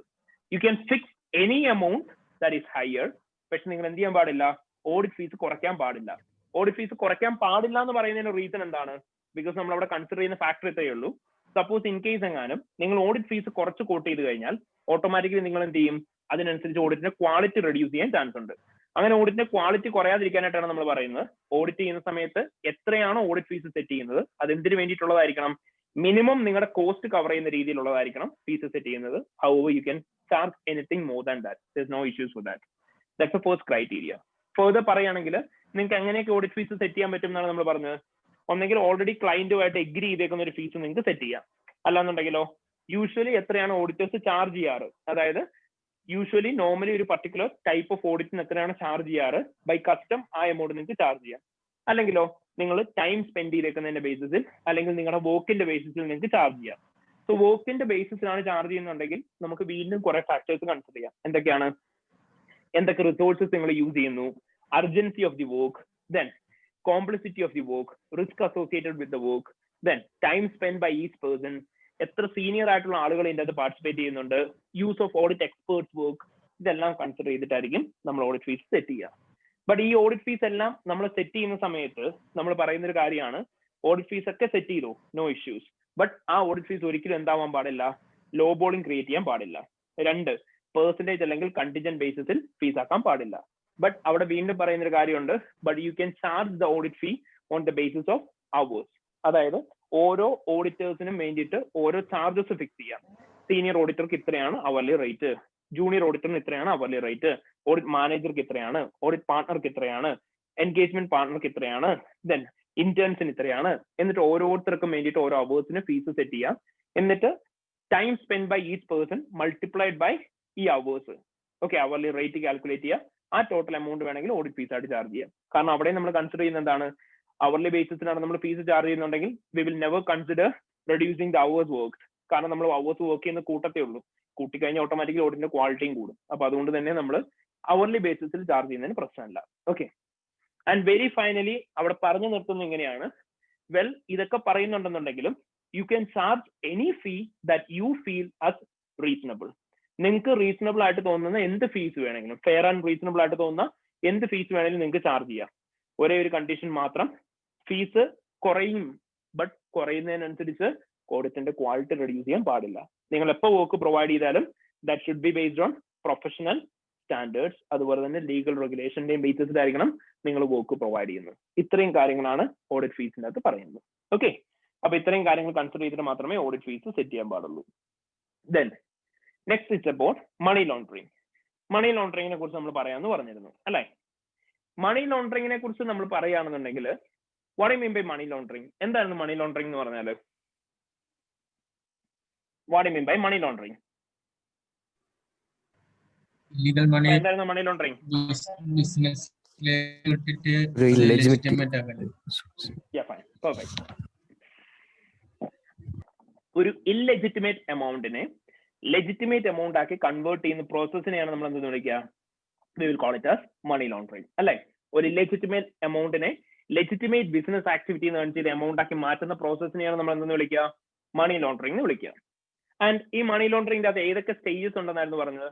Well, there are 3 stages in the money laundering. Which are the stages of money laundering? The very first one, ഏതായിരുന്നു? Placement. Second one, layering. Integration. What do you mean by placement? എന്തായിരുന്നു placement എന്ന് പറഞ്ഞാൽ? Introduced into financial system. Yeah, introducing illegitimate fund into a legitimate business activity. Illegitimate ആയിട്ടുള്ള fund ഒരു legitimate business ആക്ടിവിറ്റിയിലേക്ക് invest ചെയ്യുന്ന ആ പ്രോസസ്സിനെയാണ് നമ്മൾ എന്തെന്ന് വിളിക്കുക? We will call it as placement. Then next one, it's layering. എന്താണ് layering എന്ന് പറഞ്ഞാൽ? What do you mean layering? It's a conversion stage, which means we will be transferring the amounts from business to business or from place to place in order to conceal the original source of the fund. ഈ ഫണ്ടിന്റെ original source മറച്ചു വെക്കാൻ വേണ്ടിയിട്ട് ഒരു ബിസിനസ്സിൽ നിന്ന് മറ്റൊരു ബിസിനസ്സിലേക്കോ ഒരു പ്ലേസിൽ നിന്ന് മറ്റൊരു പ്ലേസിലേക്കോ നമ്മൾ ഫണ്ട് ട്രാൻസ്ഫർ ചെയ്യുന്നതിനെയാണ് എന്തെന്ന് വിളിക്കുക? പ്ലേസ്മെന്റ് എന്ന് വിളിക്കുക. ദെൻ എന്താണ് ഇന്റഗ്രേഷൻ എന്ന് പറഞ്ഞാല്? What I mean by integration? The money has the appearance of legitimate fund. അല്ലേ? ഫൈനലി ഈ ഫണ്ട് ലെജിറ്റിമേറ്റ് ഫണ്ട് പോലെ അപ്പിയർ ചെയ്യുന്നതിനെയാണ് ഇന്റഗ്രേഷൻ എന്ന് വിളിക്കുക. അപ്പൊ ഇതാണ് 3 stages of money laundering: placement, layering, integration. Then what I mean by tipping off? എന്തായിരുന്നു tipping off എന്ന് പറഞ്ഞാൽ? What I mean by tipping off? Making the accused aware of the investigation being performed. Making the money launderers aware that they are under money laundering investigation. അല്ലെ? മണി ലോണ്ടറേഴ്സ് ആരൊക്കെയാണോ അവരെ നമ്മൾ അറിയിക്കുകയാണ് നിങ്ങൾ investigation അണ്ടറിലാണെന്ന്. ആ പ്രോസസ്സിനെയാണ് നമ്മൾ എന്ന് വിളിക്കുക? We will call it tipping of. And ഈ ടിപ്പിംഗ് ഓഫ് എപ്പോഴും നമ്മുടെ സിറ്റുവേഷൻ ആസ് ആൻ ഓഡിറ്റർ എന്നുള്ള ബേസിസിൽ നമ്മുടെ സിറ്റുവേഷൻ ടിപ്പിംഗ് ഓഫ് എന്ന് പറയുന്ന മിസ്റ്റേക്ക് ആരുടെ ഭാഗത്തു നിന്ന് എപ്പോഴും ഉണ്ടാവാൻ പോസിബിലിറ്റി ഉള്ളത്? ഓഡിറ്ററിന്റെ ഭാഗത്ത് നിന്ന്. കാരണം എന്താണ്? ഇൻ കേസ് എങ്ങാനും ആരാണോ മണി ലോണ്ടറിങ് സസ്പെക്ട്, ആ സസ്പെക്ടിനെ നമ്മൾ ക്വസ്റ്റ്യൻ ചെയ്ത് കഴിഞ്ഞാൽ ഓട്ടോമാറ്റിക്കലി അവിടെ എന്തുണ്ടാവും? അവിടെ ടിപ്പിംഗ് ഓഫ് ഉണ്ടാവും. മനസ്സിലായോ? ഓക്കെ. അപ്പം ഓഡിറ്ററിന്റെ ഭാഗത്ത് നിന്ന് എപ്പോഴും ഉണ്ടാവാനുള്ള പോസിബിലിറ്റി ആണ് മണി ലോണ്ടറിങ്ങിനെ കുറിച്ച് സസ്പെക്ടിന്റെ അകത്ത് തന്നെ ഓഡിറ്റർ പോയി ഇൻവെസ്റ്റിഗേഷൻ നടത്താൻ ശ്രമിച്ചു കഴിഞ്ഞാൽ auditor will also get penalties and fine up to 5 years of imprisonment and of unlimited fine കിട്ടും ഓഡിറ്റർക്കും, നമുക്കും കിട്ടും. ഓക്കെ. അപ്പൊ അതുകൊണ്ട് തന്നെ അവിടെ ഓഡിറ്റർ എന്ത് ചെയ്യാൻ പാടില്ല? ടിപ്പിംഗ് ഓഫ് ചെയ്യാൻ പാടില്ല എന്ന് പറയാം. ഓഡിറ്റർ ടിപ്പിംഗ് ഓഫ് ചെയ്യുന്നതിന് പകരം ഓഡിറ്റർ എന്താ ചെയ്യേണ്ടത്? To whom he should report? MLRO. Yeah, he should report everything to the MLRO. Money laundering reporting ഓഫീസറിന്റെ അടുത്തായിരിക്കണം ആര് റിപ്പോർട്ട് ചെയ്യുന്നുണ്ടാവുക? നമ്മുടെ ഓഡിറ്റർ റിപ്പോർട്ട് ചെയ്യുന്നുണ്ടാവുക. മണി ലോണ്ടറിംഗ് റിപ്പോർട്ടിംഗ് ഓഫീസർ എന്ന് പറഞ്ഞ ആരാണ്? He is a person who is responsible for considering all the facts about the money laundering. Money ലോണ്ടറിംഗിനെ കുറിച്ചുള്ള എല്ലാ കാര്യങ്ങളും ആരായിരിക്കും നോക്കുന്നുണ്ടാവുക? MLRO അല്ലെങ്കിൽ മണി ലോണ്ടറിംഗ് റിപ്പോർട്ടിംഗ് ഓഫീസർ ആയിരിക്കും നോക്കുന്നുണ്ടാവുക. പറഞ്ഞു മനസ്സിലായോ? Okay, fine. ദെൻ നെക്സ്റ്റ് നമ്മൾ പറയുകയാണെന്നുണ്ടെങ്കിൽ മണി ലോണ്ടറിംഗ് റിപ്പോർട്ടിങ്ങിനെ കുറിച്ച് കൂടെ പറയണം. മണി ലോണ്ടറിംഗ് റിപ്പോർട്ടിനെ പറ്റി എന്താ നമ്മൾ പറയേണ്ടത്? എങ്ങനെ മണി ലോണ്ടറിംഗിന്റെ റിപ്പോർട്ടിംഗ് വരിക? എങ്ങനെ മണി ലോണ്ടറിംഗിന്റെ റിപ്പോർട്ടിങ്? മണി ലോണ്ടറിംഗിനെ കുറിച്ച് എന്ത് സസ്പെക്ഷ്യസ് ആക്ടിവിറ്റീസ് കണ്ടാലും നമ്മൾ ആരുടെ അടുത്ത് റിപ്പോർട്ട് ചെയ്യേണ്ടത്? MLROയുടെ അടുത്ത് റിപ്പോർട്ട് ചെയ്യാം. MLRO എന്ത് ചെയ്യണം? നമ്മൾ സസ്പീഷ്യസ് ആക്ടിവിറ്റി ഉണ്ട് എന്ന് പറഞ്ഞ ഈ കാര്യത്തിന് എത്രത്തോളം റീസണബിൾനെസ് ഉണ്ടെന്നുള്ള കാര്യം MLRO നോക്കണം. And if he finds himself that this particular reporting is reasonable, ആളെന്ത് ചെയ്യണം? He need to communicate this to Financial Intelligence Unit or National Crime Agency. Financial Intelligence Unit അല്ലെങ്കിൽ FIU അല്ലെങ്കിൽ നാഷണൽ ക്രൈം ഏജൻസിയുടെ അടുത്ത് report ചെയ്യണം. Then report ചെയ്യുന്ന സമയത്ത് ആളെന്ത് ചെയ്യുന്നുണ്ടാവണം? Reporting ഫോമാറ്റിലായിരിക്കണം report ചെയ്യുന്നത്. അതിനകത്ത് എന്തൊക്കെയായിരിക്കും പറയാ? Name, address and date of birth, എന്താ പറയാ, name of the suspect. Okay, name of the suspect. Then next matters that have given rise to suspicion. Suspicious ആയിട്ട് നമുക്ക് എന്താണ് തോന്നിയെന്നുള്ള കാര്യം പറയാം. അഡീഷണൽ ഡോക്യുമെന്റ്സ് എന്തെങ്കിലും ഉണ്ടെങ്കിൽ അത് കൊടുക്കുക. ആൻഡ് എവിഡൻസ് എന്തെങ്കിലും ഉണ്ടെങ്കിൽ അതും പറയാം. ഇത്രയും കാര്യങ്ങളാണ് റിപ്പോർട്ട് ചെയ്യേണ്ടത്. മനസ്സിലായോ? ഓക്കെ മക്കളെ, ഇത്രയേ ഉള്ളൂ. ആദ്യം എന്ത് ചെയ്യാം? MLRO എടുത്ത് റിപ്പോർട്ട് ചെയ്യുന്നു. MLRO നോക്കുന്നു ഇതൊക്കെ റീസണബിൾ ആണോ? എത്രത്തോളം എമൗണ്ട് ഇൻവോൾവ് ചെയ്യേണ്ടതെന്ന് അറിയിക്കണോ? പറയണം. ആദ്യം MLRO അടുത്ത് പറയാം. ദെൻ MLRO റീസണബിൾ ആണോ നോക്കും. MLRO റീസണബിൾ ആണോ നോക്കിയതിനു ശേഷം ഫിനാൻഷ്യൽ ഇന്റലിജൻസ് യൂണിറ്റിന്റെ അടുത്ത് കമ്മ്യൂണിക്കേറ്റ് ചെയ്യും. കമ്മ്യൂണിക്കേറ്റ് ചെയ്യുന്ന സമയത്ത് they need to use a proper report. അതിനകത്ത് എന്തൊക്കെ പറയുന്നുണ്ടാവും? എന്തൊക്കെയാണ് മണി ലോണ്ടറിംഗ് ഉണ്ട് എന്ന് തോന്നാനായിട്ട് സസ്പീഷ്യസ് ആയിട്ടുള്ള ആക്ടിവിറ്റി. ദെൻ എന്ത് കാരണം കൊണ്ടാണ് നിങ്ങൾക്ക് മണി ലോണ്ടറിംഗ് ഉണ്ടെന്ന് തോന്നുന്നത്? ആരാണ് മണി ലോണ്ടറിംഗ് പെർഫോം ചെയ്തായിട്ട് തോന്നുന്നത്? എമൗണ്ട് ഇൻവോൾവ് ആയത് പറയാൻ പറ്റുന്നുണ്ടെങ്കിൽ അത് പറയാ, അല്ലാന്നുണ്ടെങ്കിൽ അത് അവർ നോക്കിക്കോളും. ഫൈനലി നമ്മൾ എന്ത് പറയണം? അഡീഷണൽ എവിഡൻസ് എന്തെങ്കിലും കൊടുക്കുകയാണെങ്കിൽ അതും കൂടെ കൊടുക്കുക. ക്ലിയർ ആയോ? ഓക്കെ, ഇത്രയാണ് മണി ലോണ്ടറിംഗിനെ കുറിച്ച് നമുക്ക് ടെക്സ്റ്റ് ബുക്കിനകത്ത് പറയാനായിട്ടുള്ളത്. ഹൗവർ ഈ മണി ലോണ്ടറിംഗിനെ കുറിച്ചിട്ട് നമുക്ക് എന്താണ് എക്സാമിന് ചോദിക്കുന്നതെന്ന് ചോദിച്ചാൽ വളരെ സിമ്പിൾ ആയിട്ട് ഇങ്ങനെ ഓർത്ത് വെക്കുക. ഒരു സിനാരിയോ തരും. സിനാരിയോ തന്നിട്ട് നിങ്ങളോട് കൂളായിട്ട് പറഞ്ഞിട്ടുണ്ടാവും what are the matters to be consider here, okay, and what are the reporting format. എന്തൊക്കെയാണ് മാറ്റേഴ്സ് കൺസിഡർ ചെയ്യേണ്ടത്, എങ്ങനെയാണ് ഇത് റിപ്പോർട്ട് ചെയ്യേണ്ടത് എന്ന് നിങ്ങളോട് ചോദിക്കും. ചോദിച്ചു കഴിഞ്ഞാൽ നിങ്ങൾ ആദ്യമേ നോക്കുക എന്താണ് അവിടെ ഇഷ്യൂ എന്ന്. മണി ലോണ്ടറിംഗ് ആണെന്ന് കണ്ടുപിടിക്കാനായിട്ടുള്ള കുറച്ച് മാർഗങ്ങൾ എന്താന്ന് പറഞ്ഞാൽ നിങ്ങളോട് പറഞ്ഞിട്ടുണ്ടാവും കമ്പനിയുടെ ഈ സിസ്റ്റം ക്യാഷ് ബേസ്ഡ് ആണ്. ഓണർ എന്തെങ്കിലും ഫണ്ട് കൊണ്ടുവന്ന് ഇൻവെസ്റ്റ് ചെയ്തിട്ടുണ്ട്. ദെൻ ഈ ഫണ്ട് വേറെ ഏതെങ്കിലും സ്ഥലത്തേക്ക് ട്രാൻസ്ഫർ ചെയ്തിട്ടുണ്ട്. ദെൻ ചോദിക്കുന്ന ആള് നമ്മളോട് ഹൈലി എന്താ പറയാ അഗ്രസീവ് ആയിട്ട് നമ്മുടെ അടുത്ത് പെരുമാറുന്നു. ദെൻ ഈ സിറ്റുവേഷൻസ് ഒക്കെയാണ് പറഞ്ഞേക്കുന്നത്. അങ്ങനെയാണെങ്കിൽ മണി ലോണ്ടറിംഗിനുള്ള പോസിബിലിറ്റി പറയാ. റിപ്പോർട്ടിംഗ് പറയേണ്ടത് ഈ റിപ്പോർട്ടിംഗും ആണ്. മനസ്സിലായോ? ഓക്കെ, ഒന്നുകൂടെ പറയാം. ക്യാഷ് ബേസ്ഡ് ആയിരിക്കും ബേസിക്കലി ബിസിനസ്. 2, നിങ്ങളുടെ ഒരു ഫണ്ട് ഇല്ലാത്ത ഫണ്ട് എവിടെന്നെങ്കിലും വന്നിട്ടുണ്ടെന്ന് പറഞ്ഞിട്ടുണ്ടാവും. 3, ഓണറിന് ഇതിൻ്റെ അകത്തുള്ള എന്തെങ്കിലും ഇൻവോൾവ്മെന്റ് പറഞ്ഞിട്ടുണ്ടാവും. 4, ഈ ഫണ്ട് എങ്ങോട്ടെങ്കിലും ഫോറിൻ കൺട്രിയിലേക്ക് അല്ല വേറെ ഏതെങ്കിലും ബിസിനസ്സിലേക്ക് ട്രാൻസ്ഫർ ചെയ്ത കാര്യവും പറഞ്ഞിട്ടുണ്ടാവും. ഇതൊക്കെ ഉണ്ടെങ്കിൽ അവിടെ എന്തായിരിക്കും വരിക? മണി ലോണ്ടറിങ് ആയിരിക്കും വരിക. മനസ്സിലായോ? ദെൻ ആൻസേഴ്സ് എങ്ങനെയാണ് എഴുതേണ്ടതെന്ന് ചോദിച്ചാൽ ആദ്യം ഈ ക്വസ്റ്റിൻ്റെ അകത്തുള്ള ഫാക്ട് നിങ്ങൾ പറയാ, ഇങ്ങനത്തെ കാര്യങ്ങളൊക്കെ സംഭവിച്ചു എന്നിട്ട് നിങ്ങൾക്ക് പറയാം and there are chances that this might be money laundering. എന്നിട്ട് എന്താണ് മണി ലോണ്ടറിങ് എന്നുള്ള കാര്യം പറയാം. എന്നിട്ട് നെക്സ്റ്റ് ഫസ്റ്റ് സ്റ്റേജ് പറയാം, ലെയറിംഗ് എന്ന് പറഞ്ഞാൽ എന്താണ്? ഇവിടെ ഓണർ കൊണ്ടുവന്ന് ഫണ്ട് ഇൻവെസ്റ്റ് ചെയ്തിട്ടുണ്ട്, ഇതാണ് ലെയറിംഗ് സ്റ്റേജ്. ഓണർ ഫണ്ട് അങ്ങോട്ട് ട്രാൻസ്ഫർ ചെയ്തിട്ടുണ്ട്, അതാണ് ലെയറിംഗ് സ്റ്റേജ്. ദെൻ ഈ ഫണ്ട് ഫൈനലി നമ്മുടെ കമ്പനിയുടെ ഫിനാൻഷ്യൽസിന്റെ അത് വന്നിട്ടുണ്ട്, അതാണ് ഇന്റഗ്രേഷൻ. ഓഡിറ്റർ പോയി ക്വസ്റ്റ്യൻ ചോദിച്ചു, ഓഡിറ്റർ അയാളെ പേടിപ്പിച്ചു, അതെന്താണ്? ടിപ്പിംഗ് ഓഫ് ആണ്. റിപ്പോർട്ടിംഗ് എങ്ങനെയാണെന്നുള്ള ഇപ്പൊ പഠിച്ചു റിപ്പോർട്ടിംഗും പറയാം. മനസ്സിലായോ? Okay, there's a question called Lark and Company. Lark and Company എന്ന് പറയുന്ന ക്വസ്റ്റ്യന്റെ പാർട്ട് ബി ചെയ്ത് നോക്കുക. പാർട്ട് ബിക്കകത്തുണ്ട് മണി ലോണ്ടറിംഗിന്റെ ക്വസ്റ്റ്യൻ. ഓക്കെ, ഇനി നിങ്ങൾ അത് ചെയ്തിട്ട് പ്രത്യേകിച്ച് പ്രയോജനമൊന്നുമില്ല, കാരണം നമ്മൾ ഓൾറെഡി പറഞ്ഞു മണി ലോണ്ടറിംഗിന്റെ ക്വസ്റ്റ്യൻ ആണെന്ന്. അതിന്റെ ബേസിസിലാണ് ഞാൻ നിങ്ങൾക്ക് ഇപ്പോൾ ഡിസ്കസ് ചെയ്ത് തന്നത്. എല്ലാവരും വെറുതെ ഒന്ന് വായിച്ചു നോക്കുക. Okay, Lark and company. All right, അപ്പൊ ഇങ്ങനെയായിരിക്കും മണി ലോണ്ടറിംഗിന്റെ questions വരുന്നുണ്ടാവുക.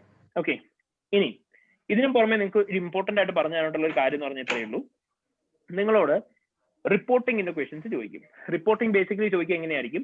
Matters to be consider and report ചോദിക്കും. Okay, matters to be consider further action and ഇത് കറക്റ്റ് ചെയ്തിട്ടില്ല എന്നുണ്ടെങ്കിൽ what is the impact over the auditors report അല്ലെങ്കിൽ ഓഡിറ്റേഴ്സ് ഒപ്പീനിയൻ എന്ന് ചോദിച്ചിട്ടുണ്ടാവും.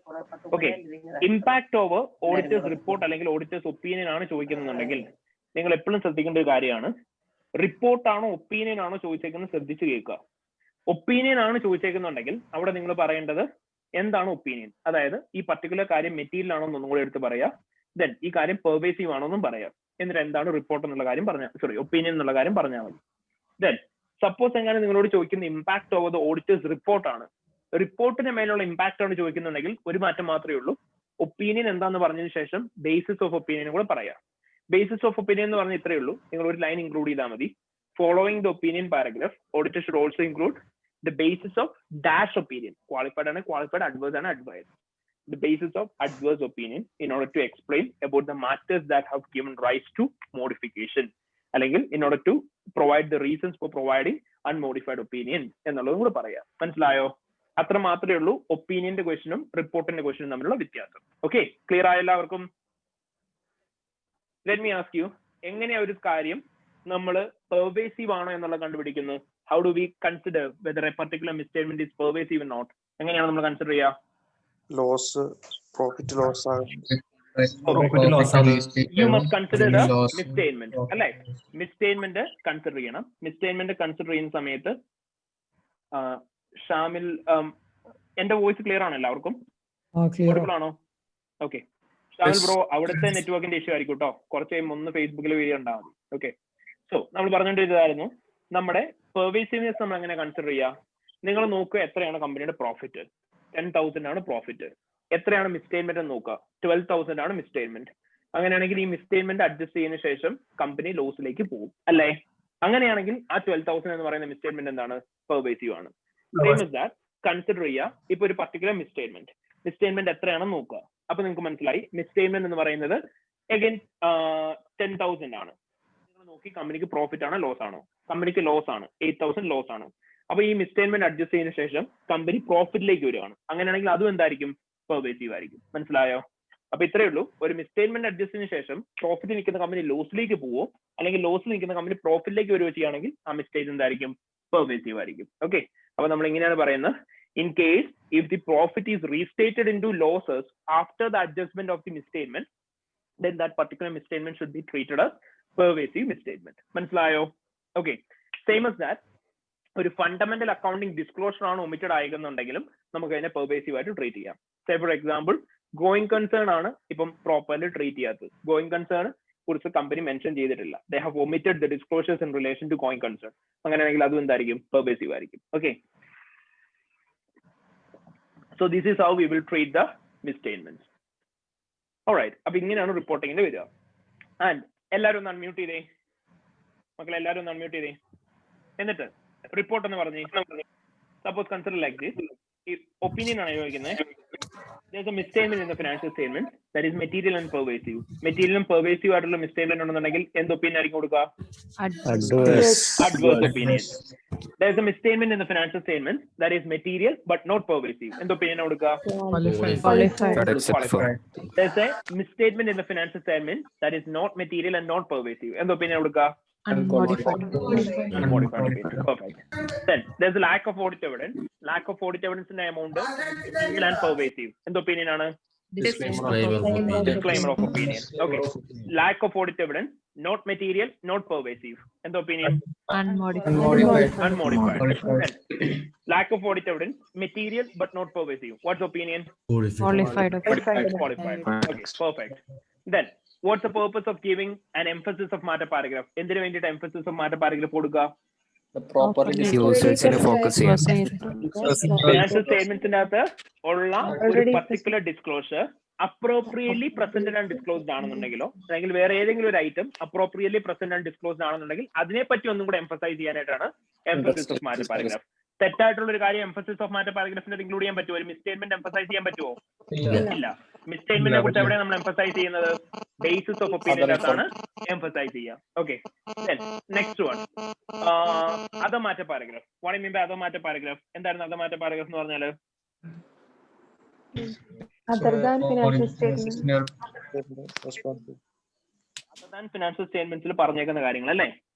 Let me ask you, other than financial statements include ചെയ്തേക്കുന്ന കാര്യങ്ങൾ എന്ന് പറയുമ്പോൾ സപ്പോസ് ഗോയിങ് കൺസേണിനെ കുറിച്ചൊരു ഡിസ്ക്ലോഷർ ഫിനാൻഷ്യൽ സ്റ്റേറ്റ്മെന്റ്സിന്റെ അത് അവർ ഇൻക്ലൂഡ് ചെയ്യാൻ വിട്ടുപോയി. അങ്ങനെയാണെങ്കിൽ ആ ഗോയിങ് കൺസേണിനെ കുറിച്ച് പറയാത്ത കാര്യം നമുക്ക് അതർ മാറ്റർ പാരഗ്രാഫിൽ പറയാൻ പറ്റുമോ? ഇല്ല. That's a misstatement. അല്ലയോ? അതർ മാറ്റർ പാരഗ്രാഫിൽ എന്താ പറയേണ്ടത്? ഫിനാൻഷ്യൽ സ്റ്റേറ്റ്മെന്റ്സിന്റെ അകത്ത് പറയേണ്ടാത്ത ഒരു കാര്യത്തെ കുറിച്ച് ഓഡിറ്റർക്ക് അഡീഷണലി പറയണം എന്ന് തോന്നുന്നതാണ്. അതിനെപ്പറ്റി പറയാനായിട്ടാണ് എന്ത് പറയാ? അതർ മാറ്റർ പാരഗ്രാഫ് യൂസ് ചെയ്യുക. അത് ബേസിക്കലി എന്തൊക്കെയാ?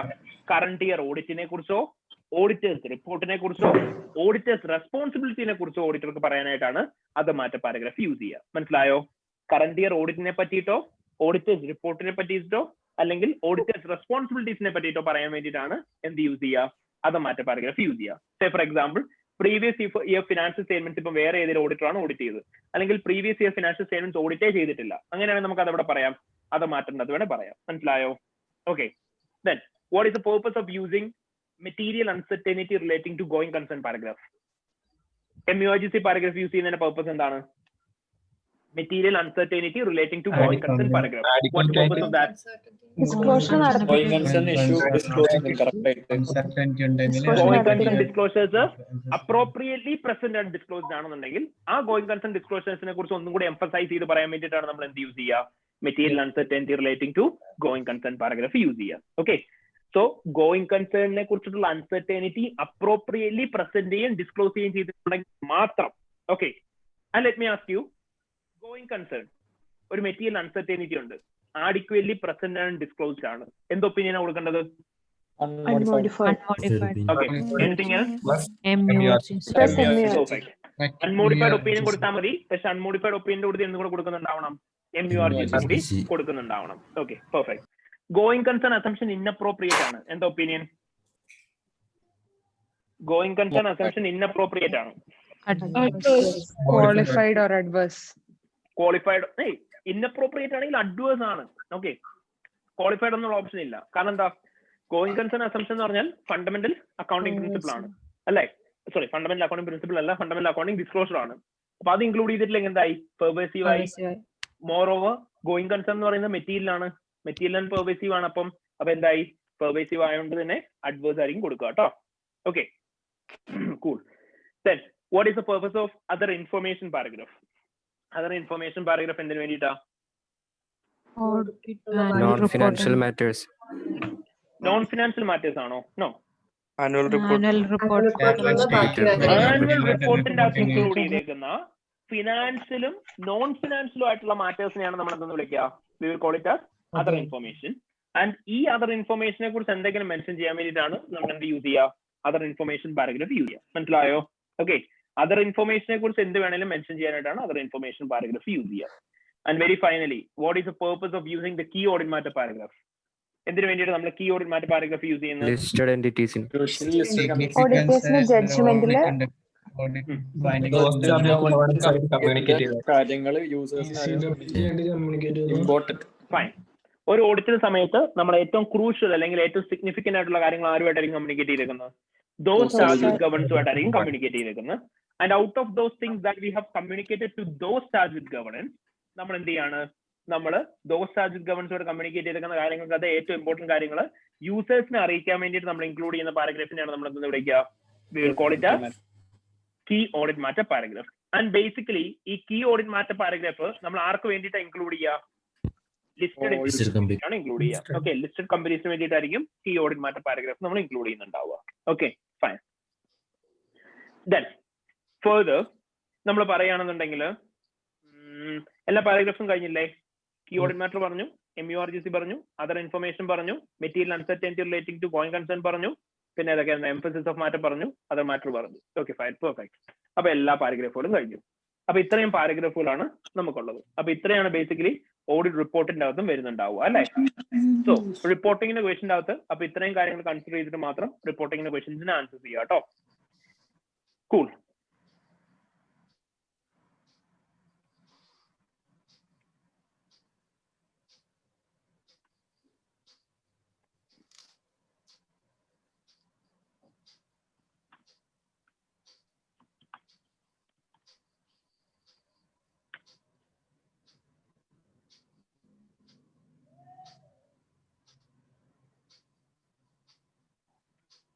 ഓക്കെ, നമ്മുടെ ടെക്നിക്കൽ ആർട്ടിക്കിൾസിനെ പറ്റിയിട്ട് പറയുകയാണെന്നുണ്ടെങ്കിൽ നമുക്ക് മെയിൻലി ഇത്രയും ടെക്നിക്കൽ ആർട്ടിക്കിൾസ് ആണ് വരിക. അതായത് മേലെ കിടക്കുന്നതല്ല, ഈ കിടക്കുന്നൊക്കെ group audit, data analytics and audit, auditing in specialised industries, evaluation of misstatements, responding to non compliance with laws and regulations. Responding to non compliance with laws and regulations എന്ന് പറയുന്ന areas നിങ്ങളിപ്പം മെയിൻലി ഒരുപാട് emphasise ചെയ്യേണ്ട. കാരണം ഇതൊക്കെ നമ്മൾ already പഠിച്ചു പോയതാണ്. ISA 250 എന്ന് പറഞ്ഞ സ്റ്റാൻഡേർഡ് നമ്മൾ പഠിച്ച ഓർമ്മയുണ്ടോ? Non auditors responsibilities in relation to laws and regulations. ആ സ്റ്റാൻഡേർഡ് അത് പറയുന്ന കാര്യങ്ങളാണ് നോക്ലാർ എന്ന് പറയുന്നത്. ഇത് ട്രിപ്പിൾ അല്ല ആക്ച്വലി, ഇത് പണ്ട് P7 ആയിരുന്ന സമയത്ത്, അതായത് 2017 വന്ന ടെക്നിക്കൽ ആർട്ടിക്കിൾ ആയത്. ഞാൻ പഠിക്കുന്ന സമയത്ത് ഉണ്ടായിരുന്ന ടെക്നിക്കൽ ആർട്ടിക്കിൾ ആയത്.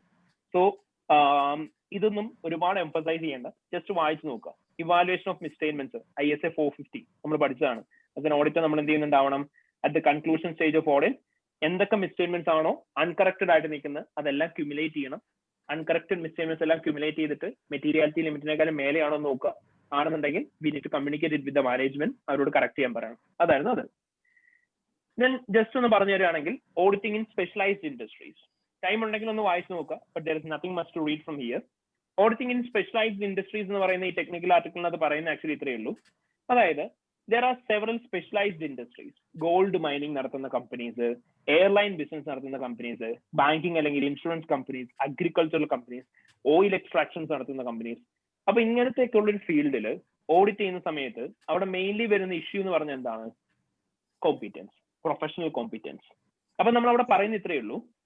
ആസ് എൻ ഓഡിറ്റ് നമ്മളൊരു ഇൻഡസ്ട്രി സ്പെസിഫിക് ആയിട്ടുള്ള ഓഡിറ്റ് എടുക്കുകയാണെന്നുണ്ടെങ്കിൽ നമ്മൾ അവിടെ കൺസിഡർ ചെയ്യേണ്ട ഒരു ഫാക്ടർ എന്ന് പറഞ്ഞാൽ നമുക്ക് പ്രൊഫഷണൽ കോമ്പീറ്റൻസ് ഉണ്ടോ എന്നുള്ള കാര്യം നോക്കുക.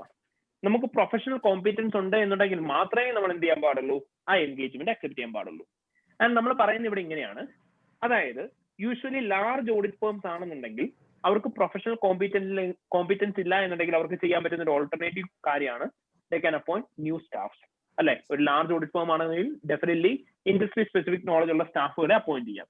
അപ്പൊ അതാണ് അവർക്ക് ചെയ്യാൻ പറ്റുന്ന കാര്യം. ബട്ട് ഒരു സ്മോൾ ഓഡിറ്റ് ഫേം ആണെന്നുണ്ടെങ്കിലോ well this will not be able to they will not be able to go for that അല്ലേ? കാരണം എന്താണ്? അവർക്ക് ആർക്കും ഫണ്ട് ഉണ്ടാവില്ല. അപ്പൊ ഒരു സ്മോൾ ഓഡിറ്റ് ഫേം ആണെങ്കിൽ what they can do is that they can use the work of auditors എക്സ്പേർട്ടിന്റെ വർക്ക് യൂസ് ചെയ്യാം. ഓക്കെ, ഓഡിറ്റേഴ്സ് എക്സ്പേർട്ടിന്റെ വർക്ക് യൂസ് ചെയ്ത് ഓഡിറ്റ് പെർഫോം ചെയ്യാം. അപ്പൊ അങ്ങനെ ചെയ്യണം എന്നാണ് ഈ ടെക്നിക്കൽ ആർട്ടിക്കിളിനകത്ത് പറയുന്നത്. അപ്പൊ ഇത്രയേ ഉള്ളൂ. നമ്മൾ എന്ത് ചെയ്യാം? നമ്മൾ ഓഡിറ്റ് പ്ലാനിങ് നടത്തുന്ന സമയത്ത് തന്നെ നമ്മൾ എക്സ്പേർട്ടിന്റെ വർക്ക് യൂസ് ചെയ്യണോ, അഡീഷണൽ സ്റ്റാഫിനെ കൺസിഡർ ചെയ്യണോ എന്നുള്ള കാര്യമൊക്കെ നോക്കുക. എന്നിട്ട് നമുക്ക് ഇതൊക്കെ പോസിബിൾ ആയിട്ടുള്ള രീതിയിൽ എടുക്കാൻ പറ്റുമെന്നുണ്ടെങ്കിൽ മാത്രമേ നമ്മൾ എൻഗേജ്മെന്റ് അക്സെപ്റ്റ് ചെയ്യാൻ പാടുള്ളൂ. or else we should not accept the engagement. ഇതാണ് ഈ സ്റ്റാൻഡേർഡിനകത്ത് പറയുന്നത്. സോറി, ഈ ടെക്നിക്കൽ ആർട്ടിക്കിളിനകത്ത് പറയുന്നത്. ഓക്കെ, അപ്പം ഓഡിറ്റ് എക്സ്പേർട്ടിന്റെ വർക്ക് യൂസ് ചെയ്യാൻ നോക്കുക. That's it. Then next, data analytics and auditor. Data analytics and auditor എന്ന് പറയുന്ന ഈ ഒരു പർട്ടിക്കുലർ ഏരിയയിൽ പറയുന്ന ഇത്രയേ ഉള്ളൂ. It's all about big data analytics. നമ്മൾ AA പഠിച്ചിട്ടുള്ള ടോപ്പിക് ആണ് CAT, computer assisted auditing technique. And ക്യാറ്റിന്റെ അകത്ത് നമ്മൾ എന്തായിരുന്നു പഠിച്ചത്? As an auditor we can do the audit by using computer as an audit tool. നമുക്ക് കമ്പ്യൂട്ടർ യൂസ് ചെയ്ത് ഓഡിറ്റ് പെർഫോം ചെയ്യാം. വെൽ, നമുക്ക് പല രീതിയിലുള്ള ഏറ്റവും ബേസിക് സോഫ്റ്റ്വെയർസ് ഉണ്ട്. അതായത് നമ്മുടെ ഓഫീസ് ഒക്കെ പോലെ, മൈക്രോസോഫ്റ്റ് ഓഫീസ് പോലെ എക്സലും വേർഡും ഒക്കെ യൂസ് ചെയ്ത് നമുക്ക് ഓഡിറ്റ് ചെയ്യാം. മോർ ഓവർ വളരെ സൊഫിസ്റ്റിക്കേറ്റഡ് ആയിട്ടുള്ള സോഫ്റ്റ്വെയർസ് യൂസ് ചെയ്ത് നമുക്ക് ഓഡിറ്റ് ചെയ്യാം. അപ്പൊ നമ്മൾ പറയാണ് ബിഗ് ഡേറ്റ അനലിറ്റിക്സ് എന്ന് വെച്ചാൽ ഇത്രയേ ഉള്ളൂ. നമ്മൾ മോഡേൺ സോഫ്റ്റ്വെയർസും കാര്യങ്ങളും യൂസ് ചെയ്ത് ഒരു ക്ലയന്റിന്റെ ഡേറ്റ യൂസ് ചെയ്ത് ആ ഡേറ്റയിൽ നിന്നും ചാർട്ട്സും അതുപോലെ തന്നെ ആ ഡേറ്റയിൽ നിന്നും ഗ്രാഫിക്കൽ റെപ്രസെന്റേഷൻസ് ഒക്കെ ഉണ്ടാക്കി അത് യൂസ് ചെയ്ത് ഓഡിറ്റ് ചെയ്യുന്നതിനെയാണ് ഡേറ്റ അനലിറ്റിക്സ് എന്ന് പറയാം, ബിഗ് ഡേറ്റ അനലിറ്റിക്സ് എന്ന് പറയാം. അപ്പൊ ഇവിടെ നമുക്ക് അത് യൂസ് ചെയ്യുന്നതുകൊണ്ടുള്ള ബെനിഫിറ്റ് എന്താണെന്ന് ചോദിച്ചാൽ ഇത്രയേ ഉള്ളൂ. നമ്മളിപ്പം ബിഗ് ഡേറ്റ അനലിറ്റിക്സ് യൂസ് ചെയ്യുകയാണ് എന്നുണ്ടെങ്കിൽ നമ്മൾ എന്ത് ചെയ്യും? നമ്മളൊരു പർട്ടിക്കുലർ ക്ലയന്റിന്റെ ഗ്രാഫ് നമ്മൾ പ്ലോട്ട് ചെയ്യും. ഈ ഡേറ്റ യൂസ് ചെയ്ത് സിസ്റ്റം യൂസ് ചെയ്ത് നമ്മൾ പ്ലോട്ട് ചെയ്യും. ഗ്രാഫ് പ്ലോട്ട് ചെയ്യുന്ന സമയത്ത് ഒരു പർട്ടിക്കുലർ ക്ലയന്റിന്റെ ട്രെൻഡ് ഇൻ റവന്യൂ എങ്ങനെയാണെന്ന് നോക്കും. നമ്മൾ നോക്കുന്ന സമയത്ത് നമുക്ക് മനസ്സിലായി ഇയർ എൻഡ് ആയപ്പോഴത്തേനും ട്രെൻഡ് വളരെ ഹൈ ആണ്. അതായത് ഇയർ എൻഡ് ആയപ്പോഴത്തേനും മാത്രം നേരെ ഒരു ഇക്വലൻ ലെവലിൽ പൊയ്ക്കൊണ്ടിരുന്ന റവന്യൂ ഒരു ക്വിക്ക് റൈസ് ഉണ്ടായിരിക്കുകയാണ്. അങ്ങനെ ഒരു പർട്ടിക്കുലർ പീരീഡിൽ മാത്രമാണ് ആ ക്വിക്ക് റൈസ് ഉണ്ടായിരിക്കുന്നുണ്ടെങ്കിൽ അതിനർത്ഥം എന്തായിരിക്കും? There can be chances that cut off will be misstated. ശരിയല്ലേ? അപ്പൊ അത് നമുക്ക് മനസ്സിലാക്കാൻ പറ്റും. അപ്പൊ ഇതാണ് ബിഗ് ഡേറ്റ അനലിറ്റിക്സിന്റെ പേർപ്പസ് എന്ന് പറയാം.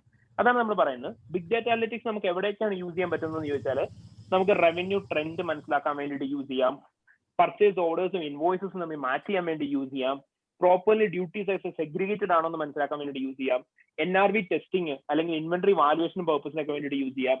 അപ്പൊ ഇങ്ങനെയുള്ള എന്ത് പർപ്പസിന് വേണ്ടിയിട്ട് വേണമെങ്കിലും ബിഗ് ഡേറ്റ അനലിറ്റിക്സ് യൂസ് ചെയ്യാം. ആൻഡ് ഈ ബിഗ് ഡേറ്റ അനലിറ്റിക്സ് യൂസ് ചെയ്യുന്നതുകൊണ്ട് ഒരുപാട് ബെനിഫിറ്റ്സ് ഉണ്ട്. ആ ബെനിഫിറ്റ്സ് എന്തൊക്കെയാ? നമുക്ക് പറയാണ് നമുക്കൊരു ക്ലയന്റിന്റെ ഡേറ്റയെ കുറിച്ച് കൂടുതൽ അണ്ടർസ്റ്റാൻഡിങ് ഒബ്റ്റൈൻ ചെയ്യാൻ പറ്റും. കൂടുതൽ നമുക്ക് റിസ്ക് ഫിഗർ ഔട്ട് ചെയ്ത് റിസ്ക് ബേസ്ഡ് ആയിട്ട് തന്നെ ഓഡിറ്റ് ചെയ്യാൻ പറ്റും. ദെൻ ഇപ്പൊ നമ്മൾ ഗ്രൂപ്പ് ഓഡിറ്റിന്റെ ഒക്കെ സമയത്ത് ഈ ഒരു particular big data analytics tools use ചെയ്യുകയാണെങ്കിൽ എല്ലാ ക്ലയന്റും സെയിം സോഫ്റ്റ്വെയർ ആണ്, എല്ലാ ക്ലയന്റിനെയും നമ്മൾ യൂസ് ചെയ്യുന്നുണ്ടെങ്കിൽ നമ്മുടെ എല്ലാ ഓഡിറ്റിലും നമുക്ക് കൺസിസ്റ്റൻസി കൊണ്ടുവരാൻ പറ്റും. അതുപോലെ തന്നെ നമുക്ക് ഹൈലി എഫിഷ്യന്റ് ആയിട്ട് നമുക്ക് ഓഡിറ്റ് പെർഫോം ചെയ്യാൻ പറ്റും. ദെൻ ഡേറ്റ മാനിപ്പുലേഷൻസ് കണ്ടുപിടിക്കാൻ എളുപ്പമാണ്, ഫ്രോഡ് ഡിറ്റക്ട് ചെയ്യാൻ എളുപ്പമാണ്. ഇതൊക്കെയാണ് ബിഗ് ഡേറ്റ അനലിറ്റിക്സ് കൊണ്ടുള്ള ബെനിഫിറ്റ്സ്. ബട്ട് ഈ ബിഗ് ഡേറ്റ അനലിറ്റിക്സ് നമ്മൾ യൂസ് ചെയ്യുന്ന സമയത്ത് ഒരുപാട് ചലഞ്ചസും ഉണ്ട്. ചലഞ്ചസ് എന്ന് പറഞ്ഞാൽ എന്താണ്? ഈ ക്ലയന്റിന്റെ ഡേറ്റയുടെ കോൺഫിഡൻഷ്യാലിറ്റി നമുക്ക് മെയിൻറ്റെയിൻ ചെയ്യാൻ ഡിഫിക്കൽട്ട് ആയിരിക്കും. അതുപോലെ തന്നെ ഈ ഡേറ്റ ഒക്കെ ഡിസ്ക്രിപ്റ്റ് ആവാൻ ചാൻസ് ഉണ്ട്. അതായത് ക്ലയന്റിന്റെ ഒറിജിനൽ ഡേറ്റ എടുത്തിട്ടാണ് നമ്മൾ വർക്ക് ചെയ്യുന്നത്. ഈ ഡേറ്റ ഏതെങ്കിലും ചിലപ്പോൾ ഡ്യൂപ്ലിക്കേറ്റഡ് ആവാം, ഒമിറ്റഡ് ആവാം, ആ ഒരു പ്രശ്നം ഉണ്ടാവാൻ ചാൻസ് ഉണ്ട്. അതുപോലെ തന്നെ ഈ ഡേറ്റ ഇന്റഗ്രിറ്റിയുടെ മേലെ നമുക്ക് ഉറപ്പ് പറയാൻ പറ്റത്തില്ല. ദെൻ നമ്മളിപ്പം ബിഗ് ഡേറ്റ അനലിറ്റിക് ടൂൾസിലൊക്കെ ഡെവലപ്പ് ചെയ്യും നമ്മുടെ കമ്പനിക്ക് വേണ്ടിയിട്ട്. പക്ഷെ നാളെ പുതിയൊരു ക്ലയന്റിനെ കിട്ടുമ്പോൾ ആ ക്ലയന്റിന് ഈ സോഫ്റ്റ്വെയർസ് കോമ്പാക്റ്റബിൾ ആവണം എന്ന് നിർബന്ധമില്ല. അവരുടെ സോഫ്റ്റ്വെയറും നമ്മുടെ സോഫ്റ്റ്വെയറും കൂടെ തമ്മിൽ കോമ്പാക്റ്റബിൾ ആയാൽ മാത്രമേ നമുക്ക് എന്ത് ചെയ്യാൻ പറ്റത്തുള്ളൂ? നമ്മുടെ ഈ പർട്ടിക്കുലർ സോഫ്റ്റ്വെയർ അവരുടെ ഡേറ്റ ഇൻസേർട്ട് ചെയ്യാൻ വേണ്ടി യൂസ് ചെയ്യാൻ പറ്റത്തുള്ളൂ. അപ്പം അങ്ങനെയുള്ള ഇഷ്യൂസ് ഉണ്ടാവാം. ദെൻ സ്റ്റാഫിന് ഹൈ കോമ്പിറ്റൻസ് ഉണ്ടെങ്കിൽ മാത്രമേ ബിഗ് ഡേറ്റ അനലിറ്റിക്സ് യൂസ് ചെയ്യാൻ പറ്റത്തുള്ളൂ. അതുപോലെ തന്നെ നമുക്ക് എല്ലാ സിറ്റുവേഷനിലും ഇത് വെച്ചിട്ട് എവിഡൻസ് കിട്ടണം എന്നില്ല. ഇനീഷ്യൽ സെറ്റപ്പ് കോസ്റ്റ് ഭയങ്കര ഹൈ ആയിരിക്കും. അപ്പൊ ഇതൊക്കെയാണ് ബിഗ് ഡേറ്റ അനലിറ്റിക്സിന്റെ ഇഷ്യൂസ് എന്ന് പറയാം. അപ്പം ഈ ഒരു പർട്ടിക്കുലർ ടെക്നിക്കൽ ആർട്ടിക്കിളിന്റെ കൺക്ലൂഷൻ എന്ന് വെച്ചാൽ ഇത്രയേ ഉള്ളൂ. ബിഗ് ഡേറ്റ അനലിറ്റിക്സ് എന്ന് പറഞ്ഞാൽ എന്താണ്? It's A future of audit. അതായത് കൂടുതൽ കമ്പ്യൂട്ടറൈസ്ഡ് ആയിട്ട് ഓഡിറ്റ് പെർഫോം ചെയ്യുന്നതിനാണ് ബിഗ് ഡേറ്റ അനലിറ്റിക്സ് എന്ന് പറയാം. അതിന്റെ അകത്ത് ഒരു എന്താ പറയാ നല്ല എമൗണ്ട് ഓഫ് ബെനിഫിറ്റ്സ് ഉണ്ട്, ഡിസഡ്വാൻറ്റേജസും ഉണ്ട്. അപ്പോൾ ഓഡിറ്റർക്ക് എന്താ ചെയ്യാൻ പറ്റുന്നതെന്ന് ചോദിച്ചാൽ ഓഡിറ്റർക്ക് ഒരു ബാലൻസ് ക്രിയേറ്റ് ചെയ്യാൻ പറ്റണം. അതായത് ട്രഡീഷണൽ ഓഡിറ്റ് മെത്തേഡ്സും അതുപോലെ തന്നെ ബിഗ് ഡേറ്റ ടൂൾസും യൂസ് ചെയ്ത് ഓഡിറ്റ് ചെയ്യുകയാണെന്നുണ്ടെങ്കിൽ ഓട്ടോമാറ്റിക്കലി ഓഡിറ്റിന്റെ ആക്യുറസി കൂട്ടാൻ പറ്റും. അതുപോലെ തന്നെ ക്ലയന്റിന് ഈ ഓഡിറ്റിന് മേലുള്ള റിലയബിലിറ്റിയും കൂട്ടാൻ പറ്റും. ഓക്കെ, അപ്പൊ ഇതാണ് ബിഗ് ഡേറ്റ അനലിറ്റിക്സിന്റെ പേർപ്പസ്. അപ്പൊ അതാണ് ഒരു technical article. And very finally പറഞ്ഞേക്കുന്നത് ഗ്രൂപ്പ് ഓഡിറ്റിന്റെ കാര്യമാണ്. ബട്ട് ഈ ഗ്രൂപ്പ് ഓഡിറ്റ് ഒക്കെ നമ്മുടെ ടോപ്പിക്കിൽ ഓൾറെഡി ഇൻക്ലൂഡഡ് ആണ് അല്ലേ? ഗ്രൂപ്പ് ഓഡിറ്റ് എന്ന് പറഞ്ഞാൽ ഇത്രയേ ഉള്ളൂ. നമ്മൾ എന്ത് ചെയ്യാണ്? ഒരു പർട്ടിക്കുലർ പേരന്റ് കമ്പനിയുടെയും അതുപോലെ തന്നെ കൺസോളിഡേറ്റഡ് ഫിനാൻഷ്യൽ സ്റ്റേറ്റ്മെന്റ്സ് ഓഡിറ്റ് ചെയ്യുന്നതിനെയാണ് ഗ്രൂപ്പ് ഓഡിറ്റ് എന്ന് വിളിക്കുക. ഗ്രൂപ്പ് ഓഡിറ്റ് ചെയ്യുന്ന സമയത്ത് നമ്മൾ അവിടെ കൺസിഡർ ചെയ്യേണ്ട ഫാക്ടേഴ്സ് എന്ന് വെച്ചാൽ ഇത്രയേ ഉള്ളൂ. കോമ്പോണന്റ് ഓഡിറ്റേഴ്സ് ഉണ്ടോ എന്ന് നോക്കുക. അതായത് സബ്സിഡറീസിനെ നമ്മൾ തന്നെയാണ് ഓഡിറ്റ് ചെയ്യുന്നത് അല്ലെങ്കിൽ വേറെ ഓഡിറ്റേഴ്സ് ഉണ്ടോ എന്ന് നോക്കുക. അങ്ങനെ ഉണ്ടെന്നുണ്ടെങ്കിൽ ഈ സബ്സിഡറീസുമായിട്ട് നമ്മൾ കമ്മ്യൂണിക്കേറ്റ് ചെയ്യുന്നുണ്ടാവണം. അതുപോലെ തന്നെ ഈ സബ്സിഡറീസുമായിട്ട് എന്തെങ്കിലും ഇഷ്യൂസ് ഉണ്ടോ എന്നുള്ള കാര്യം കൺസിഡർ ചെയ്യണം. ഈ സബ്സിഡറീസിന്റെ വർക്കിനകത്ത് നമുക്ക് ഇൻവോൾവ് ആവാൻ പറ്റുമോ എന്നുള്ള കാര്യം നോക്കണം. അപ്പൊ ഇതൊക്കെയാണ് നമ്മൾ എന്ത് ചെയ്യുക? ഗ്രൂപ്പ് ഓഡിറ്റിന്റെ സമയത്ത് കൺസിഡർ ചെയ്യുക. And better you do one thing, group ഓഡിറ്റിനെ കുറിച്ച് കൂടുതൽ മനസ്സിലാക്കാൻ വേണ്ടിയിട്ട് ജസ്റ്റ് ഒന്ന് ടെക്നിക്കൽ ആർട്ടിക്കിൾ വായിച്ചു നോക്കുക. അല്ല എന്നുണ്ടെങ്കിൽ എന്റെ നോട്ട്സ് കയ്യിലുള്ളവർ ഒരു കാര്യം ചെയ്യുക. ഇതിന്റെ അകത്ത് already group and transnational audit എന്ന് പറഞ്ഞ ഒരു ടോപ്പിക് ഇൻക്ലൂഡ് ചെയ്തിട്ടുണ്ട്. ഗ്രൂപ്പ് ആൻഡ് ട്രാൻസ്നാഷണൽ ഓഡിറ്റ് ഒന്ന് നോക്കുക. ഓക്കെ, അപ്പം നിങ്ങൾക്ക് പ്രോപ്പർലി മനസ്സിലാവും എന്താണ് ഗ്രൂപ്പ് ഓഡിറ്റ് എന്നുള്ള കാര്യം. അപ്പൊ ഇത്രയും കാര്യങ്ങളാണ് നമുക്ക് ഗ്രൂപ്പ് ഓഡിറ്റിനെ കുറിച്ച് പഠിക്കാനായിട്ടുള്ളത്. ഇനി ഫർദർ പറയുകയാണെന്നുണ്ടെങ്കിൽ നമ്മൾ ഗ്രൂപ്പ് ഓഡിറ്റിന്റെ കൂട്ടത്തിൽ തന്നെ വരുന്ന ഒരു ഏരിയയാണ് ജോയിന്റ് ഓഡിറ്റ്. ജോയിന്റ് ഓഡിറ്റ് എന്ന് വെച്ചാൽ എന്തായിരുന്നു? What you mean by joint audit? Group ഓഡിറ്റും ജോയിന്റ് ഓഡിറ്റും തമ്മിലുള്ള വ്യത്യാസം എന്താണ്? മക്കളെ ഗ്രൂപ്പ് ഓഡിറ്റും ജോയിന്റ് ഓഡിറ്റും തമ്മിലുള്ള വ്യത്യാസം എന്താ? Two auditors jointly. സബ്സിഡിയറി ഗ്രൂപ്പിന്റെ എക്സാക്ട്ലി. ഗ്രൂപ്പ് ഓഡിറ്റ് എന്ന് പറഞ്ഞാൽ നമ്മൾ പേരന്റ് കമ്പനിയുടെ ഫിനാൻഷ്യൽ സ്റ്റേറ്റ്മെന്റ്സും കൺസോളിഡേറ്റഡ് ഫിനാൻഷ്യൽ സ്റ്റേറ്റ്മെന്റ്സും ഓഡിറ്റ് ചെയ്യുന്നതിനെയാണ് ഗ്രൂപ്പ് ഓഡിറ്റ് എന്ന് വിളിക്കുക. On the other hand joint audit എന്ന് വെച്ചാൽ ഇത്രയേ ഉള്ളൂ.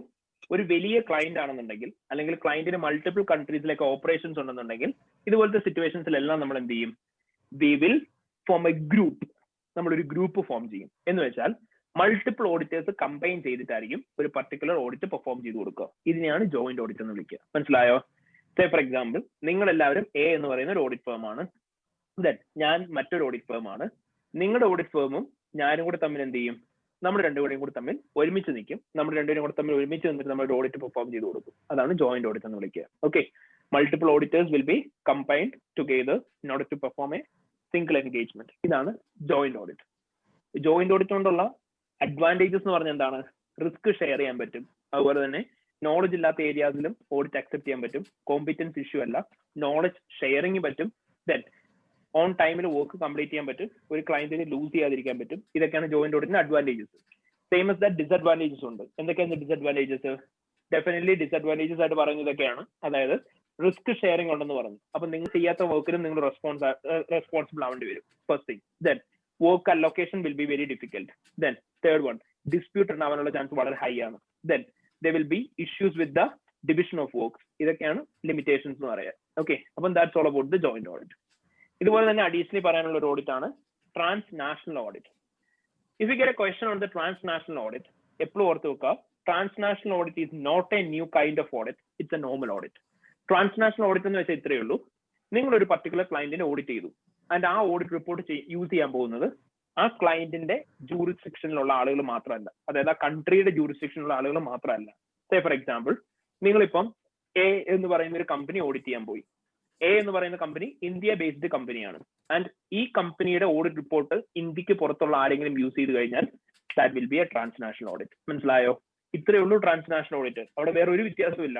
ഒരു particular audit report more than one കൺട്രിയിൽ അല്ലെങ്കിൽ ആ പർട്ടിക്കുലർ കമ്പനിയുടെ കൺട്രി ജൂറിസ്ഡിക്ഷൻ ഏതാണോ അതിന് പുറമെയുള്ള ആളുകൾ എന്തെങ്കിലും ലെൻഡിങ് പർപ്പസിന് വേണ്ടിയിട്ടോ ഇൻവെസ്റ്റ്മെന്റ് പർപ്പസിന് വേണ്ടിയിട്ടോ എന്തെങ്കിലും പർപ്പസിന് വേണ്ടിയിട്ട് യൂസ് ചെയ്ത് കഴിഞ്ഞാൽ എന്തായി മാറി? It will be A transnational audit. ഈ ട്രാൻസ്നാഷണൽ ഓഡിറ്റിന്റെ പ്രത്യേകതകൾ എന്തൊക്കെയാണെന്ന് ചോദിച്ചാൽ ഇത്രയേ ഉള്ളൂ. യൂസേഴ്സിന്റെ ഓരോരുത്തരുടെയും റിപ്പോർട്ടിംഗ് സ്റ്റാൻഡേർഡ്സ് ഡിഫറെന്റ് ആയിരിക്കും. അവരുടെ ഓഡിറ്റിംഗ് സ്റ്റാൻഡേർഡ്സ് ഡിഫറെന്റ് ആയിരിക്കും. കോർപ്പറേറ്റ് ഗവേണൻസ് ഫ്രെയിംവർക്ക് ഡിഫറെന്റ് ആയിരിക്കും. ഓഡിറ്റേഴ്സിന്റെ റെഗുലേഷൻസും ഡിഫറെന്റ് ആയിരിക്കും. ഇതാണ് അവർ ഫേസ് ചെയ്യേണ്ടി വരുന്ന ഡിഫിക്കൽട്ടീസ് എന്ന് പറയാം. ആൻഡ് നിങ്ങളോട് ചോദിക്കും, ഒരു പർട്ടിക്കുലർ ട്രാൻസ്നാഷണൽ ഓഡിറ്റിന്റെ റെലവൻസ് എന്താണ് ഒരു ക്വസ്റ്റ്യന്റെ അകത്ത് എന്ന് ചോദിക്കും. ഒരു ട്രാൻസ്നാഷണൽ ഓഡിറ്റിന്റെ റെലവൻസ് എന്താണ് ഒരു ക്വസ്റ്റ്യന്റെ അകത്തെന്ന് ചോദിച്ചു കഴിഞ്ഞാൽ simple, just check whether it's A listed entity. എല്ലാ ലിസ്റ്റഡ് എൻറ്റിറ്റീസിന്റെ ഓഡിറ്റ് ട്രാൻസ്നാഷണൽ ഓഡിറ്റ് ആയിരിക്കും. Every listed entities audit will be A transnational audit. Because എന്താന്ന് വെച്ചാൽ ഇത്രയേ ഉള്ളൂ. ഒരു ലിസ്റ്റഡ് എൻറ്റിറ്റി എന്ന് പറയുമ്പോൾ എന്താണ്? അവർക്ക് മൾട്ടിപ്പിൾ കൺട്രി എന്നുള്ള ഇൻവെസ്റ്റേഴ്സ് ഉണ്ടാവും. അതുകൊണ്ട് തന്നെ this companies audit report is being used by persons from multiple countries. അപ്പൊ അതുകൊണ്ട് തന്നെ അതെന്താണ്? ട്രാൻസ്നാഷണൽ ഓഡിറ്റ് ആണ്. ഓക്കെ, അപ്പൊ ഇങ്ങനെയായിരിക്കും നമ്മൾ ട്രാൻസ്നാഷണൽ ഓഡിറ്റ് കൺസിഡർ ചെയ്യുക. ഓൾറൈറ്റ്, അപ്പൊ ഇത്രയാണ് ഓൾമോസ്റ്റ് ട്രിപ്പിളേക്കകത്തുള്ള കാര്യങ്ങളെ കുറിച്ചിട്ട് ഈ ഒരു ഷോർട്ട് സ്പാനിൽ പറഞ്ഞു തരാനായിട്ടുള്ളത്. ഓക്കെ, ബാക്കി എല്ലാ ടോപ്പിക്സും നിങ്ങൾ റിവൈസ് ചെയ്തിട്ടുണ്ട് എന്ന് പ്രതീക്ഷിക്കുന്നു. ആൻഡ് ഈ ടോപ്പിക്സ് ഒന്ന് സ്പെസിഫിക്കലി മാറ്റി വെച്ചിരുന്നതാണ്. ആൻഡ് ഇത്രയും ടോപ്പിക്സ് ഡിസ്കസ് ചെയ്യാനായിട്ടുള്ള മേജർ റീസൺ എന്താണെന്ന് വെച്ചാൽ ഇത്രയേ ഉള്ളൂ. എനിക്ക് കുറെ റിക്വസ്റ്റ് മെസ്സേജസ് ഒക്കെ വരുന്നുണ്ടായിരുന്നു, അല്ലെങ്കിൽ ഓൾമോസ്റ്റ് മെസ്സേജസും റെസ്പോണ്ട് ചെയ്യാൻ പറ്റിയിട്ടില്ല. Well I M so sorry for that. ഞാൻ ഓൾറെഡി പറഞ്ഞിരുന്നല്ലോ, ഗെറ്റിംഗ് ലോട്ട് ഓഫ് മെസ്സേജസ്. അതുകൊണ്ടാണ്. അപ്പം നിങ്ങൾ ചോദിച്ച മേജർ ക്വസ്റ്റ്യൻസും കാര്യങ്ങളും എല്ലാം ഡിസ്കസ് ചെയ്തിട്ടുണ്ട്. And I hope it's clear ആണല്ലോ അല്ലേ? ഓക്കെ, ഓൾറൈറ്റ് ഗൈസ്, അപ്പം ഇത്രയും കാര്യങ്ങളാണ് നിങ്ങളുമായിട്ട് ഡിസ്കസ് ചെയ്യാനായിട്ടുള്ളത്. അപ്പം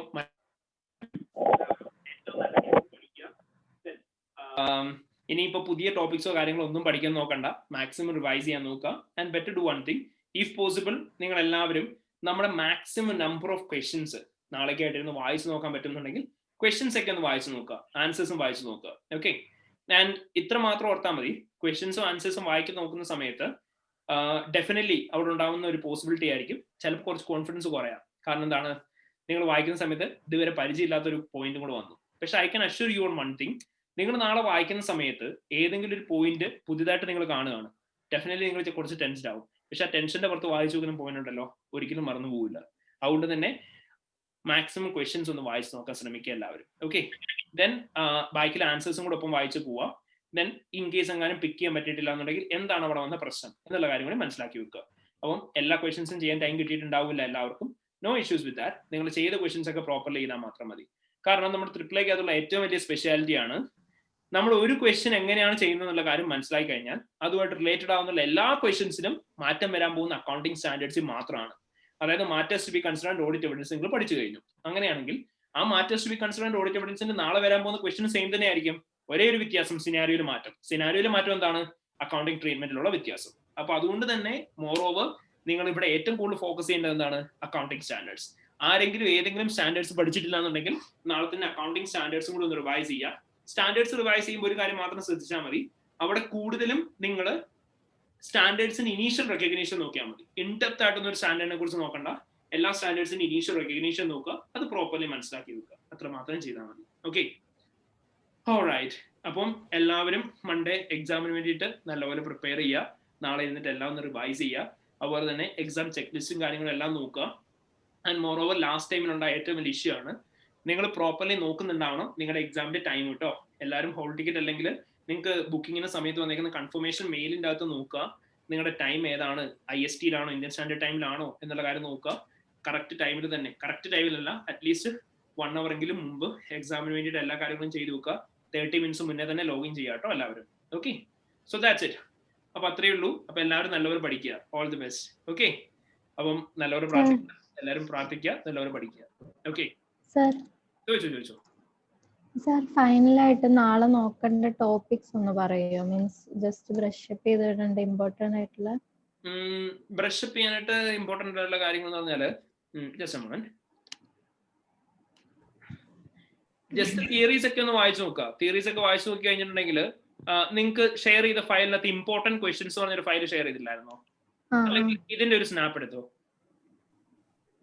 ഇത് 2018-19 കാപ്ലാൻ റിവിഷൻ കിറ്റിന്റെ ക്വസ്റ്റ്യൻസ് ആട്ടോ. 2018-19 കാപ്ലാൻ റിവിഷൻ കിറ്റിന്റെ ക്വസ്റ്റ്യൻസ്. ഓക്കെ, എന്നിട്ട് എന്താ ചെയ്യേണ്ടതെന്ന് വെച്ചാല് ഈ ക്വസ്റ്റ്യൻസ് എല്ലാം ഒന്ന് വായിച്ചു നോക്കാനും കൂടെ ശ്രമിച്ചാൽ മതി. നിങ്ങൾ ചെയ്തിട്ടുള്ള ക്വസ്റ്റ്യൻസ് ആയിരിക്കും മിക്കതും. ഇതൊന്ന് വായിച്ചു നോക്കാനും കൂടെ ശ്രമിക്കുക. ഇത് വായിച്ചു നോക്കി കഴിഞ്ഞാൽ തന്നെ ഓൾമോസ്റ്റ് എല്ലാ ക്വസ്റ്റ്യൻസും കവർ ആയി പോകും. ഓക്കെ, അപ്പൊ അതും കൂടെ നോക്കാം കേട്ടോ. അയ്യോ, ഞാനൊരു ചെറിയ കാര്യം ഡിസ്കസ് ചെയ്യാൻ വിട്ടുപോയി. 50 മാർക്കിന്റെ ക്വസ്റ്റ്യൻ്റെ അകത്ത് അനലിറ്റിക്കൽ പ്രൊസീജിയേഴ്സ്, ഇപ്പൊ ക്വസ്റ്റ്യൻ കണ്ടപ്പോൾ ഓർത്ത് അനലിറ്റിക്കൽ പ്രൊസീജിയേഴ്സ് അത് ഓർമ്മയുണ്ടല്ലോ അല്ല എല്ലാവർക്കും? 50 മാർക്സിന്റെ ക്വസ്റ്റ്യൻ അകത്ത് അനലിറ്റിക്കൽ പ്രൊസീജിയേഴ്സ് വരുവാണെങ്കിൽ റേഷ്യോസ് ആദ്യമേ കാൽക്കുലേറ്റ് ചെയ്യാം കേട്ടോ. ആർക്കെങ്കിലും അനലിറ്റിക്കൽ പ്രൊസീജിയേഴ്സിന്റെ ക്വസ്റ്റ്യനിൽ ഡൗട്ട് ഉണ്ടെന്നുണ്ടെങ്കിൽ ജസ്റ്റ് വൺ തിങ്, എല്ലാവരും നമ്മുടെ ക്ലാസിന്റെ അകത്തെ സെക്കൻഡ് ഡേയിലെ വീഡിയോ നോക്കിയാൽ മതി. ആണോ ഫസ്റ്റ് ഡേ ആണോ കൃത്യം ഞാൻ ഓർക്കുന്നില്ല. സെക്കൻഡ് ഡേ അല്ലെങ്കിൽ ഫസ്റ്റ് ഡേ നമ്മുടെ റിവിഷൻ ക്ലാസിന്റെ വീഡിയോ FB-യിൽ കിടപ്പുണ്ട്, അത് നോക്കിയാൽ മതി. ഓക്കെ, എന്താ ബ്രോ? ഫസ്റ്റ് ഡേ നോക്കിയാൽ മതി കേട്ടോ. അതിൻ്റെ അകത്തുണ്ട്. അപ്പൊ അനലിറ്റിക്കൽ പ്രൊസീജിയേഴ്സും കൂടെ ഒന്ന് ചെയ്യുക. അനലിറ്റിക്കൽ പ്രൊസീജിയേഴ്സ് വന്നു കഴിഞ്ഞാൽ ആദ്യം അനലിറ്റിക്കൽ പ്രൊസീജിയേഴ്സ് എല്ലാം കാൽക്കുലേറ്റ് ചെയ്തിടുക, റേഷ്യോസ് എല്ലാം കാൽക്കുലേറ്റ് ചെയ്തിടുക, എന്നിട്ട് മാത്രം ആൻസേഴ്സ് എഴുതാൻ പോവാ കേട്ടോ. ഓക്കെ, അത്രയേ ഉള്ളൂ. ഓക്കെ, സോ അപ്പൊ എല്ലാവരും നല്ലപോലെ പഠിക്കുക, നല്ലപോലെ എഴുതുക. Okay, all the best. Thank you so much. Bye. Thank you, sir. Thank you, sir. Thank you, sir. Thank you, sir. Thank you, sir. Thank you, sir. Thank you, sir.